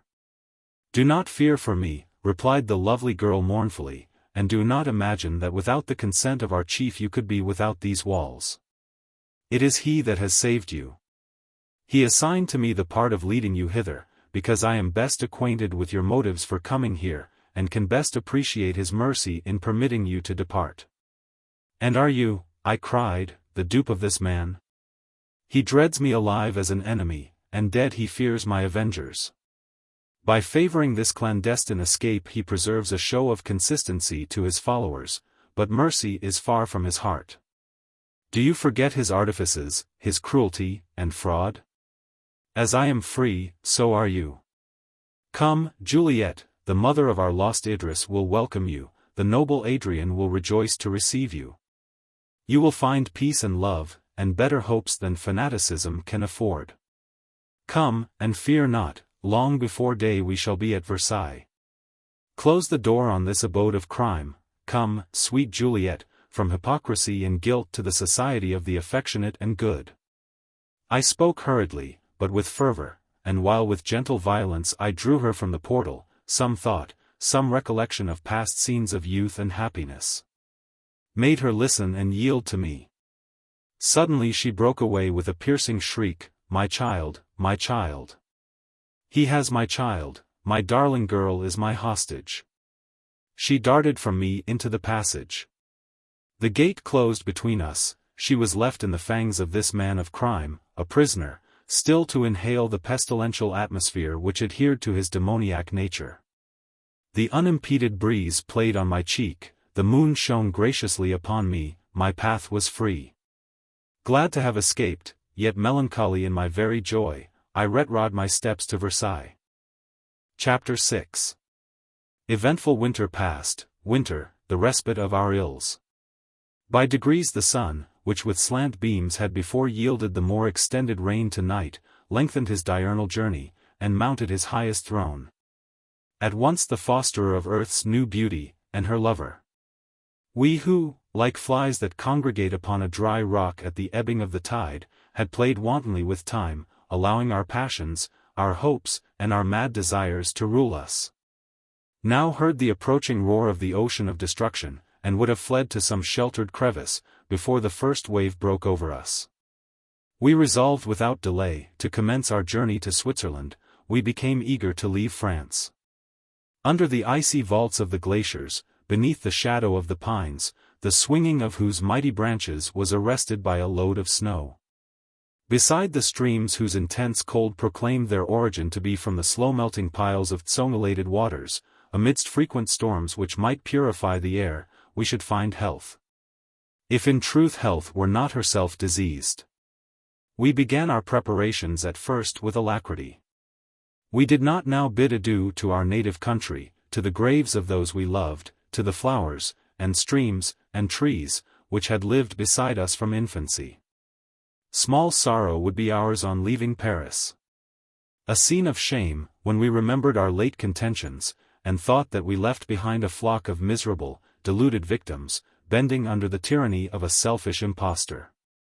Small pangs should we feel in leaving the gardens, woods, and halls of the palaces of the Bourbons at Versailles, which we feared would soon be tainted by the dead. When we looked forward to valleys lovelier than any garden, to mighty forests and halls, built not for mortal majesty, but palaces of nature's own, with the Alp of marmoreal whiteness for their walls, the sky for their roof. Yet our spirits flagged, as the day drew near which we had fixed for our departure. Dire visions and evil auguries, if such things were, thickened around us, so that in vain might men say, "These are their reasons, they are natural." 22. We felt them to be ominous, and dreaded the future event enchained to them. That the night owl should screech before the noonday sun, that the hard-winged bat should wheel around the bed of beauty, that muttering thunder should in early spring startle the cloudless air, that sudden and exterminating blight should fall on the tree and shrub, were unaccustomed, but physical events, less horrible than the mental creations of almighty fear. Some had sight of funeral processions, and faces all begrimed with tears, which flitted through the long avenues of the gardens, and drew aside the curtains of the sleepers at dead of night. Some heard wailing and cries in the air, a mournful chant would stream through the dark atmosphere, as if spirits above sang the requiem of the human race. What was there in all this, but that fear created other senses within our frames, making us see, hear, and feel what was not? What was this, but the action of diseased imaginations and childish credulity? So might it be, but what was most real, was the existence of these very fears. The staring looks of horror, the faces pale even to ghastliness, the voices struck dumb with harrowing dread, of those among us who saw and heard these things. Of this number was Adrian, who knew the delusion, yet could not cast off the clinging terror. Even ignorant infancy appeared with timorous shrieks and convulsions to acknowledge the presence of unseen powers. We must go, in change of scene, in occupation, and such security as we still hope to find, we should discover a cure for these gathering horrors. On mustering our company, we found them to consist of 1,400 souls, men, women, and children. Until now therefore, we were undiminished in numbers, except by the desertion of those who had attached themselves to the impostor prophet, and remained behind in Paris. About 50 French joined us. Our order of march was easily arranged. The ill success which had attended our division, determined Adrian to keep all in one body. I, with 100 men, went forward first as purveyor, taking the road of the Côte d'Or, through Auxerre, Dijon, Dole, over the Jura to Geneva. I was to make arrangements, at every 10 miles, for the accommodation of such numbers as I found the town or village would receive, leaving behind a messenger with a written order, signifying how many were to be quartered there. The remainder of our tribe was then divided into bands of 50 each, every division containing 18 men, and the remainder, consisting of women and children. Each of these was headed by an officer, who carried the roll of names, by which they were each day to be mustered. If the numbers were divided at night, in the morning those in the van waited for those in the rear. At each of the large towns before mentioned, we were all to assemble. And a conclave of the principal officers would hold council for the general weal. I went first, as I said, Adrian last. His mother, with Clara and Evelyn under her protection, remained also with him. Thus our order being determined, I departed. My plan was to go at first no further than Fontainebleau, where in a few days I should be joined by Adrian, before I took flight again further eastward. My friend accompanied me a few miles from Versailles. He was sad, and, in a tone of unaccustomed despondency, uttered a prayer for our speedy arrival among the Alps, accompanied with an expression of vain regret that we were not already there. In that case, I observed, we can quicken our march. Why adhere to a plan whose dilatory proceeding you already disapprove? Nay, replied he, it is too late now. A month ago, and we were masters of ourselves. Now, he turned his face from me. Though gathering twilight had already veiled its expression, he turned it yet more away, as he added, a man died of the plague last night. He spoke in a smothered voice, then suddenly clasping his hands, he exclaimed, swiftly, most swiftly advances the last hour for us all. As the stars vanish before the sun, so will his near approach destroy us. I have done my best. With grasping hands and impotent strength, I have hung on the wheel of the chariot of plague. But she drags me along with it, while, like Juggernaut, she proceeds crushing out the being of all who strew the high road of life. Would that it were over, would that her procession achieved, we had all entered the tomb together. Tears streamed from his eyes. Again and again, he continued, will the tragedy be acted. Again I must hear the groans of the dying, the wailing of the survivors, again witness the pangs, which, consummating all, envelope an eternity in their evanescent existence. Why am I reserved for this? Why the tainted weather of the flock, am I not struck to earth among the first? It is hard, very hard, for one of woman born to endure all that I endure. Hitherto, with an undaunted spirit, and in high feeling of duty and worth, Adrian had fulfilled his self-imposed task. I had contemplated him with reverence, and a fruitless desire of imitation. I now offered a few words of encouragement and sympathy. He hid his face in his hands, and while he strove to calm himself, he ejaculated, for a few months, yet for a few months more, let not, O God, my heart fail, or my courage be bowed down.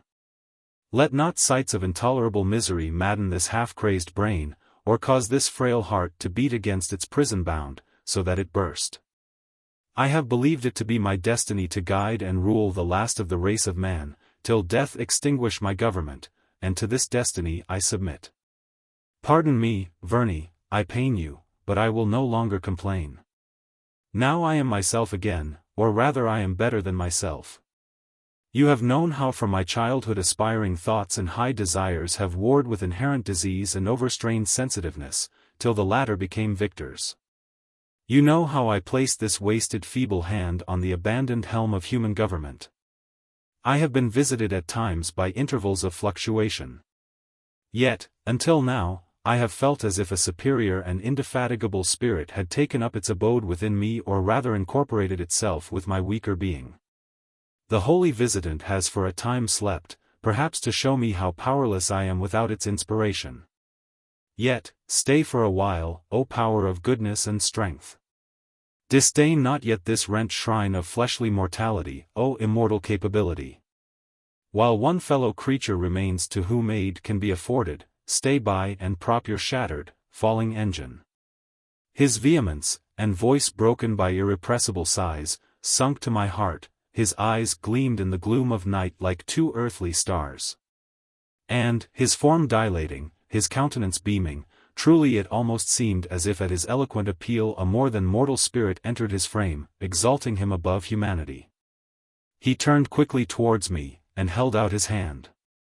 Farewell, Verney, he cried, brother of my love, farewell. No other weak expression must cross these lips. I am alive again, to our tasks, to our combats with our unvanquishable foe, for to the last I will struggle against her. He grasped my hand, and bent a look on me, more fervent and animated than any smile. Then turning his horse's head, he touched the animal with the spur, and was out of sight in a moment. A man last night had died of the plague. The quiver was not emptied, nor the bow unstrung. We stood as marks, while Parthian pestilence aimed and shot, insatiate by conquest, unobstructed by the heaps of slain. A sickness of the soul, contagious even to my physical mechanism, came over me. My knees knocked together, my teeth chattered, the current of my blood, clotted by sudden cold, painfully forced its way from my heavy heart. I did not fear for myself, but it was misery to think that we could not even save this remnant. That those I loved might in a few days be as clay-cold as Idris in her antique tomb. Nor could strength of body or energy of mind ward off the blow. A sense of degradation came over me. Did God create man, merely in the end to become dead earth in the midst of healthful vegetating nature? Was he of no more account to his Maker, than a field of corn blighted in the ear? Were our proud dreams thus to fade? Our name was written a little lower than the angels, and, behold, we were no better than ephemera. We had called ourselves the paragon of animals, and, lo! We were a quintessence of dust. We repined that the pyramids had outlasted the embalmed body of their builder. Alas! The mere shepherd's hut of straw we passed on the road, contained in its structure the principle of greater longevity than the whole race of man. How reconcile this sad change to our past aspirations, to our apparent powers? Sudden an internal voice, articulate and clear, seemed to say, thus from eternity, it was decreed, the steeds that bear time onwards had this hour and this fulfillment enchained to them. Since the void brought forth its burden. Would you read backwards the unchangeable laws of necessity? Mother of the world. Servant of the omnipotent. Eternal, changeless necessity. Who with busy fingers sittest ever weaving the indissoluble chain of events, I will not murmur at thy acts. If my human mind cannot acknowledge that all that is right. Yet since what is, must be, I will sit amidst the ruins and smile. Truly we were not born to enjoy, but to submit, and to hope. Will not the reader tire, if I should minutely describe our long-drawn journey from Paris to Geneva? If, day by day, I should record, in the form of a journal, the thronging miseries of our lot, could my hand write, or language afford words to express the variety of our woe. The hustling and crowding of one deplorable event upon another? Patience, O reader! Whoever thou art, wherever thou dwellest, whether of race spiritual, or, sprung from some surviving pair, thy nature will be human, thy habitation the earth. Thou wilt here read of the acts of the extinct race, and wilt ask wonderingly, if they, who suffered what thou findest recorded, were of frail flesh and soft organization like thyself. Most true, they were. Weep therefore, for surely, solitary being, thou wilt be of gentle disposition, shed compassionate tears. But the while lend thy attention to the tale, and learn the deeds and sufferings of thy predecessors. Yet the last events that marked our progress through France were so full of strange horror and gloomy misery, that I dare not pause too long in the narration. If I were to dissect each incident, every small fragment of a second would contain an harrowing tale, whose minutest word would curdle the blood in thy young veins. It is right that I should erect for thy instruction this monument of the foregone race, but not that I should drag thee through the wards of an hospital, nor the secret chambers of the charnel house. This tale, therefore, shall be rapidly unfolded. Images of destruction, pictures of despair, the procession of the last triumph of death, shall be drawn before thee, swift as the rack driven by the north wind along the blotted splendor of the sky. Weed-grown fields, desolate towns, the wild approach of riderless horses had now become habitual to my eyes. Nay, sights far worse, of the unburied dead, and human forms which were strewed on the roadside, and on the steps of once frequented habitations, where, through the flesh that wastes away, beneath the parching sun, the whitening bones start forth, and moulder in the sable dust. 23. Sights like these had become, woe the while, so familiar, that we had ceased to shudder, or spur our stung horses to sudden speed, as we passed them. France in its best days, at least that part of France through which we traveled, had been a cultivated desert, and the absence of enclosures, of cottages, and even of peasantry, was saddening to a traveler from sunny Italy, or busy England. Yet the towns were frequent and lively, and the cordial politeness and ready smile of the wooden-shoed peasant restored good humor to the splenetic. Now, the old woman sat no more at the door with her distaff, the lank beggar no longer asked charity in courtier-like phrase. Nor on holidays did the peasantry thread with slow grace the mazes of the dance. Silence, melancholy bride of death, went in procession with him from town to town through the spacious region. We arrived at Fontainebleau, and speedily prepared for the reception of our friends. On mustering our numbers for the night, 3 were found missing. When I inquired for them, the man to whom I spoke, uttered the word plague, and fell at my feet in convulsions. He also was infected. There were hard faces around me. For among my troop were sailors who had crossed the line times unnumbered, soldiers who, in Russia and far America, had suffered famine, cold and danger, and men still sterner featured. Once nightly depredators in our overgrown metropolis. Men bred from their cradle to see the whole machine of society at work for their destruction.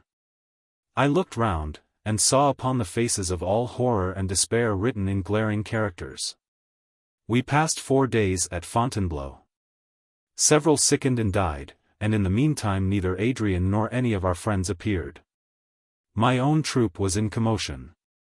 To reach Switzerland, to plunge into rivers of snow, and to dwell in caves of ice, became the mad desire of all. Yet we had promised to wait for the Earl, and he came not. My people demanded to be led forward. Rebellion, if so we might call what was the mere casting away of straw-formed shackles, appeared manifestly among them. They would away on the word without a leader. The only chance of safety, the only hope of preservation from every form of indescribable suffering, was our keeping together. I told them this, while the most determined among them answered with sullenness, that they could take care of themselves, and replied to my entreaties with scoffs and menaces. At length, on the 5th day, a messenger arrived from Adrian, bearing letters, which directed us to proceed to Auxerre, and there await his arrival, which would only be deferred for a few days. Such was the tenor of his public letters. Those privately delivered to me detailed at length the difficulties of his situation, and left the arrangement of my future plans to my own discretion. His account of the state of affairs at Versailles was brief, but the oral communications of his messenger filled up his omissions, and showed me that perils of the most frightful nature were gathering around him. At first the reawakening of the plague had been concealed. But the number of deaths increasing, the secret was divulged, and the destruction already achieved was exaggerated by the fears of the survivors. Some emissaries of the enemy of mankind, the accursed impostors, were among them, instilling their doctrine that safety and life could only be ensured by submission to their chief. And they succeeded so well, that soon, instead of desiring to proceed to Switzerland, the major part of the multitude, weak-minded women and dastardly men, desired to return to Paris, and, by ranging themselves under the banners of the so-called prophet, and by a cowardly worship of the principle of evil, to purchase respite, as they hoped, from impending death. The discord and tumult induced by these conflicting fears and passions detained Adrian. It required all his ardor in pursuit of an object, and his patience under difficulties, to calm and animate such a number of his followers, as might counterbalance the panic of the rest, and lead them back to the means from which alone safety could be derived. He had hoped immediately to follow me. But, being defeated in this intention, he sent his messenger urging me to secure my own troop at such a distance from Versailles, as to prevent the contagion of rebellion from reaching them, promising, at the same time, to join me the moment a favorable occasion should occur, by means of which he could withdraw the main body of the emigrants from the evil influence at present exercised over them. I was thrown into a most painful state of uncertainty by these communications. My first impulse was that we should all return to Versailles, there to assist in extricating our chief from his perils. I accordingly assembled my troop, and proposed to them this retrograde movement, instead of the continuation of our journey to Auxerre. With one voice they refused to comply. The notion circulated among them was, that the ravages of the plague alone detained the Protector. They opposed his order to my request. They came to a resolve to proceed without me, should I refuse to accompany them. Argument and adjuration were lost on these dastards. The continual diminution of their own numbers, effected by pestilence, added a sting to their dislike of delay, and my opposition only served to bring their resolution to a crisis. That same evening they departed towards Auxerre. Oaths, as from soldiers to their general, had been taken by them, these they broke. I also had engaged myself not to desert them. It appeared to me inhuman to ground any infraction of my word on theirs. The same spirit that caused them to rebel against me, would impel them to desert each other. And the most dreadful sufferings would be the consequence of their journey in their present unordered and chiefless array. These feelings for a time were paramount. And, in obedience to them, I accompanied the rest towards Auxerre. We arrived the same night at Villeneuve-la-Gaillarde, a town at the distance of 4 posts from Fontainebleau. When my companions had retired to rest, and I was left alone to revolve and ruminate upon the intelligence I received of Adrian's situation, another view of the subject presented itself to me. What was I doing, and what was the object of my present movements? Apparently I was to lead this troop of selfish and lawless men towards Switzerland, leaving behind my family and my selected friend, which, subject as they were hourly to the death that threatened to all, I might never see again. Was it not my first duty to assist the Protector, setting an example of attachment and duty? At a crisis, such as the one I had reached, it is very difficult to balance nicely opposing interests, and that towards which our inclinations lead us obstinately assumes the appearance of selfishness, even when we meditate a sacrifice. We are easily led at such times to make a compromise of the question, and this was my present resource. I resolved that very night to ride to Versailles. If I found affairs less desperate than I now deemed them, I would return without delay to my troop. I had a vague idea that my arrival at that town would occasion some sensation more or less strong, of which we might profit. For the purpose of leading forward the vacillating multitude, at least no time was to be lost. I visited the stables, I saddled my favorite horse, and vaulting on his back. Without giving myself time for further reflection or hesitation, quitted Villeneuve-la-Gaillarde on my return to Versailles.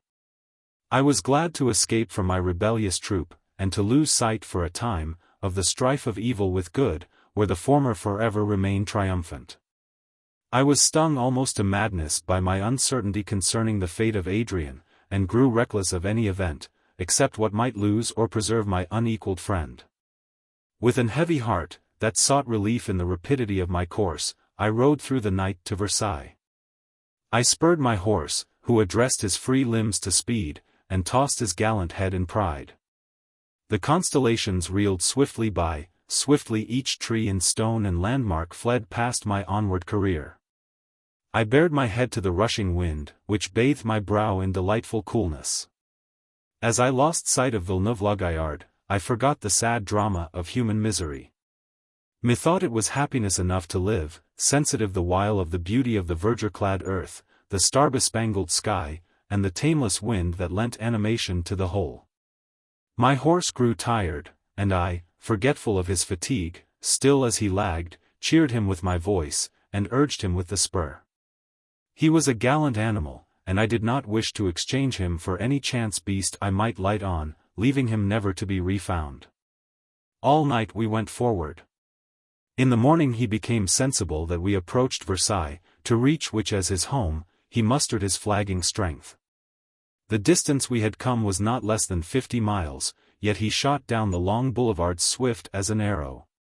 Poor fellow, as I dismounted at the gate of the castle, he sunk on his knees, his eyes were covered with a film, he fell on his side, a few gasps inflated his noble chest, and he died. I saw him expire with an anguish, unaccountable even to myself. The spasm was as the wrenching of some limb in agonizing torture, but it was brief as it was intolerable. I forgot him as I swiftly darted through the open portal, and up the majestic stairs of this castle of victories, heard Adrian's voice, "O fool! O woman nurtured, effeminate and contemptible being," I heard his voice, and answered it with convulsive shrieks. I rushed into the hall of Hercules, where he stood surrounded by a crowd, whose eyes, turned in wonder on me, reminded me that on the stage of the world, a man must repress such girlish ecstasies. I would have given worlds to have embraced him. I dared not, half in exhaustion, half voluntarily, I threw myself at my length on the ground. Dare I disclose the truth to the gentle offspring of solitude? I did so, that I might kiss the dear and sacred earth he trod. I found everything in a state of tumult. An emissary of the leader of the elect, had been so worked up by his chief, and by his own fanatical creed, as to make an attempt on the life of the protector and preserver of lost mankind. His hand was arrested while in the act of poignarding the earl. This circumstance had caused the clamor I heard on my arrival at the castle, and the confused assembly of persons that I found assembled in the Salle d'Hercule. Although superstition and demoniac fury had crept among the emigrants, yet several adhered with fidelity to their noble chieftain. And many, whose faith and love had been unhinged by fear, felt all their latent affection rekindled by this detestable attempt. A phalanx of faithful breasts closed round him. The wretch, who, although a prisoner and in bonds, vaunted his design, and madly claimed the crown of martyrdom, would have been torn to pieces, had not his intended victim interposed. Adrian, springing forward, shielded him with his own person, and commanded with energy the submission of his infuriate friends. At this moment I had entered. Discipline and peace were at length restored in the castle. And then Adrian went from house to house, from troop to troop, to soothe the disturbed minds of his followers, and recall them to their ancient obedience. But the fear of immediate death was still rife amongst these survivors of a world's destruction. The horror occasioned by the attempted assassination passed away. Each eye turned towards Paris. Men love a prop so well, that they will lean on a pointed poisoned spear. And such was he, the impostor, who, with fear of hell for his scourge, most ravenous wolf, played the driver to a credulous flock. It was a moment of suspense, that shook even the resolution of the unyielding friend of man. Adrian for one moment was about to give in, to cease the struggle, and quit, with a few adherents, the deluded crowd, leaving them a miserable prey to their passions. And to the worst tyrant who excited them. But again, after a brief fluctuation of purpose, he resumed his courage and resolves, sustained by the singleness of his purpose, and the untried spirit of benevolence which animated him. At this moment, as an omen of excellent import, his wretched enemy pulled destruction on his head, destroying with his own hands the dominion he had erected. His grand hold upon the minds of men took its rise from the doctrine inculcated by him, that those who believed in, and followed him, were the remnant to be saved, while all the rest of mankind were marked out for death. Now, at the time of the flood, the Omnipotent repented him that he had created man, and as then with water, now with the arrows of pestilence, was about to annihilate all, except those who obeyed his decrees, promulgated by the ipse dixit prophet. It is impossible to say on what foundations this man built his hopes of being able to carry on such an imposture. It is likely that he was fully aware of the lie which murderous nature might give to his assertions, and believed it to be the cast of a die. Whether he should in future ages be reverenced as an inspired delegate from heaven, or be recognized as an impostor by the present dying generation. At any rate, he resolved to keep up the drama to the last act. When, on the first approach of summer, the fatal disease again made its ravages among the followers of Adrian, the impostor exultingly proclaimed the exemption of his own congregation from the universal calamity. He was believed, his followers, hitherto shut up in Paris, now came to Versailles. Mingling with the coward band there assembled, they reviled their admirable leader, and asserted their own superiority and exemption. At length the plague, slow-footed, but sure in her noiseless advance, destroyed the illusion, invading the congregation of the elect, and showering promiscuous death among them. Their leader endeavored to conceal this event. He had a few followers, who, admitted into the arcana of his wickedness, could help him in the execution of his nefarious designs. Those who sickened were immediately and quietly withdrawn, the cord and a midnight grave disposed of them forever, while some plausible excuse was given for their absence. At last a female, whose maternal vigilance subdued even the effects of the narcotics administered to her, became a witness of their murderous designs on her only child. Mad with horror, she would have burst among her deluded fellow-victims, and, wildly shrieking, have awaked the dull ear of night with the history of the fiend-like crime. When the impostor, in his last act of rage and desperation, plunged a poignard in her bosom. Thus wounded to death, her garments dripping with her own lifeblood, bearing her strangled infant in her arms, beautiful and young as she was, Juliet. For it was she, denounced to the host of deceived believers, the wickedness of their leader. He saw the aghast looks of her auditors, changing from horror to fury. The names of those already sacrificed were echoed by their relatives, now assured of their loss. The wretch with that energy of purpose, which had borne him thus far in his guilty career, saw his danger, and resolved to evade the worst forms of it. He rushed on one of the foremost, seized a pistol from his girdle, and his loud laugh of derision mingled with the report of the weapon with which he destroyed himself. They left his miserable remains even where they lay. They placed the corpse of poor Juliet and her babe upon a bier, and all, with hearts subdued to saddest regret, in long procession walked towards Versailles. They met troops of those who had quitted the kindly protection of Adrian, and were journeying to join the fanatics. The tale of horror was recounted, all turned back. And thus at last, accompanied by the undiminished numbers of surviving humanity, and preceded by the mournful emblem of their recovered reason, they appeared before Adrian. And again and forever vowed obedience to his commands, and fidelity to his cause. Chapter 7. These events occupied so much time, that June had numbered more than half its days, before we again commenced our long-protracted journey. The day after my return to Versailles, 6 men, from among those I had left at Villeneuve-la-Gaillarde, arrived, with intelligence, that the rest of the troop had already proceeded towards Switzerland. We went forward in the same track. It is strange, after an interval of time, to look back on a period, which, though short in itself, appeared, when in actual progress, to be drawn out interminably. By the end of July we entered Dijon. By the end of July those hours, days, and weeks had mingled with the ocean of forgotten time, which in their passage teemed with fatal events and agonizing sorrow.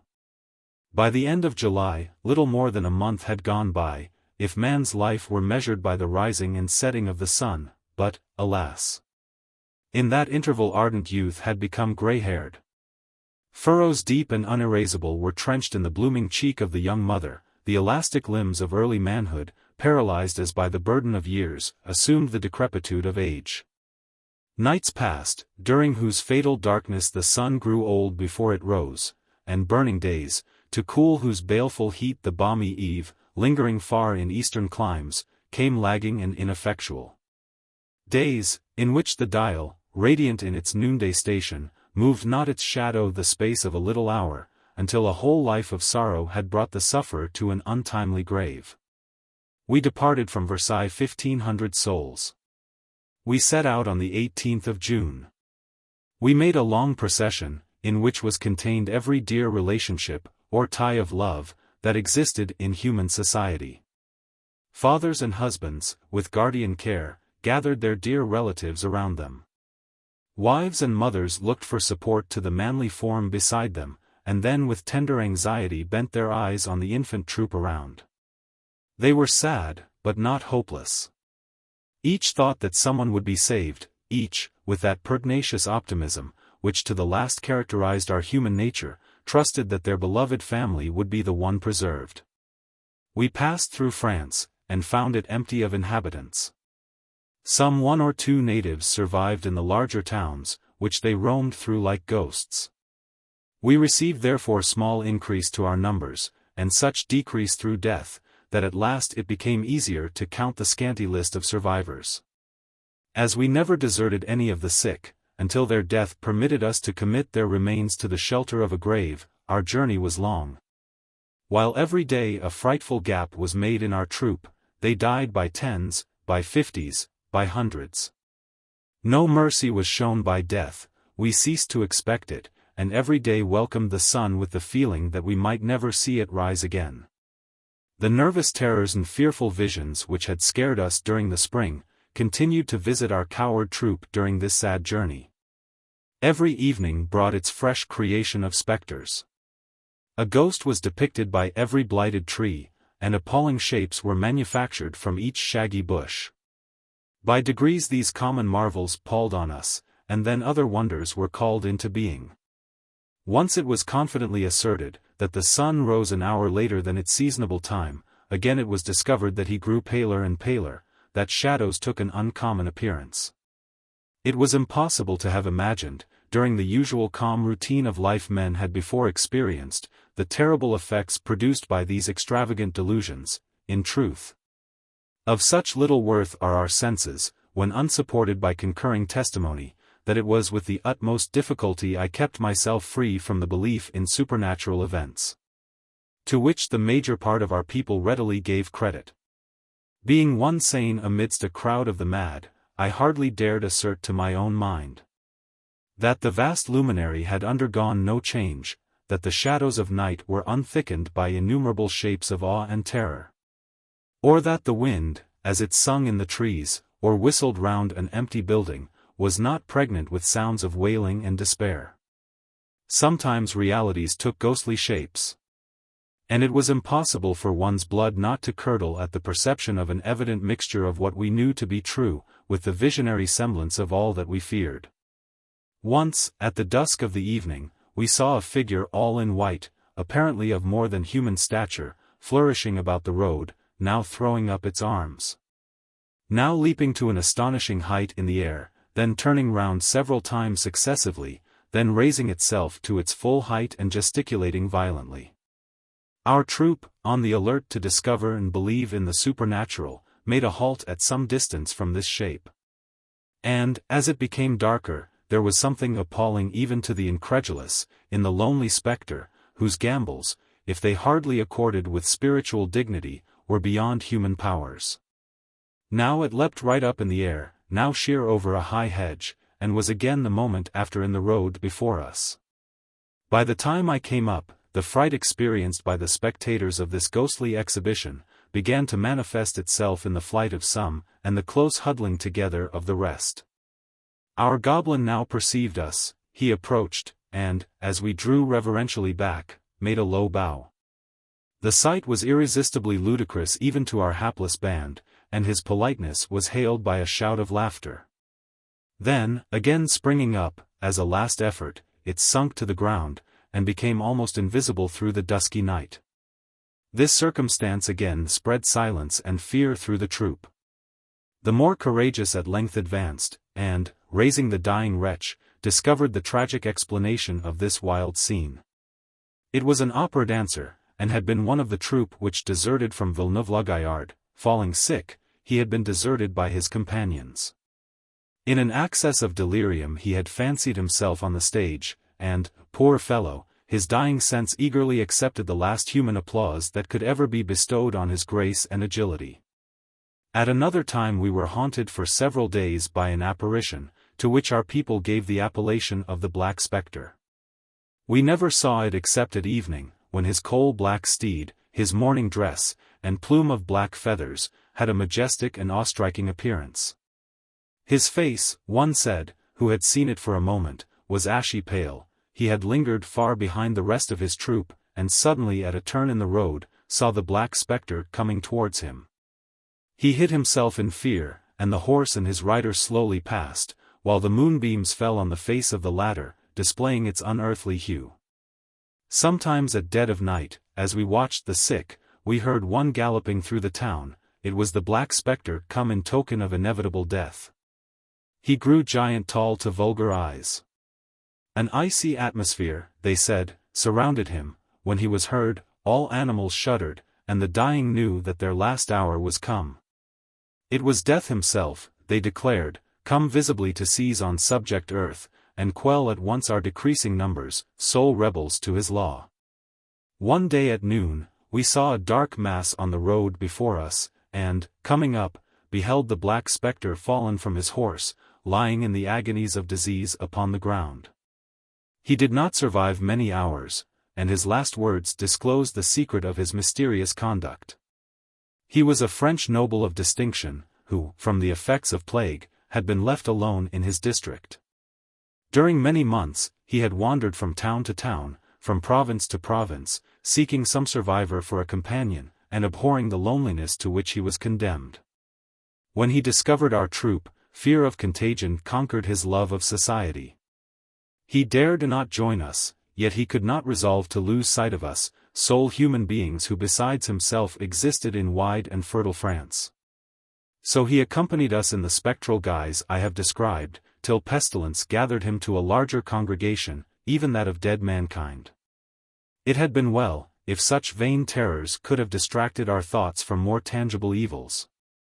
But these were too dreadful and too many not to force themselves into every thought, every moment, of our lives. We were obliged to halt at different periods for days together, till another and yet another was consigned as a clod to the vast clod which had been once our living mother. Thus we continued traveling during the hottest season, and it was not till the 1st of August, that we, the emigrants, reader, there were just 80 of us in number, entered the gates of Dijon. We had expected this moment with eagerness, for now we had accomplished the worst part of our drear journey, and Switzerland was near at hand. Yet how could we congratulate ourselves on any event thus imperfectly fulfilled? Were these miserable beings, who, worn and wretched, passed in sorrowful procession, the sole remnants of the race of man, which, like a flood, had once spread over and possessed the whole earth? It had come down clear and unimpeded from its primal mountain source in Ararat, and grew from a puny streamlet to a vast perennial river, generation after generation flowing on ceaselessly. The same, but diversified, it grew, and swept onwards towards the absorbing ocean, whose dim shores we now reached. It had been the mere plaything of nature, when first it crept out of uncreative void into light, but thought brought forth power and knowledge. And, clad with these, the race of man assumed dignity and authority. It was then no longer the mere gardener of earth, or the shepherd of her flocks. It carried with it an imposing and majestic aspect. It had a pedigree and illustrious ancestors, it had its gallery of portraits, its monumental inscriptions, its records and titles. 24. This was all over, now that the ocean of death had sucked in the slackening tide, and its source was dried up. We first had bidden adieu to the state of things which, having existed many thousand years, seemed eternal. Such a state of government, obedience, traffic, and domestic intercourse, as had molded our hearts and capacities, as far back as memory could reach. Then to patriotic zeal, to the arts, to reputation, to enduring fame, to the name of country, we had bidden farewell. We saw depart all hope of retrieving our ancient state, all expectation, except the feeble one of saving our individual lives from the wreck of the past. To preserve these we had quitted England, no more, for without her children, what name could that barren island claim? With tenacious grasp we clung to such rule and order as could best save us. Trusting that, if a little colony could be preserved, that would suffice at some remoter period to restore the lost community of mankind. But the game is up. We must all die. Nor leave survivor nor heir to the wide inheritance of earth.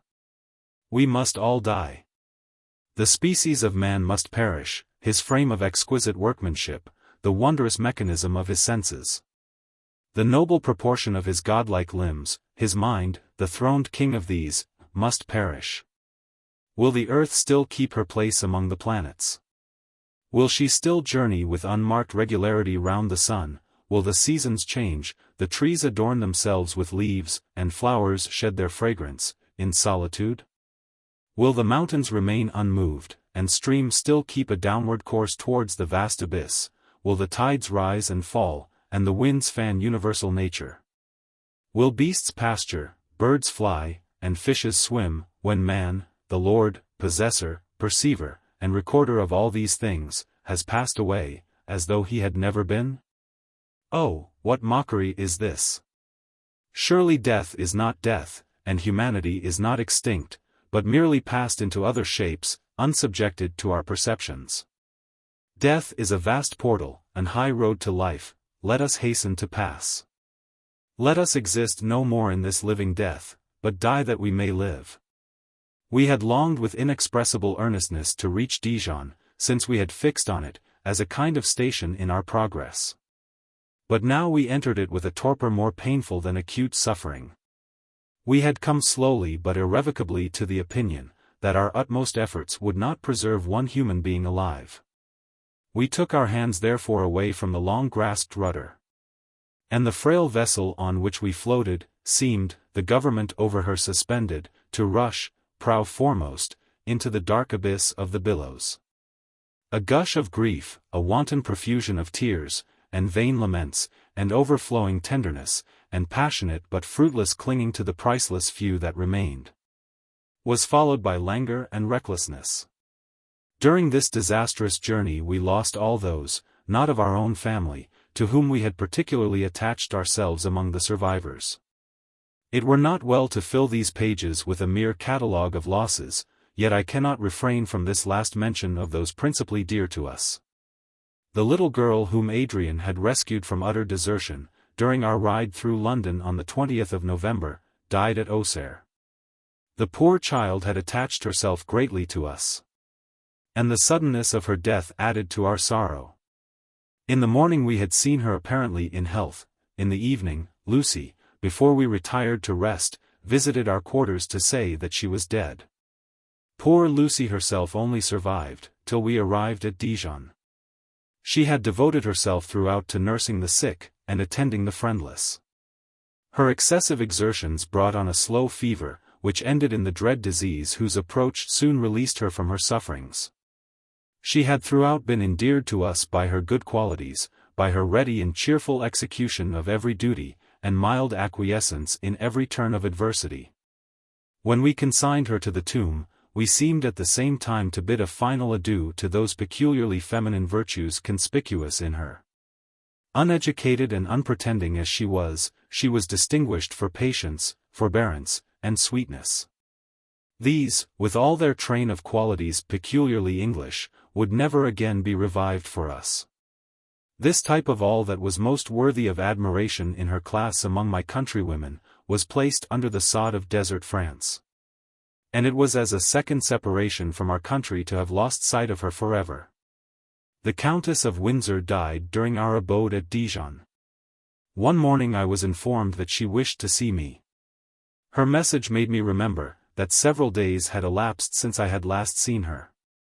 Such a circumstance had often occurred during our journey, when I remained behind to watch to their close the last moments of some one of our hapless comrades. And the rest of the troop passed on before me. But there was something in the manner of her messenger, that made me suspect that all was not right.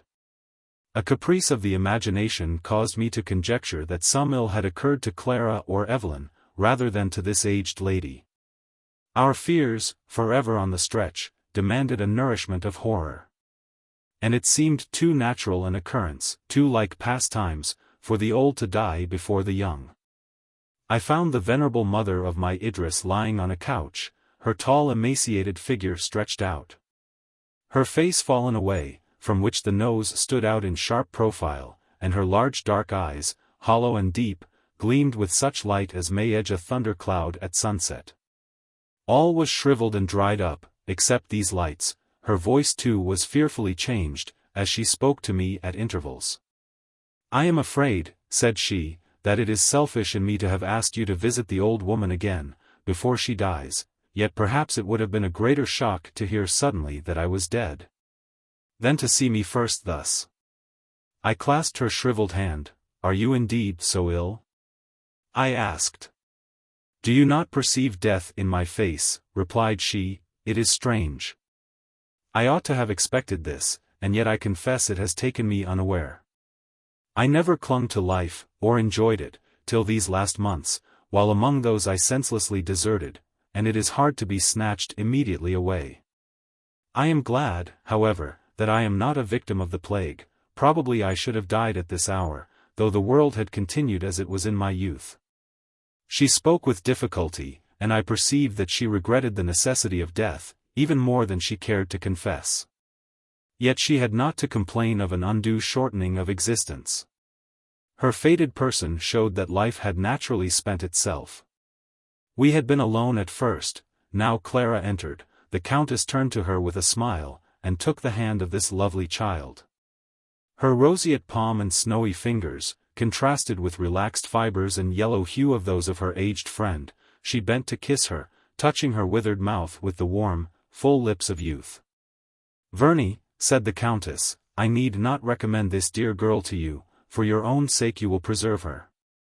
Were the world as it was, I should have 1,000 sage precautions to impress, that one so sensitive, good, and beauteous might escape the dangers that used to lurk for the destruction of the fair and excellent. This is all nothing now. I commit you, my kind nurse, to your uncle's care. To yours I entrust the dearest relic of my better self. Be to Adrian, sweet one, what you have been to me, enliven his sadness with your sprightly sallies, soothe his anguish by your sober and inspired converse, when he is dying. Nurse him as you have done me." Clara burst into tears. "Kind girl," said the Countess, "do not weep for me. Many dear friends are left to you." "And yet," cried Clara, "you talk of their dying also. This is indeed cruel. How could I live, if they were gone? If it were possible for my beloved protector to die before me, I could not nurse him, I could only die too." The venerable lady survived this scene only 24 hours. She was the last tie binding us to the ancient state of things. It was impossible to look on her, and not call to mind in their wonted guise, events, and persons, as alien to our present situation as the disputes of Themistocles and Aristides, or the wars of the two roses in our native land. The crown of England had pressed her brow. The memory of my father and his misfortunes, the vain struggles of the late king, the images of Raymond, Evadne, and Perdita, who had lived in the world's prime, were brought vividly before us. We consigned her to the oblivious tomb with reluctance, and when I turned from her grave, Janus veiled his retrospective face. That which gazed on future generations had long lost its faculty. After remaining a week at Dijon, until 30 of our number deserted the vacant ranks of life, we continued our way towards Geneva. At noon on the second day we arrived at the foot of Jura. We halted here during the heat of the day. Here 50 human beings, 50, the only human beings that survived of the food-teeming earth, assembled to read in the looks of each other ghastly plague, or wasting sorrow, desperation, or worse, carelessness of future or present evil. Here we assembled at the foot of this mighty wall of mountain, under a spreading walnut tree. A brawling stream refreshed the green sward by its sprinkling, and the busy grasshopper chirped among the thyme. We clustered together a group of wretched sufferers. A mother cradled in her enfeebled arms the child, last of many, whose glazed eye was about to close forever. Here beauty, late glowing in youthful luster and consciousness, now wan and neglected, knelt fanning with uncertain motion the beloved, who lay striving to paint his features, distorted by illness, with a thankful smile. There an hard-featured, weather-worn veteran, having prepared his meal, sat, his head dropped on his breast, the useless knife falling from his grasp, his limbs utterly relaxed. As thought of wife and child, and dearest relative, all lost, passed across his recollection. There sat a man who for 40 years had basked in fortune's tranquil sunshine. He held the hand of his last hope, his beloved daughter, who had just attained womanhood. And he gazed on her with anxious eyes, while she tried to rally her fainting spirit to comfort him. Here a servant, faithful to the last, though dying, waited on one, who, though still erect with health, gazed with gasping fear on the variety of woe around. Adrian stood leaning against a tree. He held a book in his hand, but his eye wandered from the pages, and sought mine. They mingled a sympathetic glance.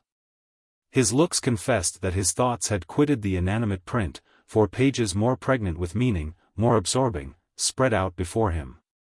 By the margin of the stream, apart from all, in a tranquil nook, where the purling brook kissed the green sward gently, Clara and Evelyn were at play, sometimes beating the water with large boughs, sometimes watching the summer flies that sported upon it.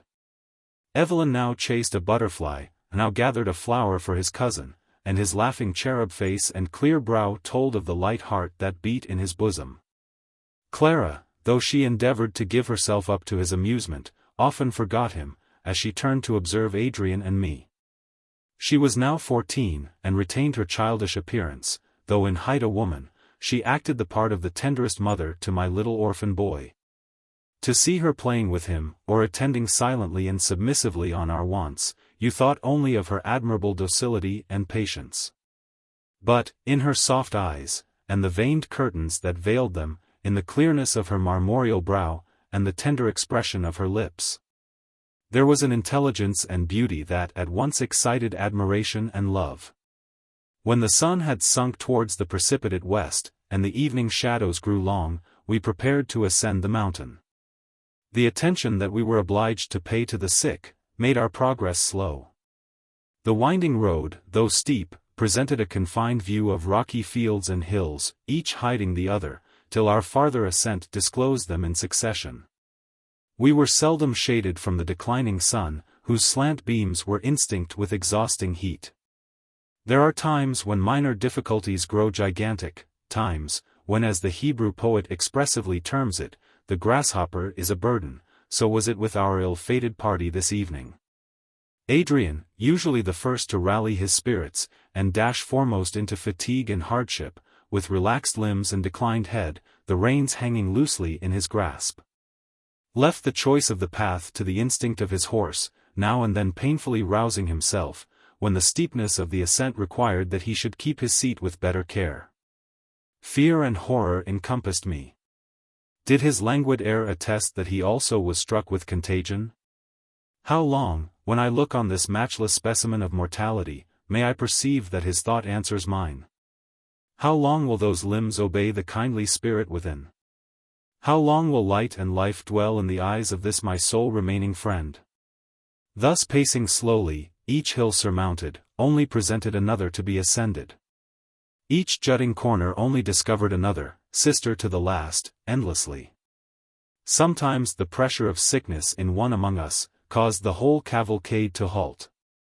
The call for water, the eagerly expressed wish to repose, the cry of pain, and suppressed sob of the mourner, such were the sorrowful attendants of our passage of the Jura. Adrian had gone first. I saw him, while I was detained by the loosening of a girth, struggling with the upward path, seemingly more difficult than any we had yet passed. He reached the top, and the dark outline of his figure stood in relief against the sky. He seemed to behold something unexpected and wonderful. For, pausing, his head stretched out, his arms for a moment extended, he seemed to give an all-hail to some new vision. Urged by curiosity, I hurried to join him. After battling for many tedious minutes with the precipice, the same scene presented itself to me, which had wrapped him in ecstatic wonder. Nature, or nature's favorite, this lovely earth, presented her most unrivaled beauties in resplendent and sudden exhibition. Below, far, far below, even as it were in the yawning abyss of the ponderous globe, lay the placid and azure expanse of Lake Leman. Vine-covered hills hedged it in, and behind dark mountains in cone-like shape, or irregular cyclopean wall, served for further defense. But beyond, and high above all, as if the spirits of the air had suddenly unveiled their bright abodes, placed in scaleless altitude in the stainless sky, heaven-kissing companions of the unattainable ether, were the glorious Alps, clothed in dazzling robes of light by the setting sun. And, as if the world's wonders were never to be exhausted, their vast immensities, their jagged crags, and roseate painting, appeared again in the lake below. Dipping their proud heights beneath the unruffled waves, palaces for the naiads of the placid waters.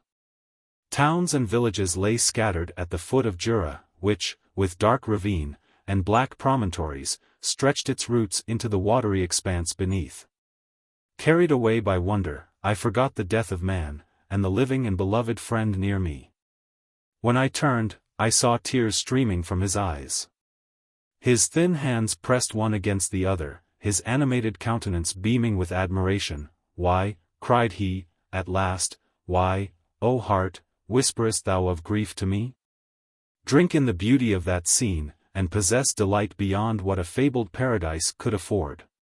By degrees, our whole party surmounting the steep, joined us, not one among them, but gave visible tokens of admiration, surpassing any before experienced. One cried, "God reveals his heaven to us. We may die blessed." Another and another, with broken exclamations, and extravagant phrases, endeavored to express the intoxicating effect of this wonder of nature. So we remained a while, lightened of the pressing burden of fate, forgetful of death, into whose night we were about to plunge.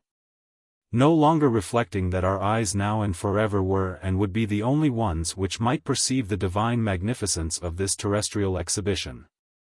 An enthusiastic transport, akin to happiness, burst, like a sudden ray from the sun, on our darkened life.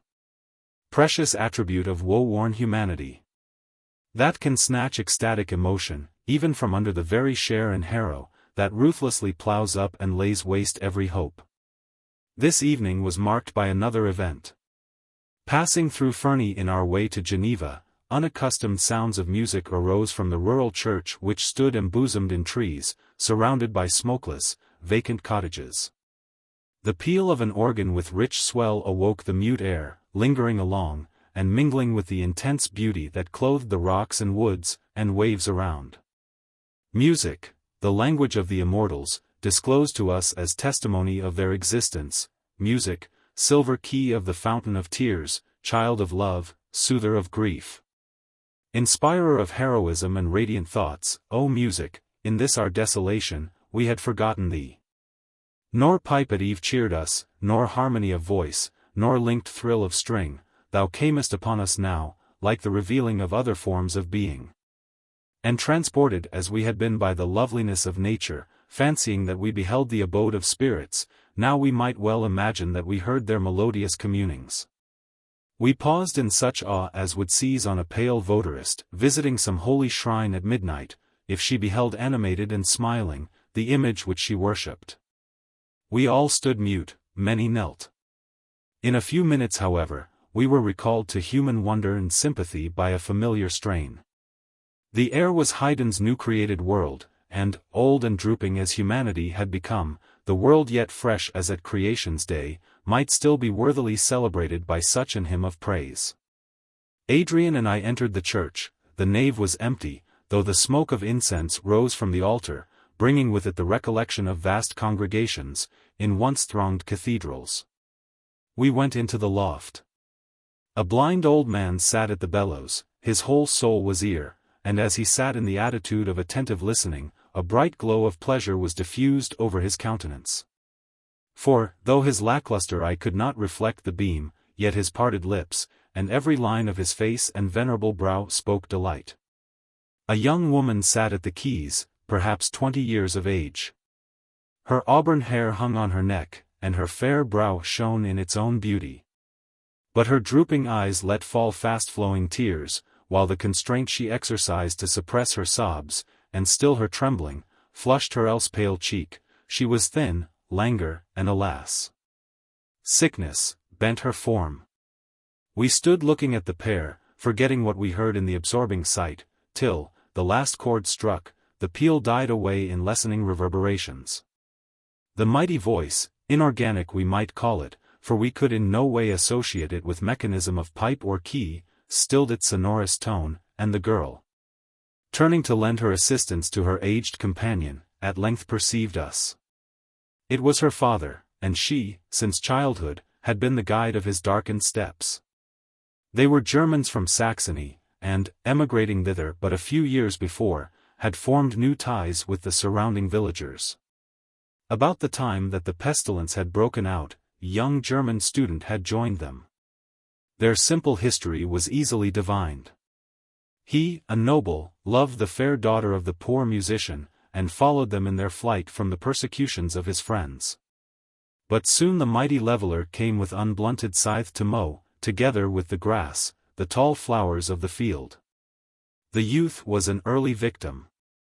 She preserved herself for her father's sake. His blindness permitted her to continue a delusion, at first the child of accident, and now solitary beings, sole survivors in the land. He remained unacquainted with the change, nor was aware that when he listened to his child's music, the mute mountains, senseless lake, and unconscious trees, were, himself excepted, her sole auditors. The very day that we arrived she had been attacked by symptomatic illness. She was paralyzed with horror at the idea of leaving her aged, sightless father alone on the empty earth. But she had not courage to disclose the truth, and the very excess of her desperation animated her to surpassing exertions. At the accustomed vesper hour, she led him to the chapel. And, though trembling and weeping on his account, she played, without fault in time, or error in note, the hymn written to celebrate the creation of the adorned earth, soon to be her tomb. We came to her like visitors from heaven itself. Her high-wrought courage, her hardly sustained firmness, fled with the appearance of relief. With a shriek she rushed towards us, embraced the knees of Adrian, and uttering but the words, "Oh, save my father," with sobs and hysterical cries, opened the long-shut floodgates of her woe. Poor girl, she and her father now lie side by side, beneath the high walnut tree where her lover reposes, and which in her dying moments she had pointed out to us. Her father, at length aware of his daughter's danger, unable to see the changes of her dear countenance, obstinately held her hand, till it was chilled and stiffened by death. Nor did he then move or speak, till, 12 hours after, kindly death took him to his breakless repose. They rest beneath the sod, the tree their monument. The hallowed spot is distinct in my memory, paled in by craggy Jura, and the far, immeasurable Alps. The spire of the church they frequented still points from out the embosoming trees. And though her hand be cold, still methinks the sounds of divine music which they loved wander about, solacing their gentle ghosts. Chapter 8. We had now reached Switzerland, so long the final mark and aim of our exertions. We had looked, I know not wherefore, with hope and pleasing expectation on her congregation of hills and snowy crags, and opened our bosoms with renewed spirits to the icy biz, which even at midsummer used to come from the northern glacier laden with cold. Yet how could we nourish expectation of relief? Like our native England, and the vast extent of fertile France, this mountain-embowered land was desolate of its inhabitants. Nor bleak mountain top, nor snow-nourished rivulet, not the ice-laden Biz, nor thunder, the tamer of contagion, had preserved them. Why therefore should we claim exemption? Who was there indeed to save? What troop had we brought fit to stand at bay, and combat with the conqueror? We were a failing remnant, tamed to mere submission to the coming blow. A train half dead, through fear of death, a hopeless, unresisting, almost reckless crew, which, in the tossed bark of life, had given up all pilotage, and resigned themselves to the destructive force of ungoverned winds. Like a few furrows of unreaped corn, which, left standing on a wide field after the rest is gathered to the garner, are swiftly borne down by the winter storm. Like a few straggling swallows, which, remaining after their fellows had, on the first unkind breath of passing autumn, migrated to genial climes, were struck to earth by the first frost of November. Like a stray sheep that wanders over the sleet-beaten hillside, while the flock is in the pen, and dies before morning dawn. Like a cloud, like one of many that were spread in impenetrable woof over the sky, which, when the shepherd north has driven its companions to drink Antipodean noon, fades and dissolves in the clear ether, such were we. We left the fair margin of the beauteous lake of Geneva, and entered the Alpine ravines. Tracing to its source the brawling Arve, through the rock-bound valley of Servaz, beside the mighty waterfalls, and under the shadow of the inaccessible mountains, we traveled on. While the luxuriant walnut tree gave place to the dark pine, whose musical branches swung in the wind, and whose upright forms had braved 1,000 storms, till the verdant sod, the flowery dell, and shrubbery hill were exchanged for the sky-piercing, untrodden, seedless rock, the bones of the world, waiting to be clothed with everything necessary to give life and beauty. 25 Strange that we should seek shelter here. Surely, if, in those countries where earth was wont, like a tender mother, to nourish her children, we had found her a destroyer, we need not seek it here. Where stricken by keen penury she seems to shudder through her stony veins. Nor were we mistaken in our conjecture. We vainly sought the vast and ever-moving glaciers of Chamonix, rifts of pendant ice, seas of tsonolated waters, the leafless groves of tempest-battered pines, dells. Mere paths for the loud avalanche, and hilltops, the resort of thunderstorms. Pestilence reigned paramount even here. By the time that day and night, like twin sisters of equal growth, shared equally their dominion over the hours, one by one, beneath the ice caves. Beside the waters springing from the thawed snows of 1,000 winters, another and yet another of the remnant of the race of man, closed their eyes forever to the light. Yet we were not quite wrong in seeking a scene like this, whereon to close the drama. Nature, true to the last, consoled us in the very heart of misery. Sublime grandeur of outward objects soothed our hapless hearts, and were in harmony with our desolation. Many sorrows have befallen man during his checkered course. And many a woe-stricken mourner has found himself sole survivor among many. Our misery took its majestic shape and coloring from the vast ruin that accompanied and made one with it. Thus on lovely earth, many a dark ravine contains a brawling stream, shadowed by romantic rocks, threaded by mossy paths, but all, except this, wanted the mighty background, the towering Alps, whose snowy capes, or bared ridges, lifted us from our dull mortal abode, to the palaces of nature's own. This solemn harmony of event and situation regulated our feelings, and gave as it were fitting costume to our last act. Majestic gloom and tragic pomp attended the decease of wretched humanity. The funeral procession of monarchs of old was transcended by our splendid shows. Near the sources of the Arveiron we performed the rites for only accepted, the last of the species. Adrian and I, leaving Clara and Evelyn wrapped in peaceful unobserving slumber, carried the body to this desolate spot, and placed it in those caves of ice beneath the glacier, which rive and split with the slightest sound, and bring destruction on those within the clefts. No bird or beast of prey could here profane the frozen form. So, with hushed steps and in silence, we placed the dead on a bier of ice, and then, departing, stood on the rocky platform beside the river springs. All hushed as we had been, the very striking of the air with our persons had sufficed to disturb the repose of this thawless region. And we had hardly left the cavern, before vast blocks of ice, detaching themselves from the roof, fell, and covered the human image we had deposited within. We had chosen a fair moonlight night, but our journey thither had been long, and the crescent sank behind the western heights by the time we had accomplished our purpose. The snowy mountains and blue glaciers shone in their own light.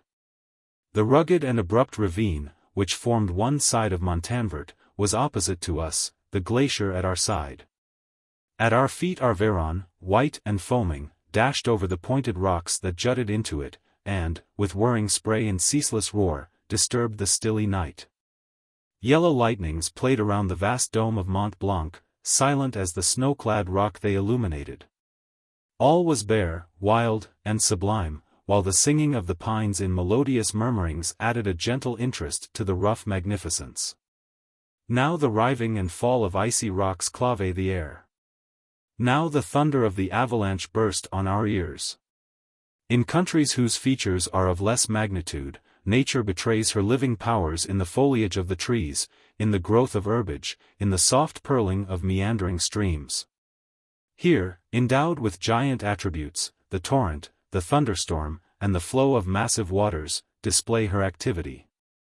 Such the churchyard, such the requiem, such the eternal congregation, that waited on our companion's funeral. Nor was it the human form alone which we had placed in this eternal sepulchre, whose obsequies we now celebrated. With this last victim plague vanished from the earth. Death had never wanted weapons wherewith to destroy life, and we, few and weak as we had become, were still exposed to every other shaft with which his full quiver teemed. But pestilence was absent from among them. For 7 years it had had full sway upon earth, she had trod every nook of our spacious globe. She had mingled with the atmosphere, which as a cloak enwraps all our fellow creatures, the inhabitants of native Europe, the luxurious Asiatic, the swarthy African and free American had been vanquished and destroyed by her. Her barbarous tyranny came to its close here in the rocky vale of Chamonix. Still recurring scenes of misery and pain, the fruits of this distemper, made no more a part of our lives, the word plague no longer rung in our ears, the aspect of plague incarnate in the human countenance no longer appeared before our eyes. From this moment I saw plague no more. She abdicated her throne, and despoiled herself of her imperial scepter among the ice rocks that surrounded us. She left solitude and silence co-heirs of her kingdom. My present feelings are so mingled with the past, that I cannot say whether the knowledge of this change visited us, as we stood on this sterile spot. It seems to me that it did. That a cloud seemed to pass from over us, that a weight was taken from the air, that henceforth we breathed more freely, and raised our heads with some portion of former liberty. Yet we did not hope. We were impressed by the sentiment, that our race was run, but that plague would not be our destroyer. The coming time was as a mighty river, down which a charmed boat is driven, whose mortal steersman knows, that the obvious peril is not the one he needs fear, yet that danger is nigh. And who floats awestruck under beetling precipices, through the dark and turbid waters, seeing in the distance yet stranger and ruder shapes, towards which he is irresistibly impelled. What would become of us? Oh, for some Delphic oracle, or Pythian maid, to utter the secrets of futurity! Oh, for some Oedipus to solve the riddle of the cruel Sphnx! Such Oedipus was I to be, not divining a word's juggle, but whose agonizing pangs, and sorrow-tainted life were to be the engines, wherewith to lay bare the secrets of destiny, and reveal the meaning of the enigma, whose explanation closed the history of the human race. Dim fancies, akin to these, haunted our minds, and instilled feelings not unallied to pleasure, as we stood beside this silent tomb of nature, reared by these lifeless mountains. Above her living veins, choking her vital principle. Thus are we left, said Adrian, two melancholy blasted trees, where once a forest waved. We are left to mourn, and pine, and die. Yet even now we have our duties, which we must string ourselves to fulfill, the duty of bestowing pleasure where we can, and by force of love, irradiating with rainbow hues the tempest of grief. Nor will I repine if in this extremity we preserve what we now possess. Something tells me, Verney, that we need no longer dread our cruel enemy, and I cling with delight to the oracular voice. Though strange, it will be sweet to mark the growth of your little boy, and the development of Clara's young heart. In the midst of a desert world, we are everything to them. And, if we live, it must be our task to make this new mode of life happy to them. At present this is easy, for their childish ideas do not wander into futurity, and the stinging craving for sympathy, and olive love of which our nature is susceptible, is not yet awake within them. We cannot guess what will happen then, when nature asserts her indefeasible and sacred powers. But, long before that time, we may all be cold, as he who lies in yonder tomb of ice. We need only provide for the present, and endeavor to fill with pleasant images the inexperienced fancy of your lovely niece. The scenes which now surround us, vast and sublime as they are not such as can best contribute to this work. Nature is here like our fortunes, grand, but too destructive, bare, and rude, to be able to afford delight to her young imagination. Let us descend to the sunny plains of Italy. Winter will soon be here, to clothe this wilderness in double desolation. But we will cross the bleak hilltops, and lead her to scenes of fertility and beauty, where her path will be adorned with flowers, and the cheery atmosphere inspire pleasure and hope. In pursuance of this plan we quitted Chamonix on the following day. We had no cause to hasten our steps. No event was transacted beyond our actual sphere to enchain our resolves, so we yielded to every idle whim, and deemed our time well spent. When we could behold the passage of the hours without dismay, we loitered along the lovely vale of Servoz. Passed long hours on the bridge, which, crossing the ravine of Arve, commands a prospect of its pine-clothed depths, and the snowy mountains that wall it in. We rambled through romantic Switzerland, till, fear of coming winter leading us forward, the first days of October found us in the valley of La Maurienne, which leads to Senus. I cannot explain the reluctance we felt at leaving this land of mountains. Perhaps it was, that we regarded the Alps as boundaries between our former and our future state of existence, and so clung fondly to what of old we had loved. Perhaps, because we had now so few impulses urging to a choice between two modes of action, we were pleased to preserve the existence of one, and preferred the prospect of what we were to do to the recollection of what had been done. We felt that for this year danger was past, and we believed that, for some months, we were secured to each other. There was a thrilling, agonizing delight in the thought. It filled the eyes with misty tears, it tore the heart with tumultuous heavings. Frilier than the snowfall in the river, were we each and all, but we strove to give life and individuality to the meteoric course of our several existences, and to feel that no moment escaped us unenjoyed. Thus tottering on the dizzy brink, we were happy. Yes. As we sat beneath the toppling rocks, beside the waterfalls, near forests, ancient as the hills, and folding sunny spots of greenery, where the chamois grazed, and the timid squirrel laid up its hoard, descanting on the charms of nature, drinking in the while her unalienable beauties, we were, in an empty world, happy. Yet, O days of joy, days, when I spoke to eye, and voices, sweeter than the music of the swinging branches of the pines, or rivulet's gentle murmur, answered mine, yet. O days replete with beatitude, days of loved society, days unutterably dear to me forlorn, pass, O pass before me, making me in your memory forget what I am. Behold, how my streaming eyes blot this senseless paper, behold, how my features are convulsed by agonizing throes, at your mere recollection, now that, alone, my tears flow, my lips quiver. My cries fill the air, unseen, unmarked, unheard. Yet, oh yet, days of delight! Let me dwell on your long-drawn hours. As the cold increased upon us, we passed the Alps, and descended into Italy. At the uprising of morn, we sat at our repast, and cheated our regrets by gay sallies or learned disquisitions. The livelong day we sauntered on, still keeping in view the end of our journey, but careless of the hour of its completion.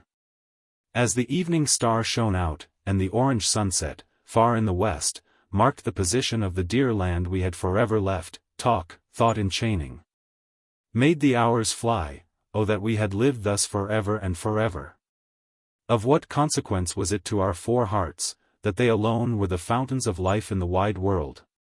As far as mere individual sentiment was concerned, we had rather be left thus united together, than if, each alone in a populous desert of unknown men, we had wandered truly companionless till life's last term.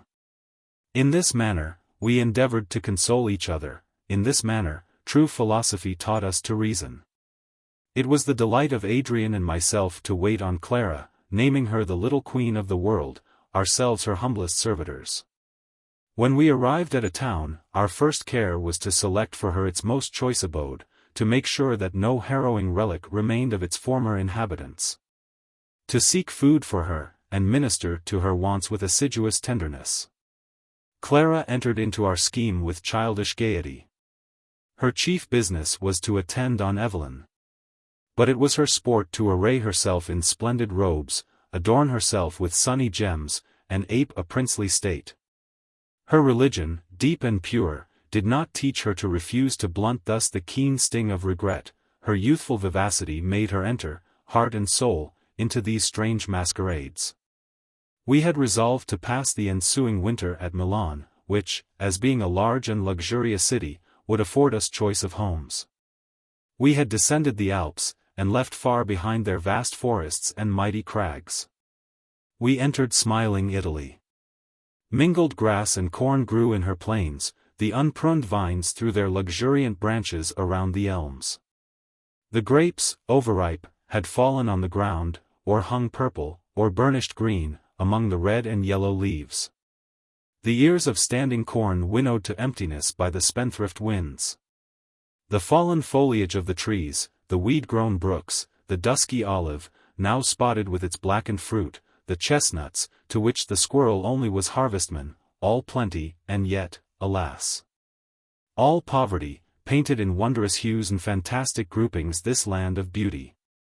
In the towns, in the voiceless towns, we visited the churches, adorned by pictures, masterpieces of art, or galleries of statues, while in this genial clime the animals, in new-found liberty, rambled through the gorgeous palaces, and hardly feared our forgotten aspect. The dove-colored oxen turned their full eyes on us, and paced slowly by. A startling throng of silly sheep, with pattering feet, would start up in some chamber, formerly dedicated to the repose of beauty, and rush, huddling past us, down the marble staircase into the street, and again in at the first open door, taking unrebuked possession of hallowed sanctuary, or kingly council chamber. We no longer started at these occurrences, nor at worse exhibition of change, when the palace had become a mere tomb, pregnant with fetid stench, strewn with the dead. And we could perceive how pestilence and fear had played strange antics, chasing the luxurious dame to the dank fields and bare cottage. Gathering, among carpets of Indian woof, and beds of silk, the rough peasant, or the deformed half-human shape of the wretched beggar. We arrived at Milan, and stationed ourselves in the viceroy's palace. Here we made laws for ourselves, dividing our day, and fixing distinct occupations for each hour. In the morning we rode in the adjoining country, or wandered through the palaces, in search of pictures or antiquities. In the evening we assembled to read or to converse. There were few books that we dared read, few, that did not cruelly deface the painting we bestowed on our solitude, by recalling combinations and emotions never more to be experienced by us. Metaphysical disquisition, fiction, which wandering from all reality, lost itself in self-created errors, poets of times so far gone by, that to read of them was as to read of Atlantis and Utopia. Or such as referred to nature only, and the workings of one particular mind, but most of all, talk, varied and ever new, beguiled our hours. While we paused thus in our onward career towards death, time held on its accustomed course. Still and forever did the earth roll on, enthroned in her atmospheric car, speeded by the force of the invisible coursers of never-erring necessity. And now, this dewdrop in the sky, this ball, ponderous with mountains, lucent with waves, passing from the short tyranny of watery Pisces and the frigid Ram, entered the radiant domain of Taurus and the Twins. There, fanned by vernal airs, the spirit of beauty sprung from her cold repose. And, with winnowing wings and soft pacing feet, set a girdle of verdure around the earth, sporting among the violets, hiding within the springing foliage of the trees, tripping lightly down the radiant streams into the sunny deep. For lo! Winter is past, the rain is over and gone, the flowers appear on the earth, the time of the singing of birds is come, and the voice of the turtle is heard in our land. The fig tree putteth forth her green figs, and the vines, with the tender grape, give a good smell. 26 Thus was it in the time of the ancient regal poet, thus was it now. Yet how could we miserable hail the approach of this delightful season? We hoped indeed that death did not now as heretofore walk in its shadow. Yet, left as we were alone to each other, we looked in each other's faces with inquiring eyes, not daring altogether to trust to our presentiments, and endeavoring to divine which would be the hapless survivor to the other three. We were to pass the summer at the Lake of Como, and thither we removed as soon as spring grew to her maturity, and the snow disappeared from the hilltops. 10 miles from Como, under the steep heights of the eastern mountains, by the margin of the lake, was a villa called the Pliniana, from its being built on the site of a fountain, whose periodical ebb and flow is described by the younger Pliny in his letters. The house had nearly fallen into ruin, till in the year 2090, an English nobleman had bought it, and fitted it up with every luxury. 2 large halls, hung with splendid tapestry, and paved with marble, opened on each side of a court, of whose 2 other sides one overlooked the deep dark lake, and the other was bounded by a mountain, from whose stony side gushed, with roar and splash, the celebrated fountain. Above, underwood of myrtle and tufts of odorous plants crowned the rock, while the star-pointing giant cypresses reared themselves in the blue air, and the recesses of the hills were adorned with the luxuriant growth of chestnut trees. Here we fixed our summer residence. We had a lovely skiff, in which we sailed, now stemming the midmost waves, now coasting the overhanging and craggy banks, thick sown with evergreens, which dipped their shining leaves in the waters, and were mirrored in many a little bay and creek of waters of translucent darkness. Here orange plants bloomed, here birds poured forth melodious hymns, and here, during spring, the cold snake emerged from the clefts, and basked on the sunny terraces of rock. Were we not happy in this paradisiacal retreat?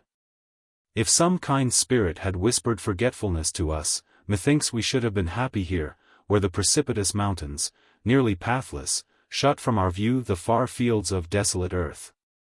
And with small exertion of the imagination, we might fancy that the cities were still resonant with popular hum, and the peasant still guided his plough through the furrow, and that we, the world's free denizens, enjoyed a voluntary exile, and not a remediless cutting off from our extinct species.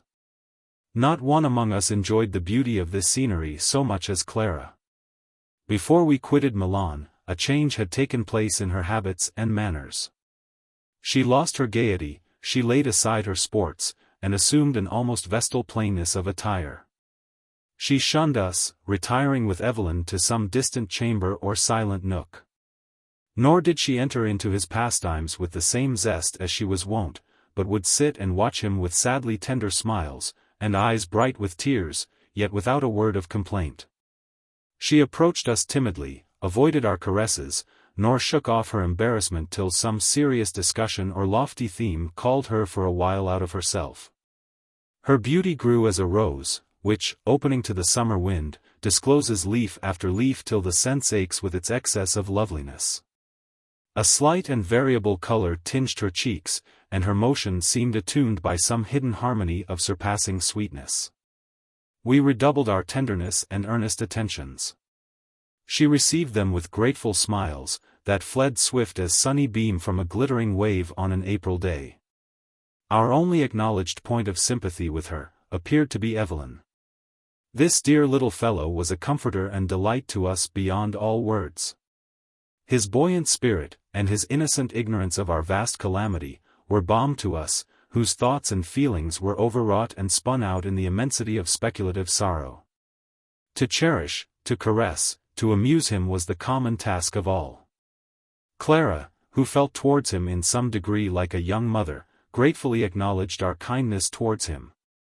To me, to me, who saw the clear brows and soft eyes of the beloved of my heart, my lost and ever dear Idris, reborn in his gentle face, to me he was dear even to pain. If I pressed him to my heart, methought I clasped a real and living part of her, who had lain there through long years of youthful happiness. It was the custom of Adrian and myself to go out each day in our skiff to forage in the adjacent country. In these expeditions we were seldom accompanied by Clara or her little charge, but our return was an hour of hilarity. Evelyn ransacked our stores with childish eagerness, and we always brought some new-found gift for our fair companion. Then too we made discoveries of lovely scenes or gay palaces, whither in the evening we all proceeded. Our sailing expeditions were most divine, and with a fair wind or transverse course we cut the liquid waves. And, if talk failed under the pressure of thought, I had my clarinet with me, which awoke the echoes, and gave the change to our careful minds. Clara at such times often returned to her former habits of free converse and gay sally, and though our 4 hearts alone beat in the world, those 4 hearts were happy. One day, on our return from the town of Como, with a laden boat, we expected as usual to be met at the port by Clara and Evelyn, and we were somewhat surprised to see the beach vacant. I, as my nature prompted, would not prognosticate evil, but explained it away as a mere casual incident. Not so Adrian. He was seized with sudden trembling and apprehension, and he called to me with vehemence to steer quickly for land, and, when near, leapt from the boat, half falling into the water. And, scrambling up the steep bank, hastened along the narrow strip of garden, the only level space between the lake and the mountain. I followed without delay. The garden and inner court were empty, so was the house, whose every room we visited.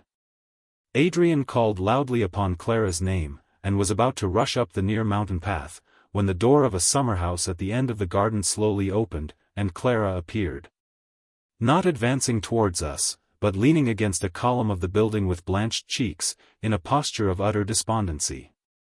Adrian sprang towards her with a cry of joy, and folded her delightedly in his arms. She withdrew from his embrace, and, without a word, again entered the summer-house. Her quivering lips, her despairing heart refused to afford her voice to express our misfortune. Poor little Evelyn had, while playing with her, been seized with sudden fever, and now lay torpid and speechless on a little couch in the summer-house. For a whole fortnight we unceasingly watched beside the poor child, as his life declined under the ravages of a virulent typhus. His little form and tiny lineaments encaged the embryo of the world-spanning mind of man. Man's nature, brimful of passions and affections, would have had an home in that little heart, whose swift pulsations hurried towards their close. His small hand's fine mechanism, now flaccid and unbent, would in the growth of sinew and muscle, have achieved works of beauty or of strength. His tender rosy feet would have trod in firm manhood the bowers and glades of earth. These reflections were now of little use. He lay, thought and strength suspended, waiting unresisting the final blow. We watched at his bedside, and when the access of fever was on him, we neither spoke nor looked at each other, marking only his obstructed breath and the mortal glow that tinged his sunken cheek. The heavy death that weighed on his eyelids. It is a trite evasion to say, that words could not express our long-drawn agony. Yet how can words image sensations, whose tormenting keenness throw us back, as it were, on the deep roots and hidden foundations of our nature, which shake our being with earthquake throe? So that we leave to confide in accustomed feelings which like Mother Earth support us, and cling to some vain imagination or deceitful hope, which will soon be buried in the ruins occasioned by the final shock. I have called that period a fortnight, which we passed watching the changes of the sweet child's malady, and such it might have been. At night, we wondered to find another day gone. while each particular hour seemed endless. Day and night were exchanged for one another uncounted. We slept hardly at all, nor did we even quit his room, except when a pang of grief seized us, and we retired from each other for a short period to conceal our sobs and tears. We endeavored in vain to abstract Clara from this deplorable scene. She sat, hour after hour, looking at him, now softly arranging his pillow, and, while he had power to swallow, administered his drink. At length the moment of his death came, the blood paused in its flow, his eyes opened, and then closed again, without convulsion or sigh. The frail tenement was left vacant of its spiritual inhabitant. I have heard that the sight of the dead has confirmed materialists in their belief. I ever felt otherwise. Was that my child, that moveless decaying inanimation? My child was enraptured by my caresses, his dear voice clothed with meaning articulations, his thoughts, otherwise inaccessible. His smile was a ray of the soul, and the same soul sat upon its throne in his eyes. I turn from this mockery of what he was. Take, O earth, thy debt. Freely and forever I consign to thee the garb thou didst afford. But thou, sweet child, amiable and beloved boy, either thy spirit has sought a fitter dwelling, or, shrined in my heart, thou livest while it lives. We placed his remains under a cypress, the upright mountain being scooped out to receive them. And then Clara said, "If you wish me to live, take me from hence." There is something in this scene of transcendent beauty, in these trees, and hills and waves, that forever whisper to me, "Leave thy cumbrous flesh, and make a part of us. I earnestly entreat you to take me away." So on the 15th of August we bade adieu to our villa, and the embowering shades of this abode of beauty, to calm bay and noisy waterfall. To Evelyn's little grave we bade farewell. And then, with heavy hearts, we departed on our pilgrimage towards Rome. Chapter 9. Now, soft a while, have I arrived so near the end? Yes.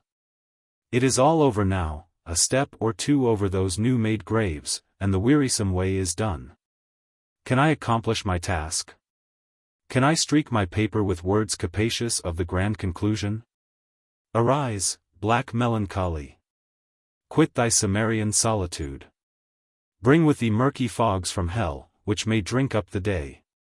Bring blight and pestiferous exhalations, which, entering the hollow caverns and breathing places of earth, may fill her stony veins with corruption, so that not only herbage may no longer flourish.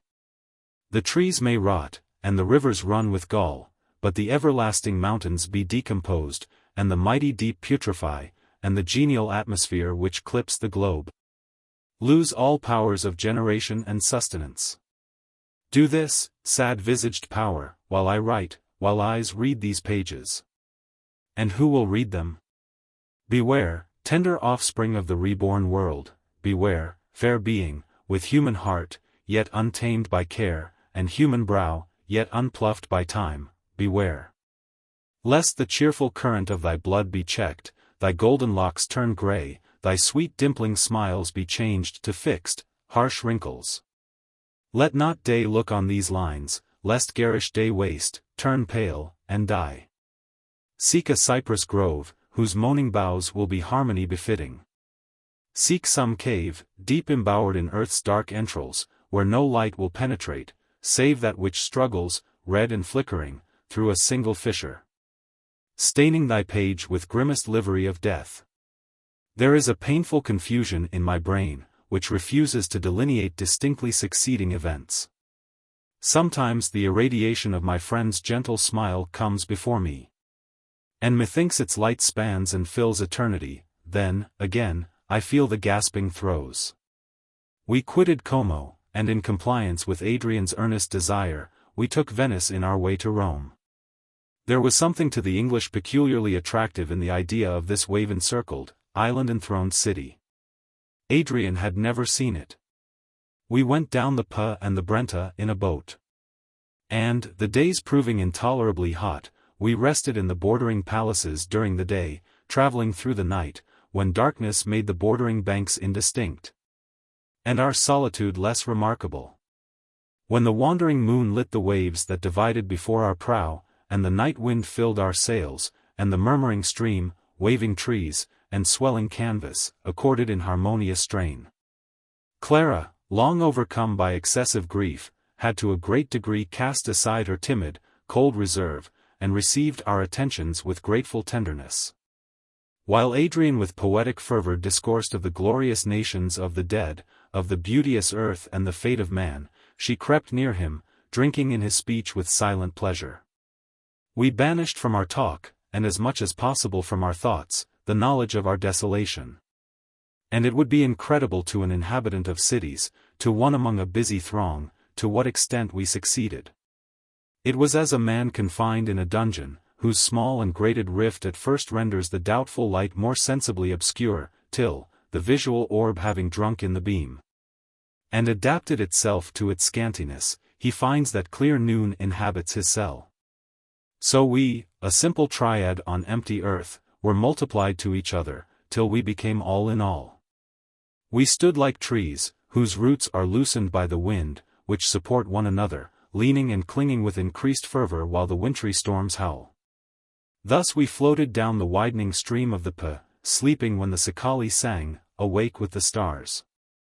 We entered the narrower banks of the Brenta, and arrived at the shore of the Laguna at sunrise on the 6th of September. The bright orb slowly rose from behind its cupolas and towers, and shed its penetrating light upon the glassy waters. Wrecks of gondolas, and some few uninjured ones, were strewed on the beach at Fusina. We embarked in one of these for the widowed daughter of Ocean, who, abandoned and fallen, sat forlorn on her propping isles, looking towards the far mountains of Greece. We rowed lightly over the Laguna, and entered Canale Grande. The tide ebbed sullenly from out the broken portals and violated halls of Venice, seaweed and sea monsters were left on the blackened marble, while the salt ooze defaced the matchless works of art that adorned their walls, and the seagull flew out from the shattered window. In the midst of this appalling ruin of the monuments of man's power, nature asserted her ascendancy, and shone more beauteous from the contrast. The radiant waters hardly trembled, while the rippling waves made many-sided mirrors to the sun. The blue immensity, seen beyond Lido, stretched far, unspecked by boat, so tranquil, so lovely, that it seemed to invite us to quit the land strewn with ruins, and to seek refuge from sorrow and fear on its placid extent.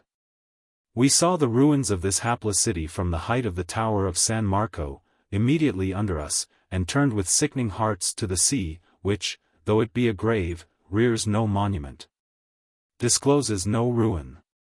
Evening had come apace. The sun set in calm majesty behind the misty summits of the Apennines, and its golden and roseate hues painted the mountains of the opposite shore. That land, said Adrian, tinged with the last glories of the day, is Greece. Greece. The sound had a responsive chord in the bosom of Clara. She vehemently reminded us that we had promised to take her once again to Greece, to the tomb of her parents. Why go to Rome? What should we do at Rome? We might take one of the many vessels to be found here, embark in it, and steer right for Albania. I objected the dangers of ocean, and the distance of the mountains we saw, from Athens. A distance which, from the savage uncultivation of the country, was almost impassable. Adrian, who was delighted with Clara's proposal, obviated these objections. The season was favorable. The northwest that blew would take us transversely across the gulf. And then we might find, in some abandoned port, a light Greek caique, adapted for such navigation, and run down the coast of the Morea, and, passing over the Isthmus of Corinth, without much land traveling or fatigue, find ourselves at Athens. This appeared to me wild talk, but the sea, glowing with 1,000 purple hues, looked so brilliant and safe.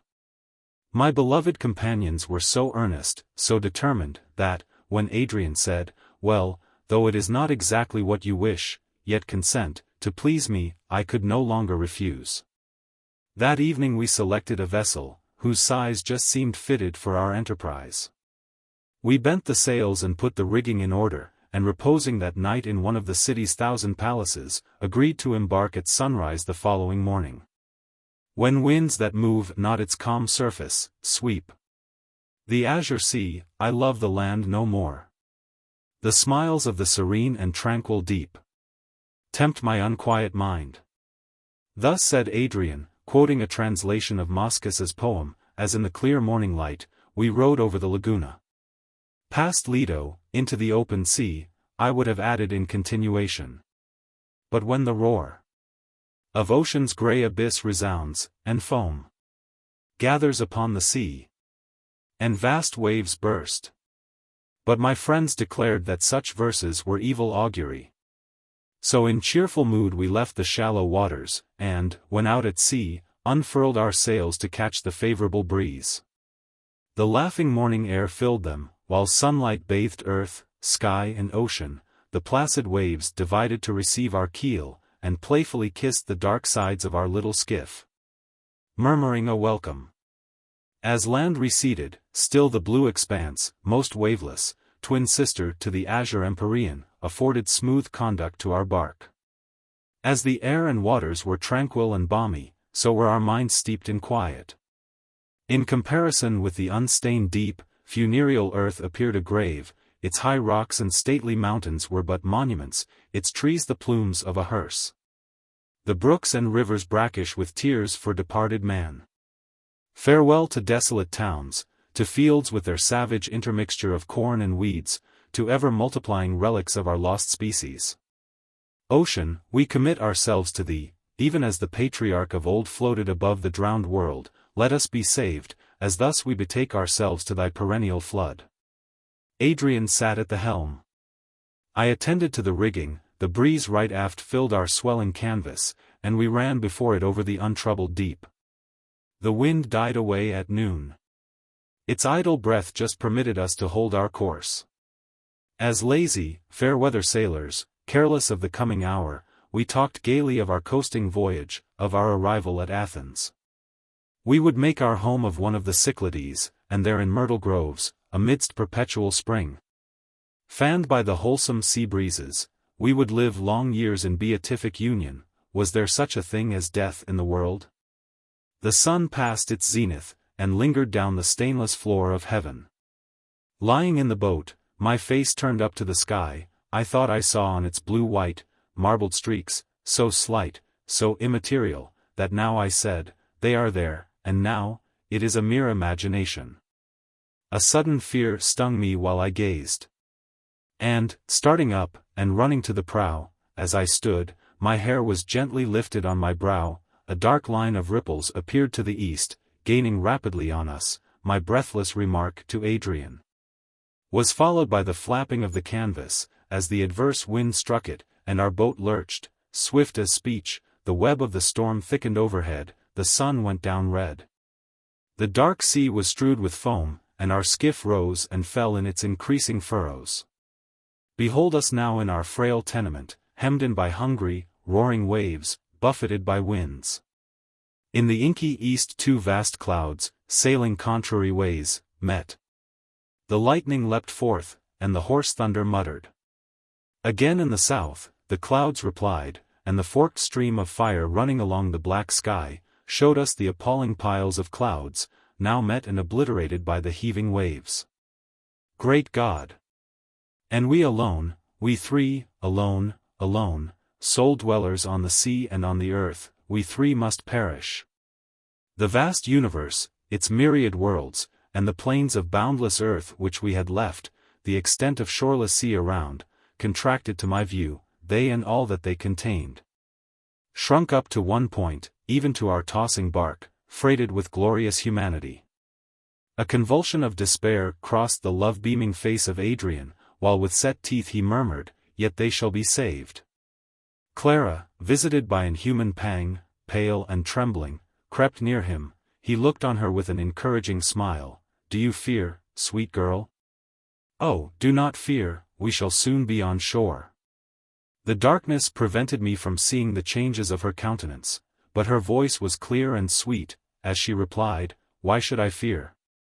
Neither sea nor storm can harm us, if mighty destiny or the ruler of destiny does not permit.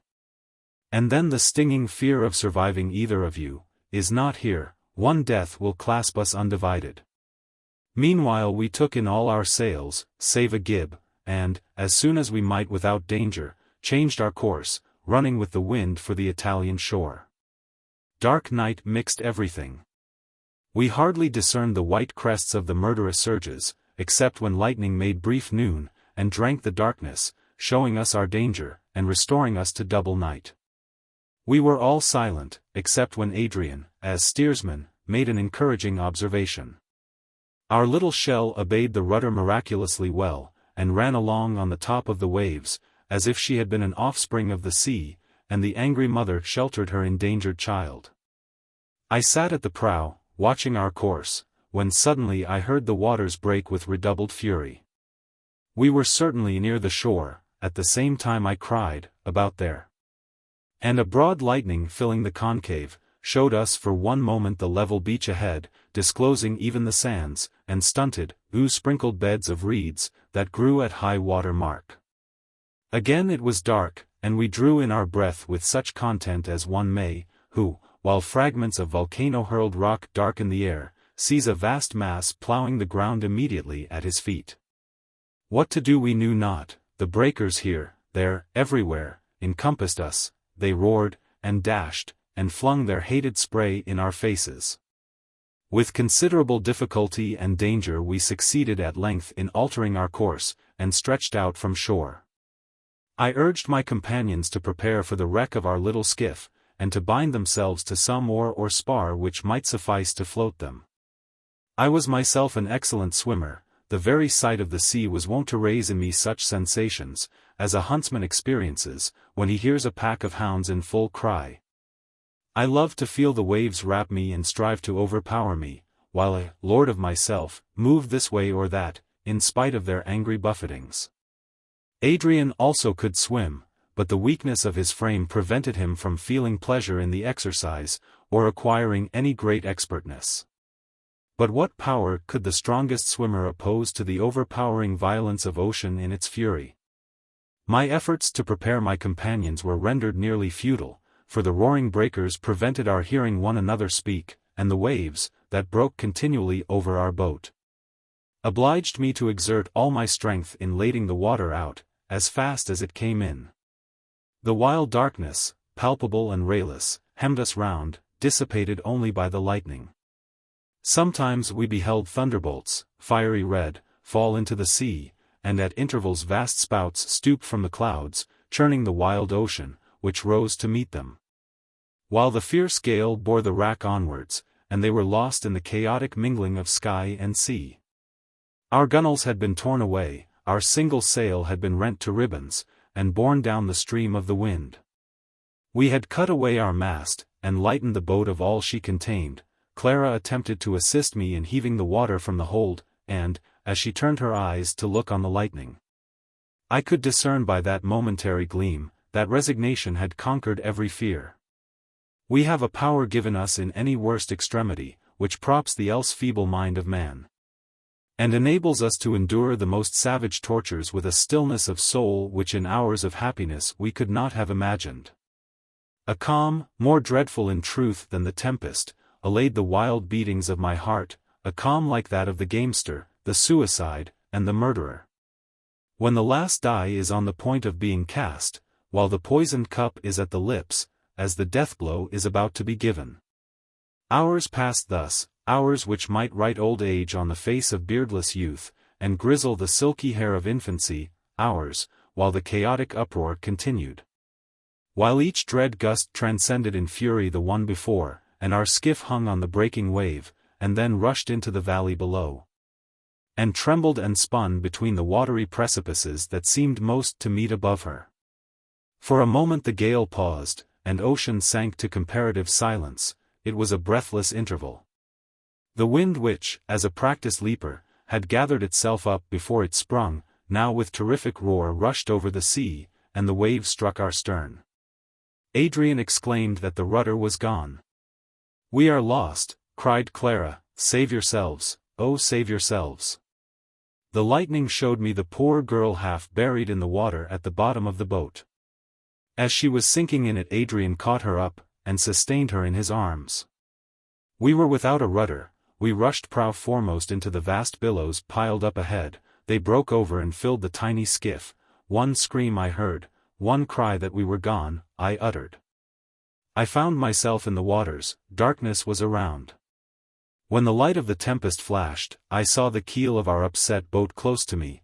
I clung to this, grasping it with clenched hand and nails, while I endeavored during each flash to discover any appearance of my companions.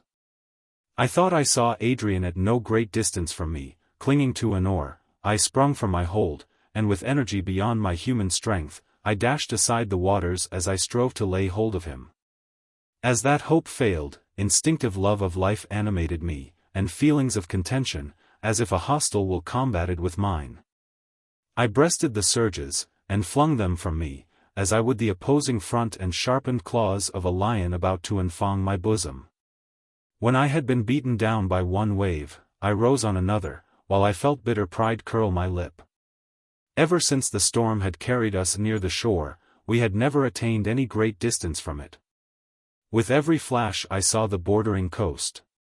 Yet the progress I made was small, while each wave, as it receded, carried me back into ocean's far abysses. At one moment I felt my foot touch the sand, and then again I was in deep water. My arms began to lose their power of motion. My breath failed me under the influence of the strangling waters. 1,000 wild and delirious thoughts crossed me. As well as I can now recall them, my chief feeling was how sweet it would be to lay my head on the quiet earth, where the surges would no longer strike my weakened frame, nor the sound of waters ring in my ears, to attain this repose. Not to save my life, I made a last effort. The shelving shore suddenly presented a footing for me. I rose, and was again thrown down by the breakers. A point of rock to which I was enabled to cling, gave me a moment's respite. And then, taking advantage of the ebbing of the waves, I ran forwards, gained the dry sands, and fell senseless on the oozy reeds that sprinkled them. I must have lain long deprived of life.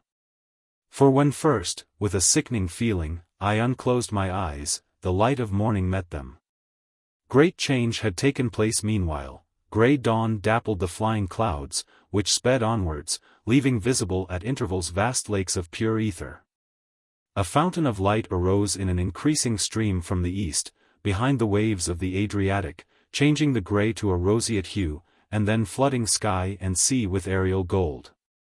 A kind of stupor followed my fainting. My senses were alive, but memory was extinct. The blessed respite was short. A snake lurked near me to sting me into life. On the first retrospective emotion I would have started up, but my limbs refused to obey me. My knees trembled, the muscles had lost all power.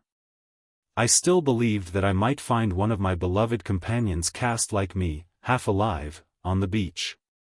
And I strove in every way to restore my frame to the use of its animal functions. I wrung the brine from my hair, and the rays of the risen sun soon visited me with genial warmth. With the restoration of my bodily powers, my mind became in some degree aware of the universe of misery, henceforth to be its dwelling. I ran to the water's edge, calling on the beloved names. Ocean drank in, and absorbed my feeble voice, replying with pitiless roar. I climbed a near tree, the level sands bounded by a pine forest, and the sea clipped round by the horizon, was all that I could discern. In vain I extended my researches along the beach. The mast we had thrown overboard, with tangled cordage, and remnants of a sail, was the sole relic land received of our wreck. Sometimes I stood still, and wrung my hands. I accused earth and sky, the universal machine and the almighty power that misdirected it. Again I threw myself on the sands, and then the sighing wind, mimicking a human cry, roused me to bitter, fallacious hope. Assuredly if any little bark or smallest canoe had been near, should have sought the savage plains of ocean, found the dear remains of my lost ones, and clinging round them, have shared their grave. The day passed thus, each moment contained eternity, although when hour after hour had gone by, I wondered at the quick flight of time. Yet even now I had not drunk the bitter potion to the dregs. I was not yet persuaded of my loss. I did not yet feel in every pulsation, in every nerve, in every thought, that I remained alone of my race, that I was the last man. The day had clouded over, and a drizzling rain set in at sunset. Even the eternal skies weep, I thought, is there any shame then, that mortal man should spend himself in tears? I remembered the ancient fables, in which human beings are described as dissolving away through weeping into ever-gushing fountains. Ah! That so it were. And then my destiny would be in some sort akin to the watery death of Adrian and Clara. Oh! Grief is fantastic. It weaves a web on which to trace the history of its woe from every form and change around, it incorporates itself with all living nature, it finds sustenance in every object. As light, it fills all things, and, like light, it gives its own colors to all. I had wandered in my search to some distance from the spot on which I had been cast, and came to one of those watchtowers, which at stated distances lined the Italian shore. I was glad of shelter, glad to find a work of human hands, after I had gazed so long on nature's drear barrenness, so I entered, and ascended the rough winding staircase into the guardroom. So far was fate kind, that no harrowing vestige remained of its former inhabitants. A few planks laid across 2 iron trestles, and strewed with the dried leaves of Indian corn, was the bed presented to me. And an open chest, containing some half-mouldered biscuit, awakened an appetite, which perhaps existed before, but of which, until now, I was not aware. Thirst also, violent and parching, the result of the seawater I had drank, and of the exhaustion of my frame, tormented me.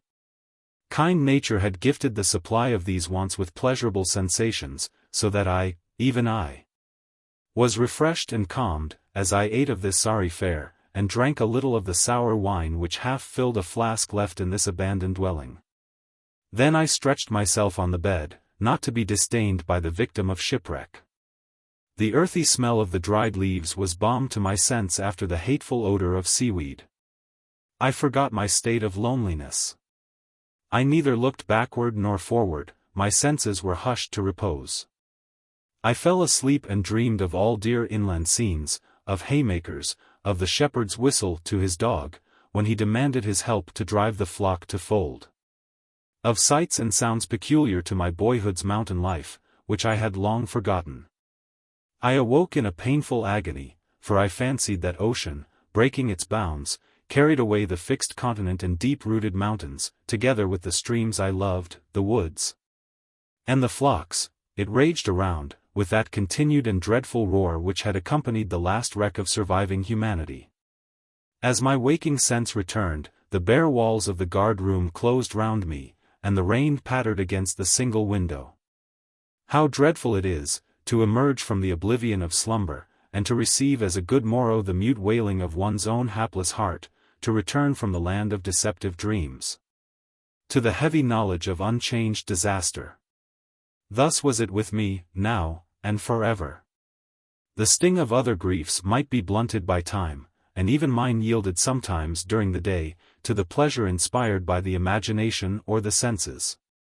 But I never look first upon the morning light but with my fingers pressed tight on my bursting heart, and my soul deluged with the interminable flood of hopeless misery. Now I awoke for the first time in the dead world, I awoke alone, and the dull dirge of the sea, heard even amidst the rain, recalled me to the reflection of the wretch I had become.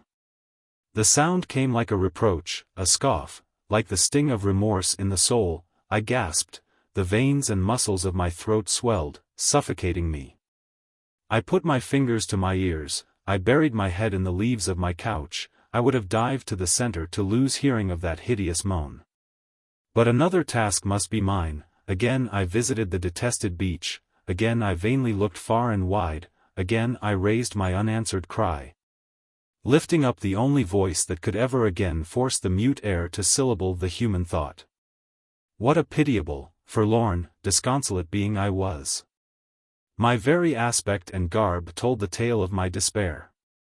My hair was matted and wild, my limbs soiled with salt ooze. While at sea, I had thrown off those of my garments that encumbered me, and the rain drenched the thin summer clothing I had retained.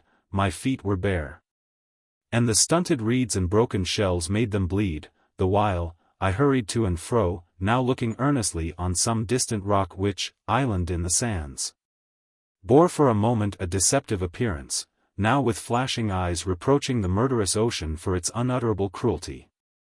For a moment I compared myself to that monarch of the waste, Robinson Crusoe. We had been both thrown companionless, he on the shore of a desolate island, I on that of a desolate world. I was rich in the so-called goods of life. If I turned my steps from the near barren scene, and entered any of the earth's million cities, I should find their wealth stored up for my accommodation, clothes, food, books, and a choice of dwelling beyond the command of the princes of former times. Every climate was subject to my selection, while he was obliged to toil in the acquirement of every necessary, and was the inhabitant of a tropical island, against whose heats and storms he could obtain small shelter.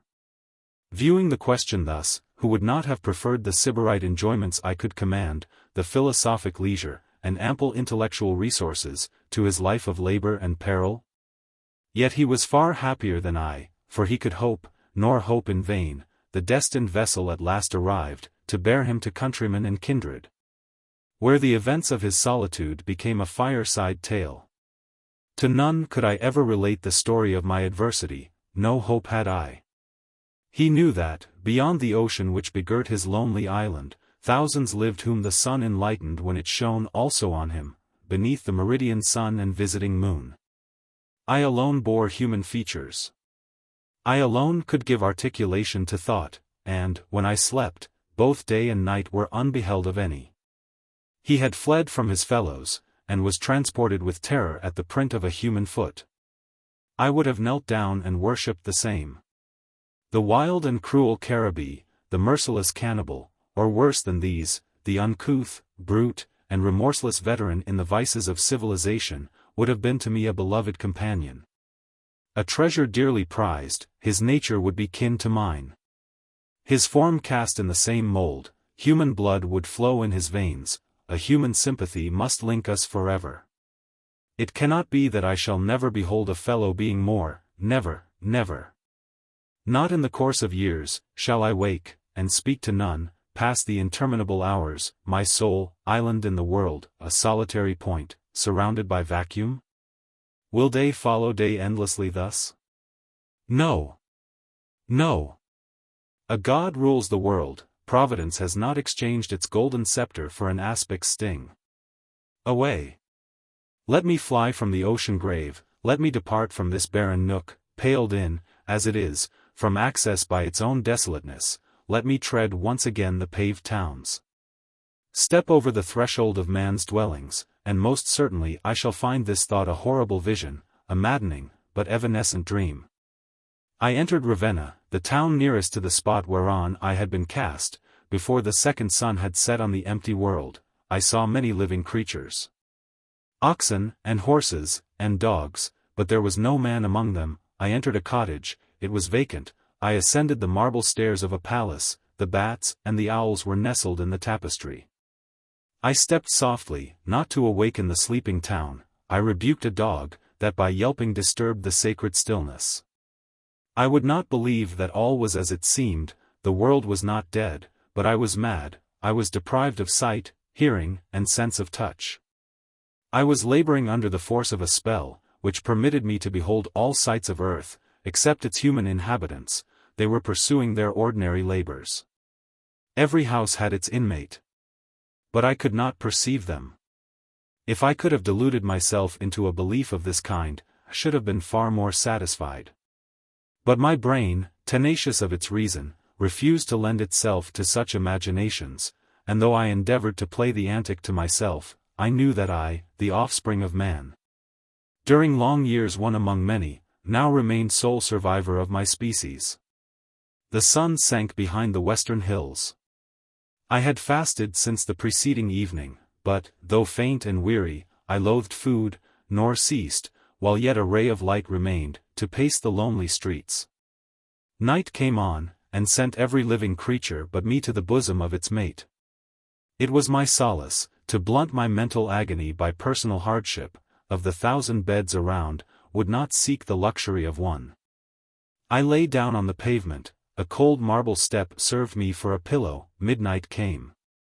And then, though not before, did my wearied lids shut out the sight of the twinkling stars, and their reflex on the pavement near. Thus I passed the second night of my desolation. Chapter 10. I awoke in the morning, just as the higher windows of the lofty houses received the first beams of the rising sun. The birds were chirping, perched on the windows' sills and deserted thresholds of the doors.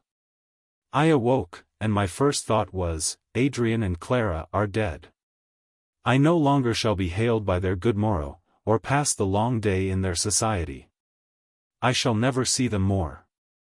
The ocean has robbed me of them, stolen their hearts of love from their breasts, and given over to corruption what was dearer to me than light, or life, or hope. I was an untaught shepherd boy, when Adrian deigned to confer on me his friendship. The best years of my life had been passed with him. All I had possessed of this world's goods, of happiness, knowledge, or virtue, I owed to him. He had, in his person, his intellect, and rare qualities, given a glory to my life, which without him it had never known. Beyond all other beings he had taught me, that goodness, pure and single, can be an attribute of man. It was a sight for angels to congregate to behold, to view him lead, govern, and solace, the last days of the human race. My lovely Clara also was lost to me, she who last of the daughters of man, exhibited all those feminine and maiden virtues, which poets, painters, and sculptors have in their various languages strove to express. Yet, as far as she was concerned, could I lament that she was removed in early youth from the certain advent of misery? Pure she was of soul, and all her intents were holy. But her heart was the throne of love, and the sensibility her lovely countenance expressed, was the prophet of many woes, not the less deep and drear, because she would have forever concealed them. These two wondrously endowed beings had been spared from the universal wreck, to be my companions during the last year of solitude. I had felt, while they were with me, all their worth. I was conscious that every other sentiment, regret, or passion had by degrees merged into a yearning, clinging affection for them. I had not forgotten the sweet partner of my youth, mother of my children, my adored Idris, but I saw at least a part of her spirit alive again in her brother. And after that by Evelyn's death I had lost what most dearly recalled her to me, I enshrined her memory in Adrian's form, and endeavored to confound the two dear ideas. I sound the depths of my heart, and try in vain to draw thence the expressions that can typify my love for these remnants of my race. If regret and sorrow came athwart me, as well it might in our solitary and uncertain state, the clear tones of Adrian's voice, and his fervent look, dissipated the gloom. Or I was cheered unaware by the mild content and sweet resignation Clara's cloudless brow and deep blue eyes expressed. They were all to me, the sons of my benighted soul, repose in my weariness, slumber in my sleepless woe. Ill, most ill, with disjointed words, bare and weak, have I expressed the feeling with which I clung to them. I would have wound myself like ivy inextricably round them, so that the same blow might destroy us. I would have entered and been a part of them, so that, if the dull substance of my flesh were thought, even now I had accompanied them to their new and incommunicable abode. Never shall I see them more. I am bereft of their dear converse, bereft of sight of them. I am a tree rent by lightning. Never will the bark close over the bared fibers, never will their quivering life, torn by the winds, receive the opiate of a moment's balm. I am alone in the world, but that expression as yet was less pregnant with misery, than that Adrian and Clara are dead. The tide of thought and feeling rolls on forever the same, though the banks and shapes around, which govern its course, and the reflection in the wave, vary. Thus the sentiment of immediate loss in some sort decayed, while that of utter, irremediable loneliness grew on me with time. 3 days I wandered through Ravenna, now thinking only of the beloved beings who slept in the oozy caves of ocean, now looking forward on the dread blank before me. Shuddering to make an onward step, writhing at each change that marked the progress of the hours. For 3 days I wandered to and fro in this melancholy town. I passed whole hours in going from house to house, listening whether I could detect some lurking sign of human existence. Sometimes I rang at a bell. It tinkled through the vaulted rooms, and silence succeeded to the sound. I called myself hopeless, yet still I hoped. And still disappointment ushered in the hours, intruding the cold, sharp steel which first pierced me, into the aching festering wound. I fed like a wild beast, which seizes its food only when stung by intolerable hunger. I did not change my garb, or seek the shelter of a roof, during all those days.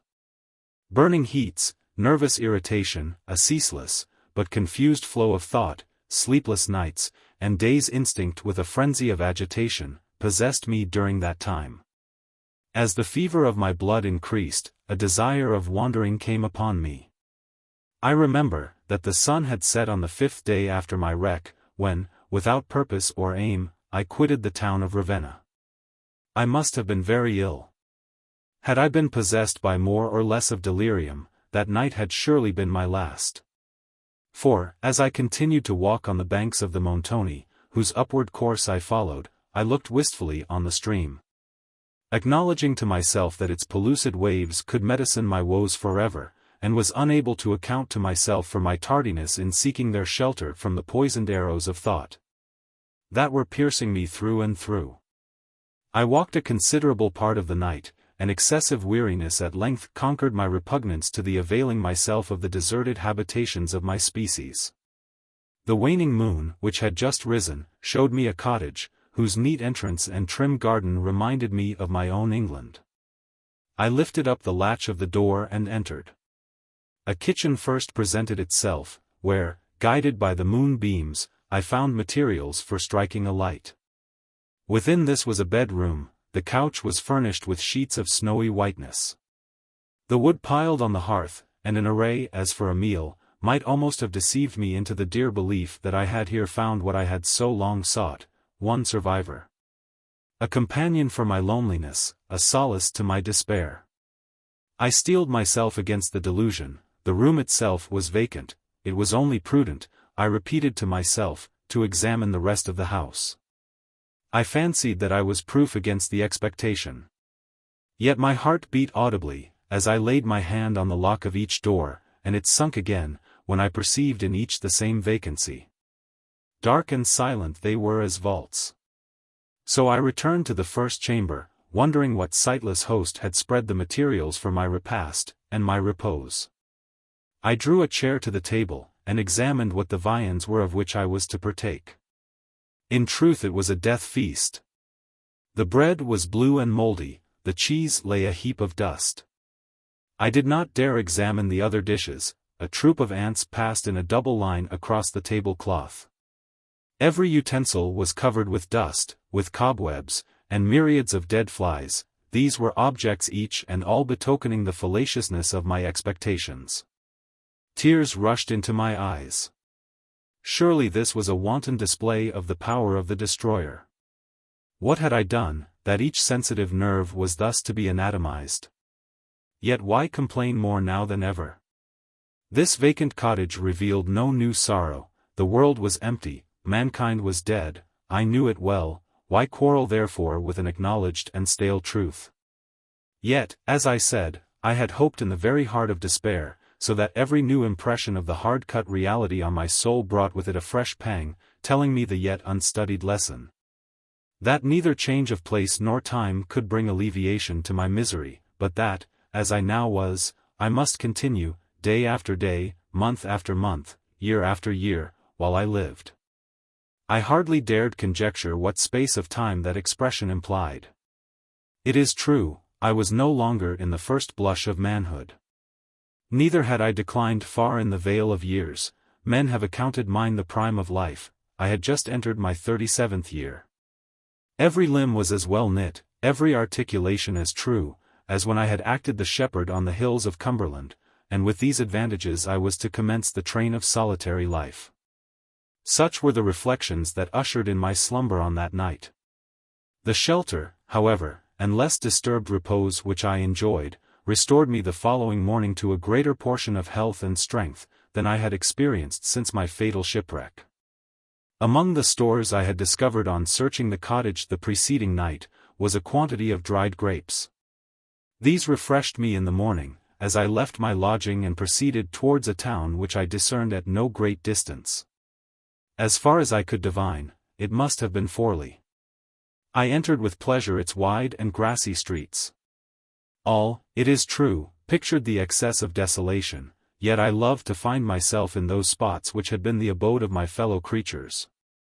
I delighted to traverse street after street, to look up at the tall houses, and repeat to myself, once they contained beings similar to myself, I was not always the wretch I am now.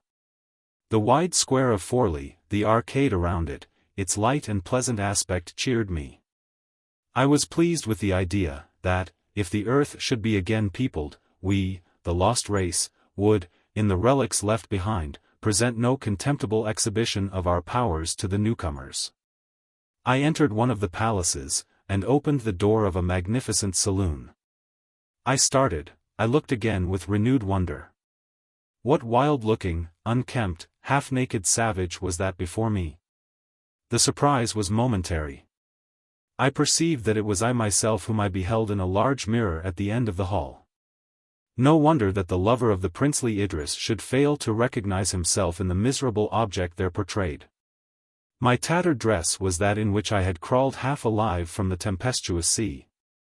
My long and tangled hair hung in elf locks on my brow, my dark eyes, now hollow and wild, gleamed from under them, my cheeks were discolored by the jaundice, which, the effect of misery and neglect, suffused my skin, and were half hid by a beard of many days' growth.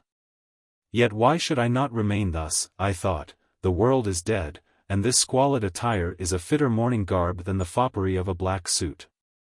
And thus, methinks, I should have remained, had not hope, without which I do not believe man could exist, whispered to me, that, in such a plight, I should be an object of fear and aversion to the being, preserved I knew not where, but I fondly trusted, at length, to be found by me. Will my readers scorn the vanity, that made me attire myself with some care, for the sake of this visionary being? Or will they forgive the freaks of a half-crazed imagination?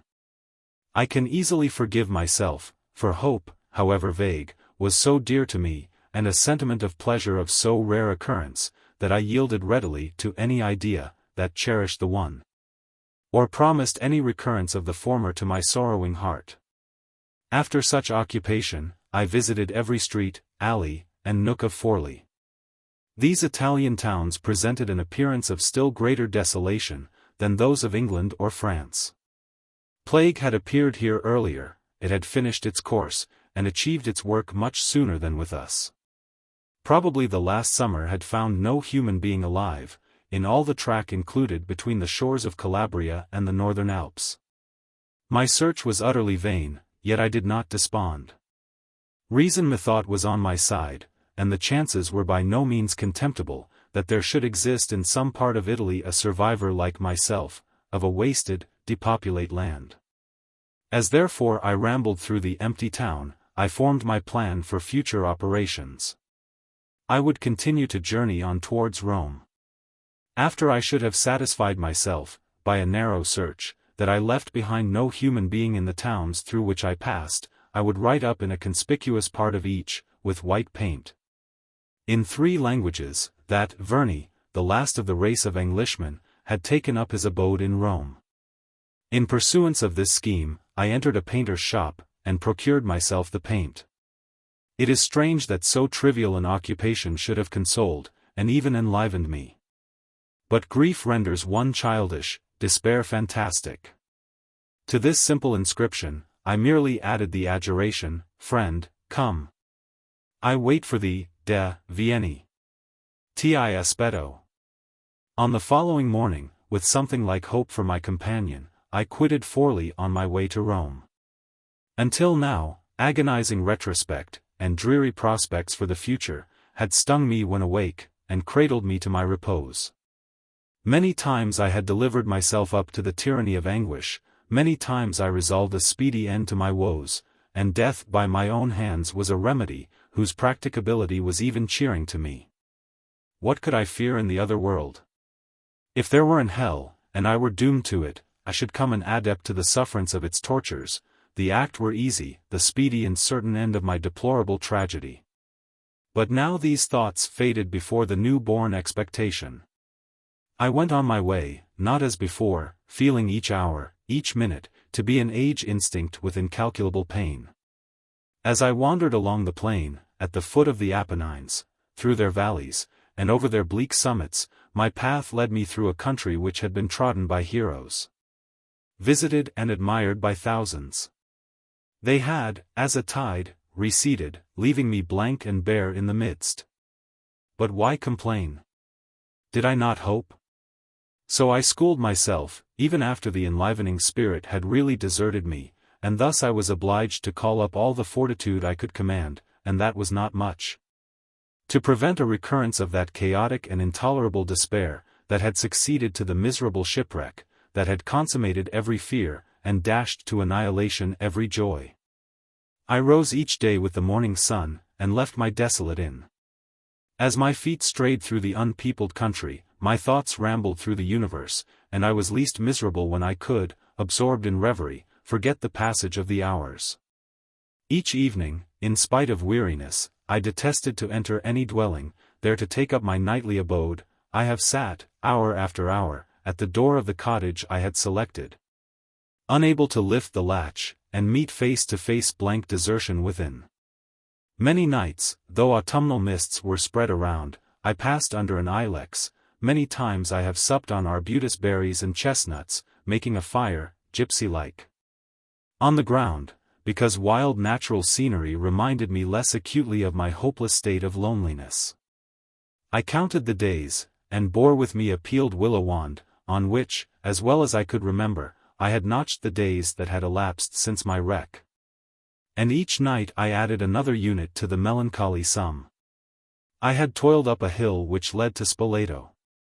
Around was spread a plain, encircled by the chestnut-covered Apennines.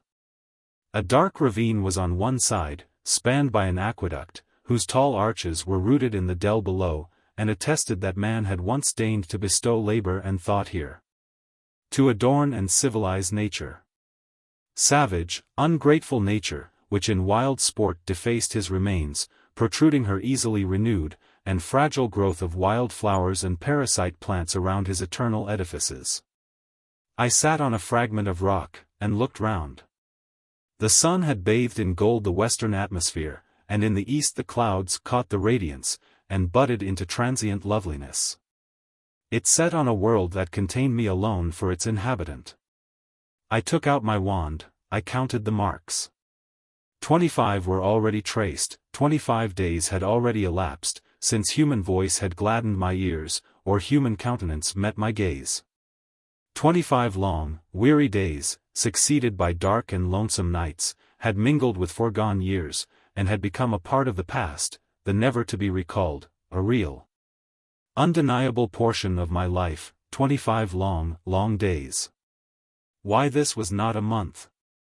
Why talk of days, or weeks, or months? I must grasp years in my imagination, if I would truly picture the future to myself. 3, 5, 10, 20. 50 anniversaries of that fatal epoch might elapse, every year containing 12 months, each of more numerous calculation in a diary, than the 25 days gone by. Can it be? Will it be? We had been used to look forward to death tremulously. Wherefore? But because its place was obscure? But more terrible, and far more obscure, was the unveiled course of my lone futurity. I broke my wand, I threw it from me. I needed no recorder of the inch and barleycorn growth of my life, while my unquiet thoughts created other divisions, than those ruled over by the planets, and, in looking back on the age that had elapsed since I had been alone, I disdained to give the name of days and hours to the throes of agony which had in truth portioned it out. I hid my face in my hands. The twitter of the young birds going to rest, and their rustling among the trees, disturbed the still evening air. The crickets chirped, the aziolo cooed at intervals. My thoughts had been of death, these sounds spoke to me of life. I lifted up my eyes, a bat wheeled round, the sun had sunk behind the jagged line of mountains, and the crescent moon was visible, silver white, amidst the orange sunset. And accompanied by one bright star, prolonged thus the twilight. A herd of cattle passed along in the dell below, untended, towards their watering place. The grass was rustled by a gentle breeze, and the olive woods, mellowed into soft masses by the moonlight, contrasted their sea green with the dark chestnut foliage.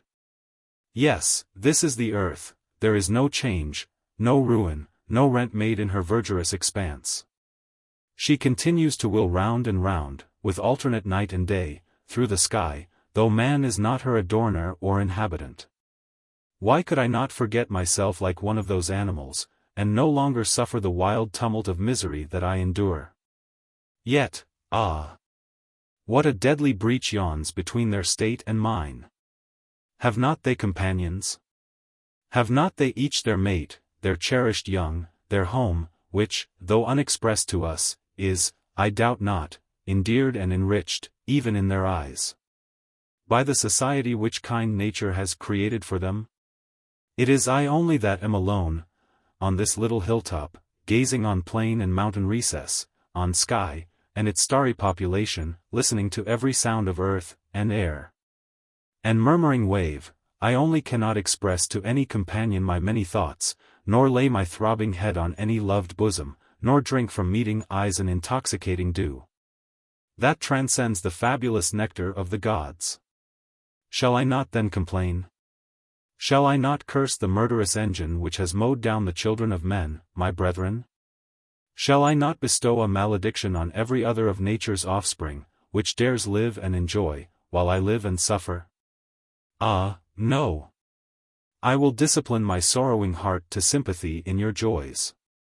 I will be happy, because ye are so. Live on, ye innocents, nature's selected darlings, I am not much unlike to you. Nerves, pulse, brain, joint, and flesh, of such am I composed, and ye are organized by the same laws.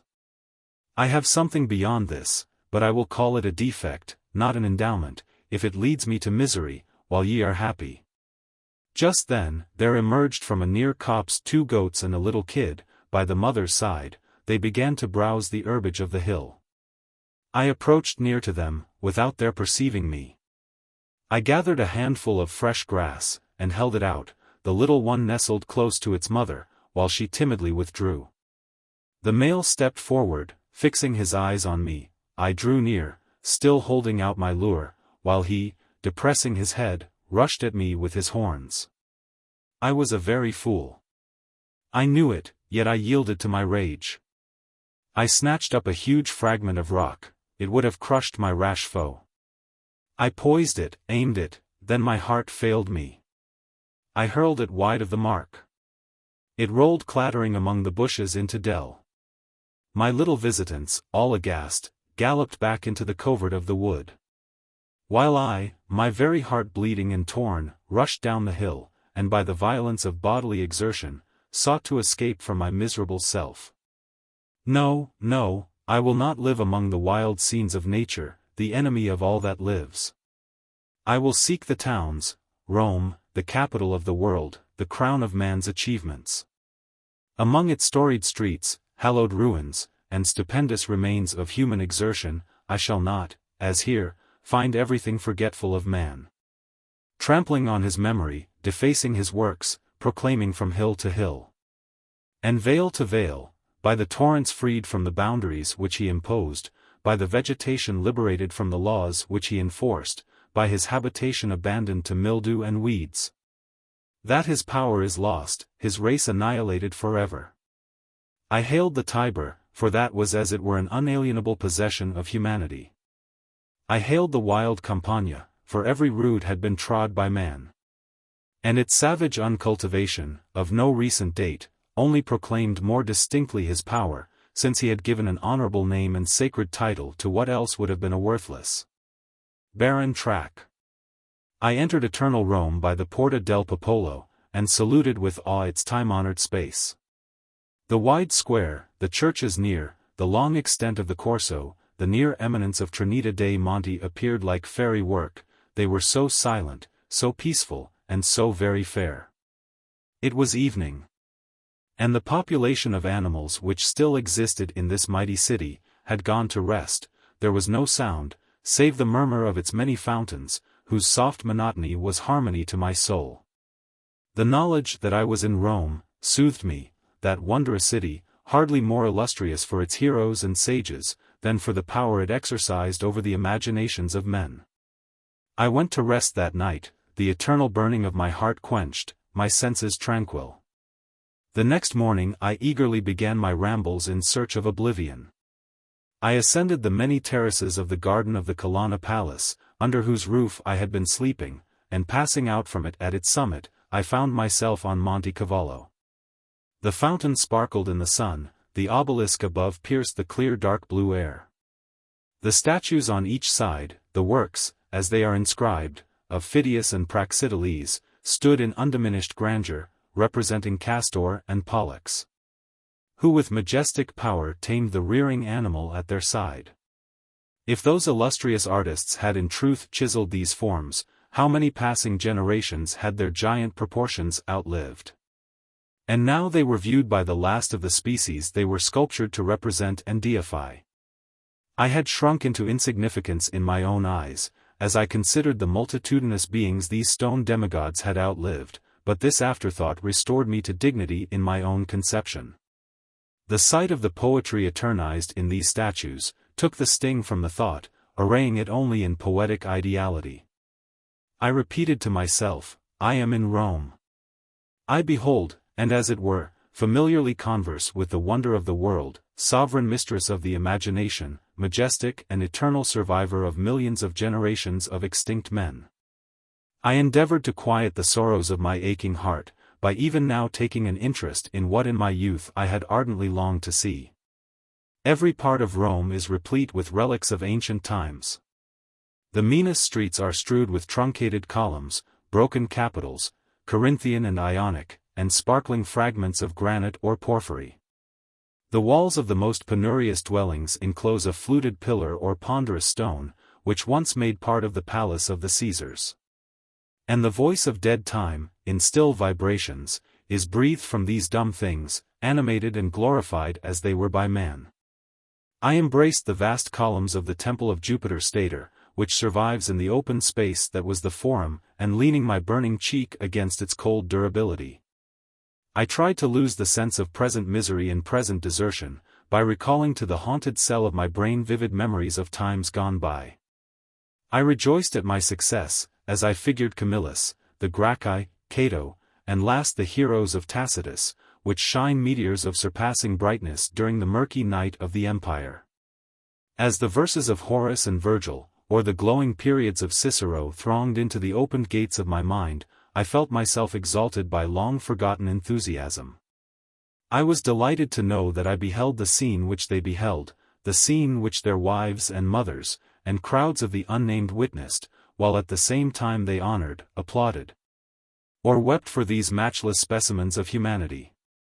At length, then, I had found a consolation. I had not vainly sought the storied precincts of Rome, I had discovered a medicine for my many and vital wounds. I sat at the foot of these vast columns. The Colosseum, whose naked ruin is robed by nature in a verdurous and glowing veil, lay in the sunlight on my right. Not far off, to the left, was the tower of the Capitol. Triumphal arches, the falling walls of many temples, strewed the ground at my feet. I resolved, to force myself to see the plebeian multitude and lofty patrician forms congregated around. And, as the diorama of ages passed across my subdued fancy, they were replaced by the modern Roman, the Pope, in his white stole, distributing benedictions to the kneeling worshippers. The friar in his cowl, the dark-eyed girl, veiled by her metzera, the noisy, sunburnt rustic, leading his herd of buffaloes and oxen to the Campo Vaccino. The romance with which, dipping our pencils in the rainbow hues of sky and transcendent nature, we to a degree gratuitously endow the Italians, replaced the solemn grandeur of antiquity. I remembered the dark monk, and floating figures of the Italian, and how my boyish blood had thrilled at the description. I called to mind Carina ascending the Capitol to be crowned, and, passing from the heroine to the author. reflected how the enchantress spirit of Rome held sovereign sway over the minds of the imaginative, until it rested on me, sole remaining spectator of its wonders. I was long wrapped by such ideas, but the soul wearies of a pauseless flight. And, stooping from its wheeling circuits round and round this spot, suddenly it fell 10,000 fathom deep, into the abyss of the present, into self-knowledge, into tenfold sadness. I roused myself, I cast off my waking dreams. And I, who just now could almost hear the shouts of the Roman throng, and was hustled by countless multitudes, now beheld the desert ruins of Rome sleeping under its own blue sky. The shadows lay tranquilly on the ground, sheep were grazing untended on the Palatine, and a buffalo stalked down the sacred way that led to the Capitol. I was alone in the Forum, alone in Rome. Alone in the world. Would not one living man, one companion in my weary solitude, be worth all the glory and remembered power of this time-honored city? Double sorrow, sadness, bred in Cimmerian caves, robed my soul in a mourning garb. The generations I had conjured up to my fancy, contrasted more strongly with the end of all, the single point in which, as a pyramid, the mighty fabric of society had ended, while I, on the giddy height, saw vacant space around me. From such vague laments I turned to the contemplation of the minutiae of my situation. So far, I had not succeeded in the sole object of my desires, the finding a companion for my desolation. Yet I did not despair. It is true that my inscriptions were set up for the most part, in insignificant towns and villages. Yet, even without these memorials, it was possible that the person, who like me should find himself alone in a depopulate land, should, like me, come to Rome. The more slender my expectation was, the more I chose to build on it, and to accommodate my actions to this vague possibility. It became necessary therefore, that for a time I should domesticate myself at Rome. It became necessary, that I should look my disaster in the face, not playing the schoolboy's part of obedience without submission, enduring life, and yet rebelling against the laws by which I lived. Yet how could I resign myself?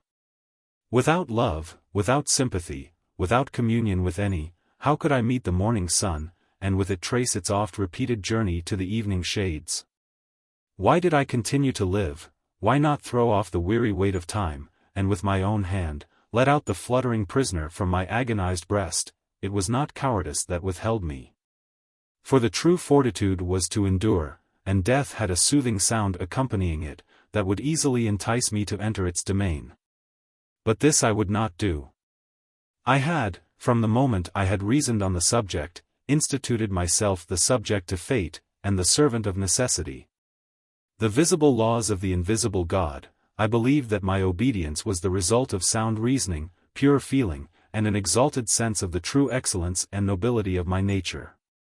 Could I have seen in this empty earth, in the seasons and their change, the hand of a blind power only, most willingly would I have placed my head on the sod, and closed my eyes on its loveliness forever.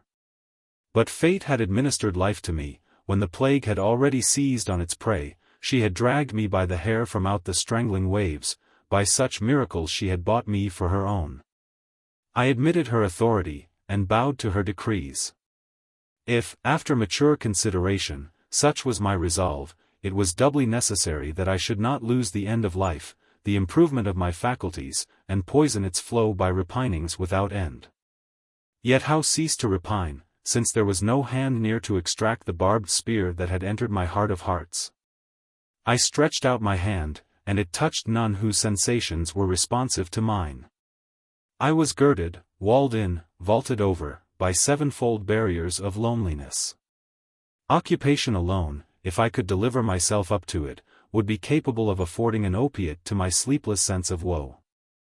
Having determined to make Rome my abode, at least for some months, I made arrangements for my accommodation. I selected my home. The Colonna Palace was well adapted for my purpose. Its grandeur, its treasure of paintings, its magnificent halls were objects soothing and even exhilarating. I found the granaries of Rome well stored with grain, and particularly with Indian corn. This product requiring less art in its preparation for food, I selected as my principal support. I now found the hardships and lawlessness of my youth turned to account. A man cannot throw off the habits of 16 years.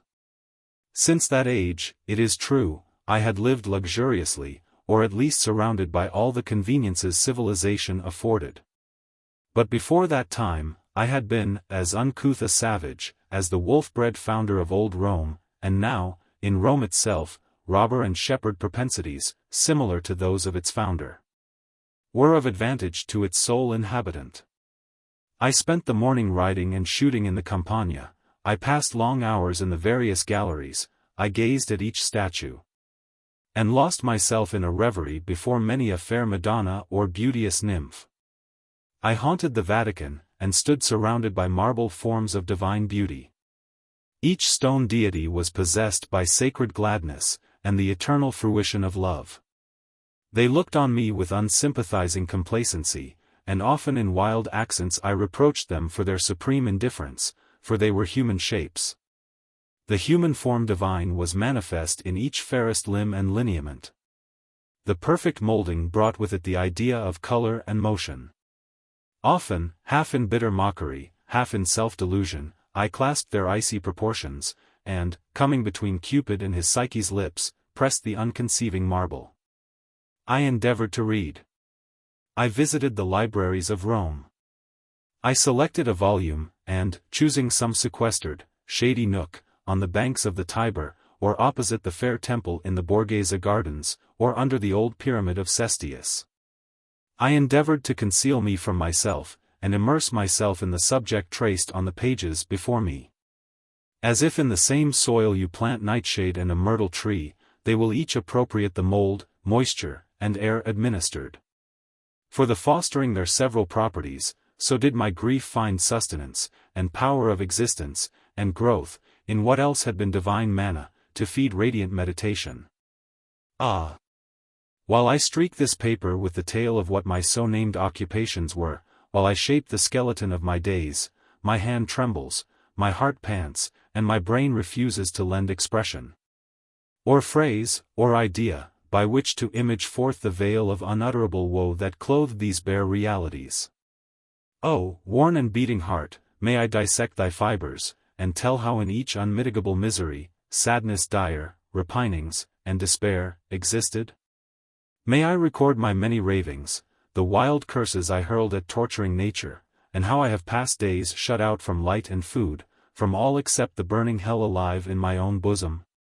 I was presented, meantime, with one other occupation, the one best fitted to discipline my melancholy thoughts, which strayed backwards, over many a ruin and through many a flowery glade, even to the mountain recess, from which in early youth I had first emerged. During one of my rambles through the habitations of Rome, I found writing materials on a table in an author's study. Parts of a manuscript lay scattered about. It contained a learned disquisition on the Italian language. One page an unfinished dedication to posterity, for whose profit the writer had sifted and selected the niceties of this harmonious language, to whose everlasting benefit he bequeathed his labors. I also will write a book, I cried, for whom to read, to whom dedicated? And then with silly flourish, what so capricious and childish as despair? I wrote. Dedication. To the illustrious dead. Shadows, arise, and read your fall. Behold the history of the last man. Yet, will not this world be repeopled, and the children of a saved pair of lovers, in some to me unknown and unattainable seclusion, wandering to these prodigious relics of the anti-pestilential race, seek to learn how beings so wondrous in their achievements, with imaginations infinite and powers godlike, had departed from their home to an unknown country? I will write and leave in this most ancient city, this world's sole monument, a record of these things. I will leave a monument of the existence of Verney, the last man.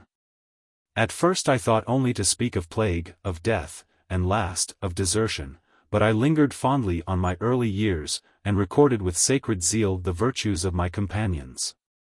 They have been with me during the fulfillment of my task.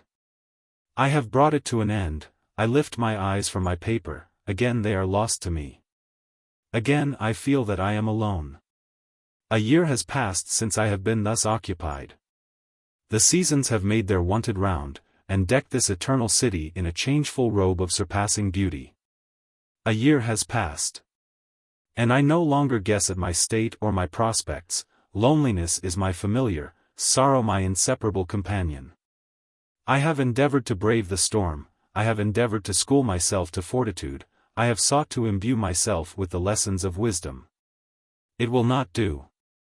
My hair has become nearly grey, my voice, unused now to utter sound, comes strangely on my ears. My person, with its human powers and features, seemed to me a monstrous excrescence of nature.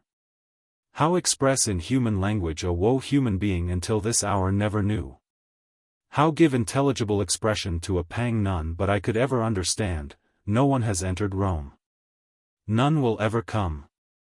I smile bitterly at the delusion I have so long nourished, and still more, when I reflect that I have exchanged it for another as delusive, as false. But to which I now cling with the same fond trust. Winter has come again. And the gardens of Rome have lost their leaves, the sharp air comes over the Campagna.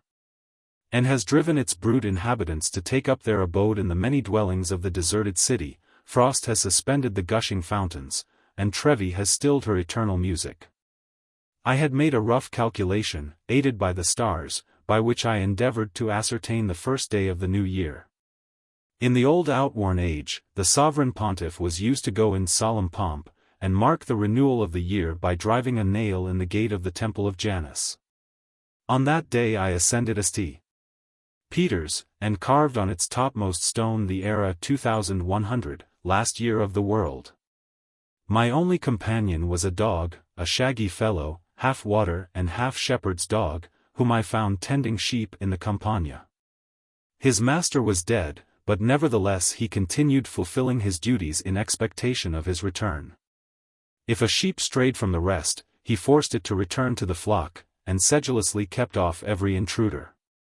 Riding in the Campagna I had come upon his sheepwalk, and for some time observed his repetition of lessons learned from man, now useless, though unforgotten. His delight was excessive when he saw me. He sprung up to my knees. He capered round and round, wagging his tail, with the short, quick bark of pleasure. He left his fold to follow me, and from that day has never neglected to watch by and attend on me, showing boisterous gratitude whenever I caressed or talked to him. His pattering steps and mine alone were heard, when we entered the magnificent extent of nave and aisle of St. Peter's. We ascended the myriad steps together, when on the summit I achieved my design, and in rough figures noted the date of the last year. I then turned to gaze on the country, and to take leave of Rome. I had long determined to quit it, and I now formed the plan I would adopt for my future career, after I had left this magnificent abode. A solitary being is by instinct a wanderer, and that I would become. A hope of amelioration always attends on change of place, which would even lighten the burden of my life. I had been a fool to remain in Rome all this time, Rome noted for malaria, the famous caterer for death. But it was still possible, that, could I visit the whole extent of earth, I should find in some part of the wide extent a survivor. Methought the seaside was the most probable retreat to be chosen by such a one. If left alone in an inland district, still they could not continue in the spot where their last hopes had been extinguished. They would journey on, like me, in search of a partner for their solitude, till the watery barrier stopped their further progress. To that water, 'cause of my woes, perhaps now to be their cure, would betake myself. Farewell, Italy. Farewell, thou ornament of the world, matchless Rome, the retreat of the solitary one during long months, to civilized life, to the settled home and succession of monotonous days, farewell. Peril will now be mine, and I hail her as a friend. Death will perpetually cross my path, and I will meet him as a benefactor. Hardship, inclement weather, and dangerous tempests will be my sworn mates. Ye spirits of storm, receive me. Ye powers of destruction, open wide your arms, and clasp me forever. If a kinder power have not decreed another end, so that after long endurance I may reap my reward, and again feel my heart beat near the heart of another like to me. Tiber, the road which is spread by nature's own hand, threading her continent, was at my feet, and many a boat was tethered to the banks. I would with a few books, provisions, and my dog, embark in one of these and float down the current of the stream into the sea. And then, keeping near land, would coast the beauteous shores and sunny promontories of the blue Mediterranean, pass Naples, along Calabria, and would dare the twin perils of Scylla and Charybdis. Then, with fearless aim, for what had I to lose, skim ocean's surface towards Malta and the further Cyclades.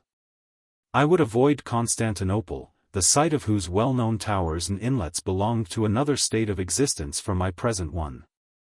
I would coast Asia Minor, and Syria, and, passing the seven-mouthed Nile, steer northward again, till losing sight of forgotten Carthage and deserted Libya, I should reach the Pillars of Hercules. And then, no matter where, the oozy caves, and soundless depths of ocean may be my dwelling, before I accomplish this long-drawn voyage. Or the arrow of disease find my heart as I float singly on the weltering Mediterranean. Or, in some place I touch at, I may find what I seek, a companion. Or if this may not be, to endless time, decrepit and grey-headed, youth already in the grave with those I love, the lone wanderer will still unfurl his sail, and clasp the tiller, and, still obeying the breezes of heaven, forever round another and another promontory, anchoring in another and another bay, still ploughing seedless ocean. Leaving behind the verdant land of native Europe, adown the tawny shore of Africa, having weathered the fierce seas of the Cape, I may moor my worn skiff in a creek, shaded by spicy groves of the odorous islands of the far Indian Ocean. These are wild dreams. Yet since, now a week ago, they came on me, as I stood on the height of St. Peter's, they have ruled my imagination. I have chosen my boat, and laid in my scant stores. I have selected a few books, the principal are Homer and Shakespeare, but the libraries of the world are thrown open to me, and in any port I can renew my stock. I form no expectation of alteration for the better, but the monotonous present is intolerable to me. Neither hope nor joy are my pilots, restless despair and fierce desire of change lead me on. I long to grapple with danger, to be excited by fear, to have some task, however slight or voluntary, for each day's fulfillment. I shall witness all the variety of appearance that the elements can assume, I shall read fair augury in the rainbow, menace in the cloud, some lesson or record dear to my heart in everything. Thus around the shores of deserted earth, while the sun is high, and the moon waxes or wanes, angels, the spirits of the dead, and the ever-open eye of the Supreme, will behold the tiny bark, freighted with Verney, the last man.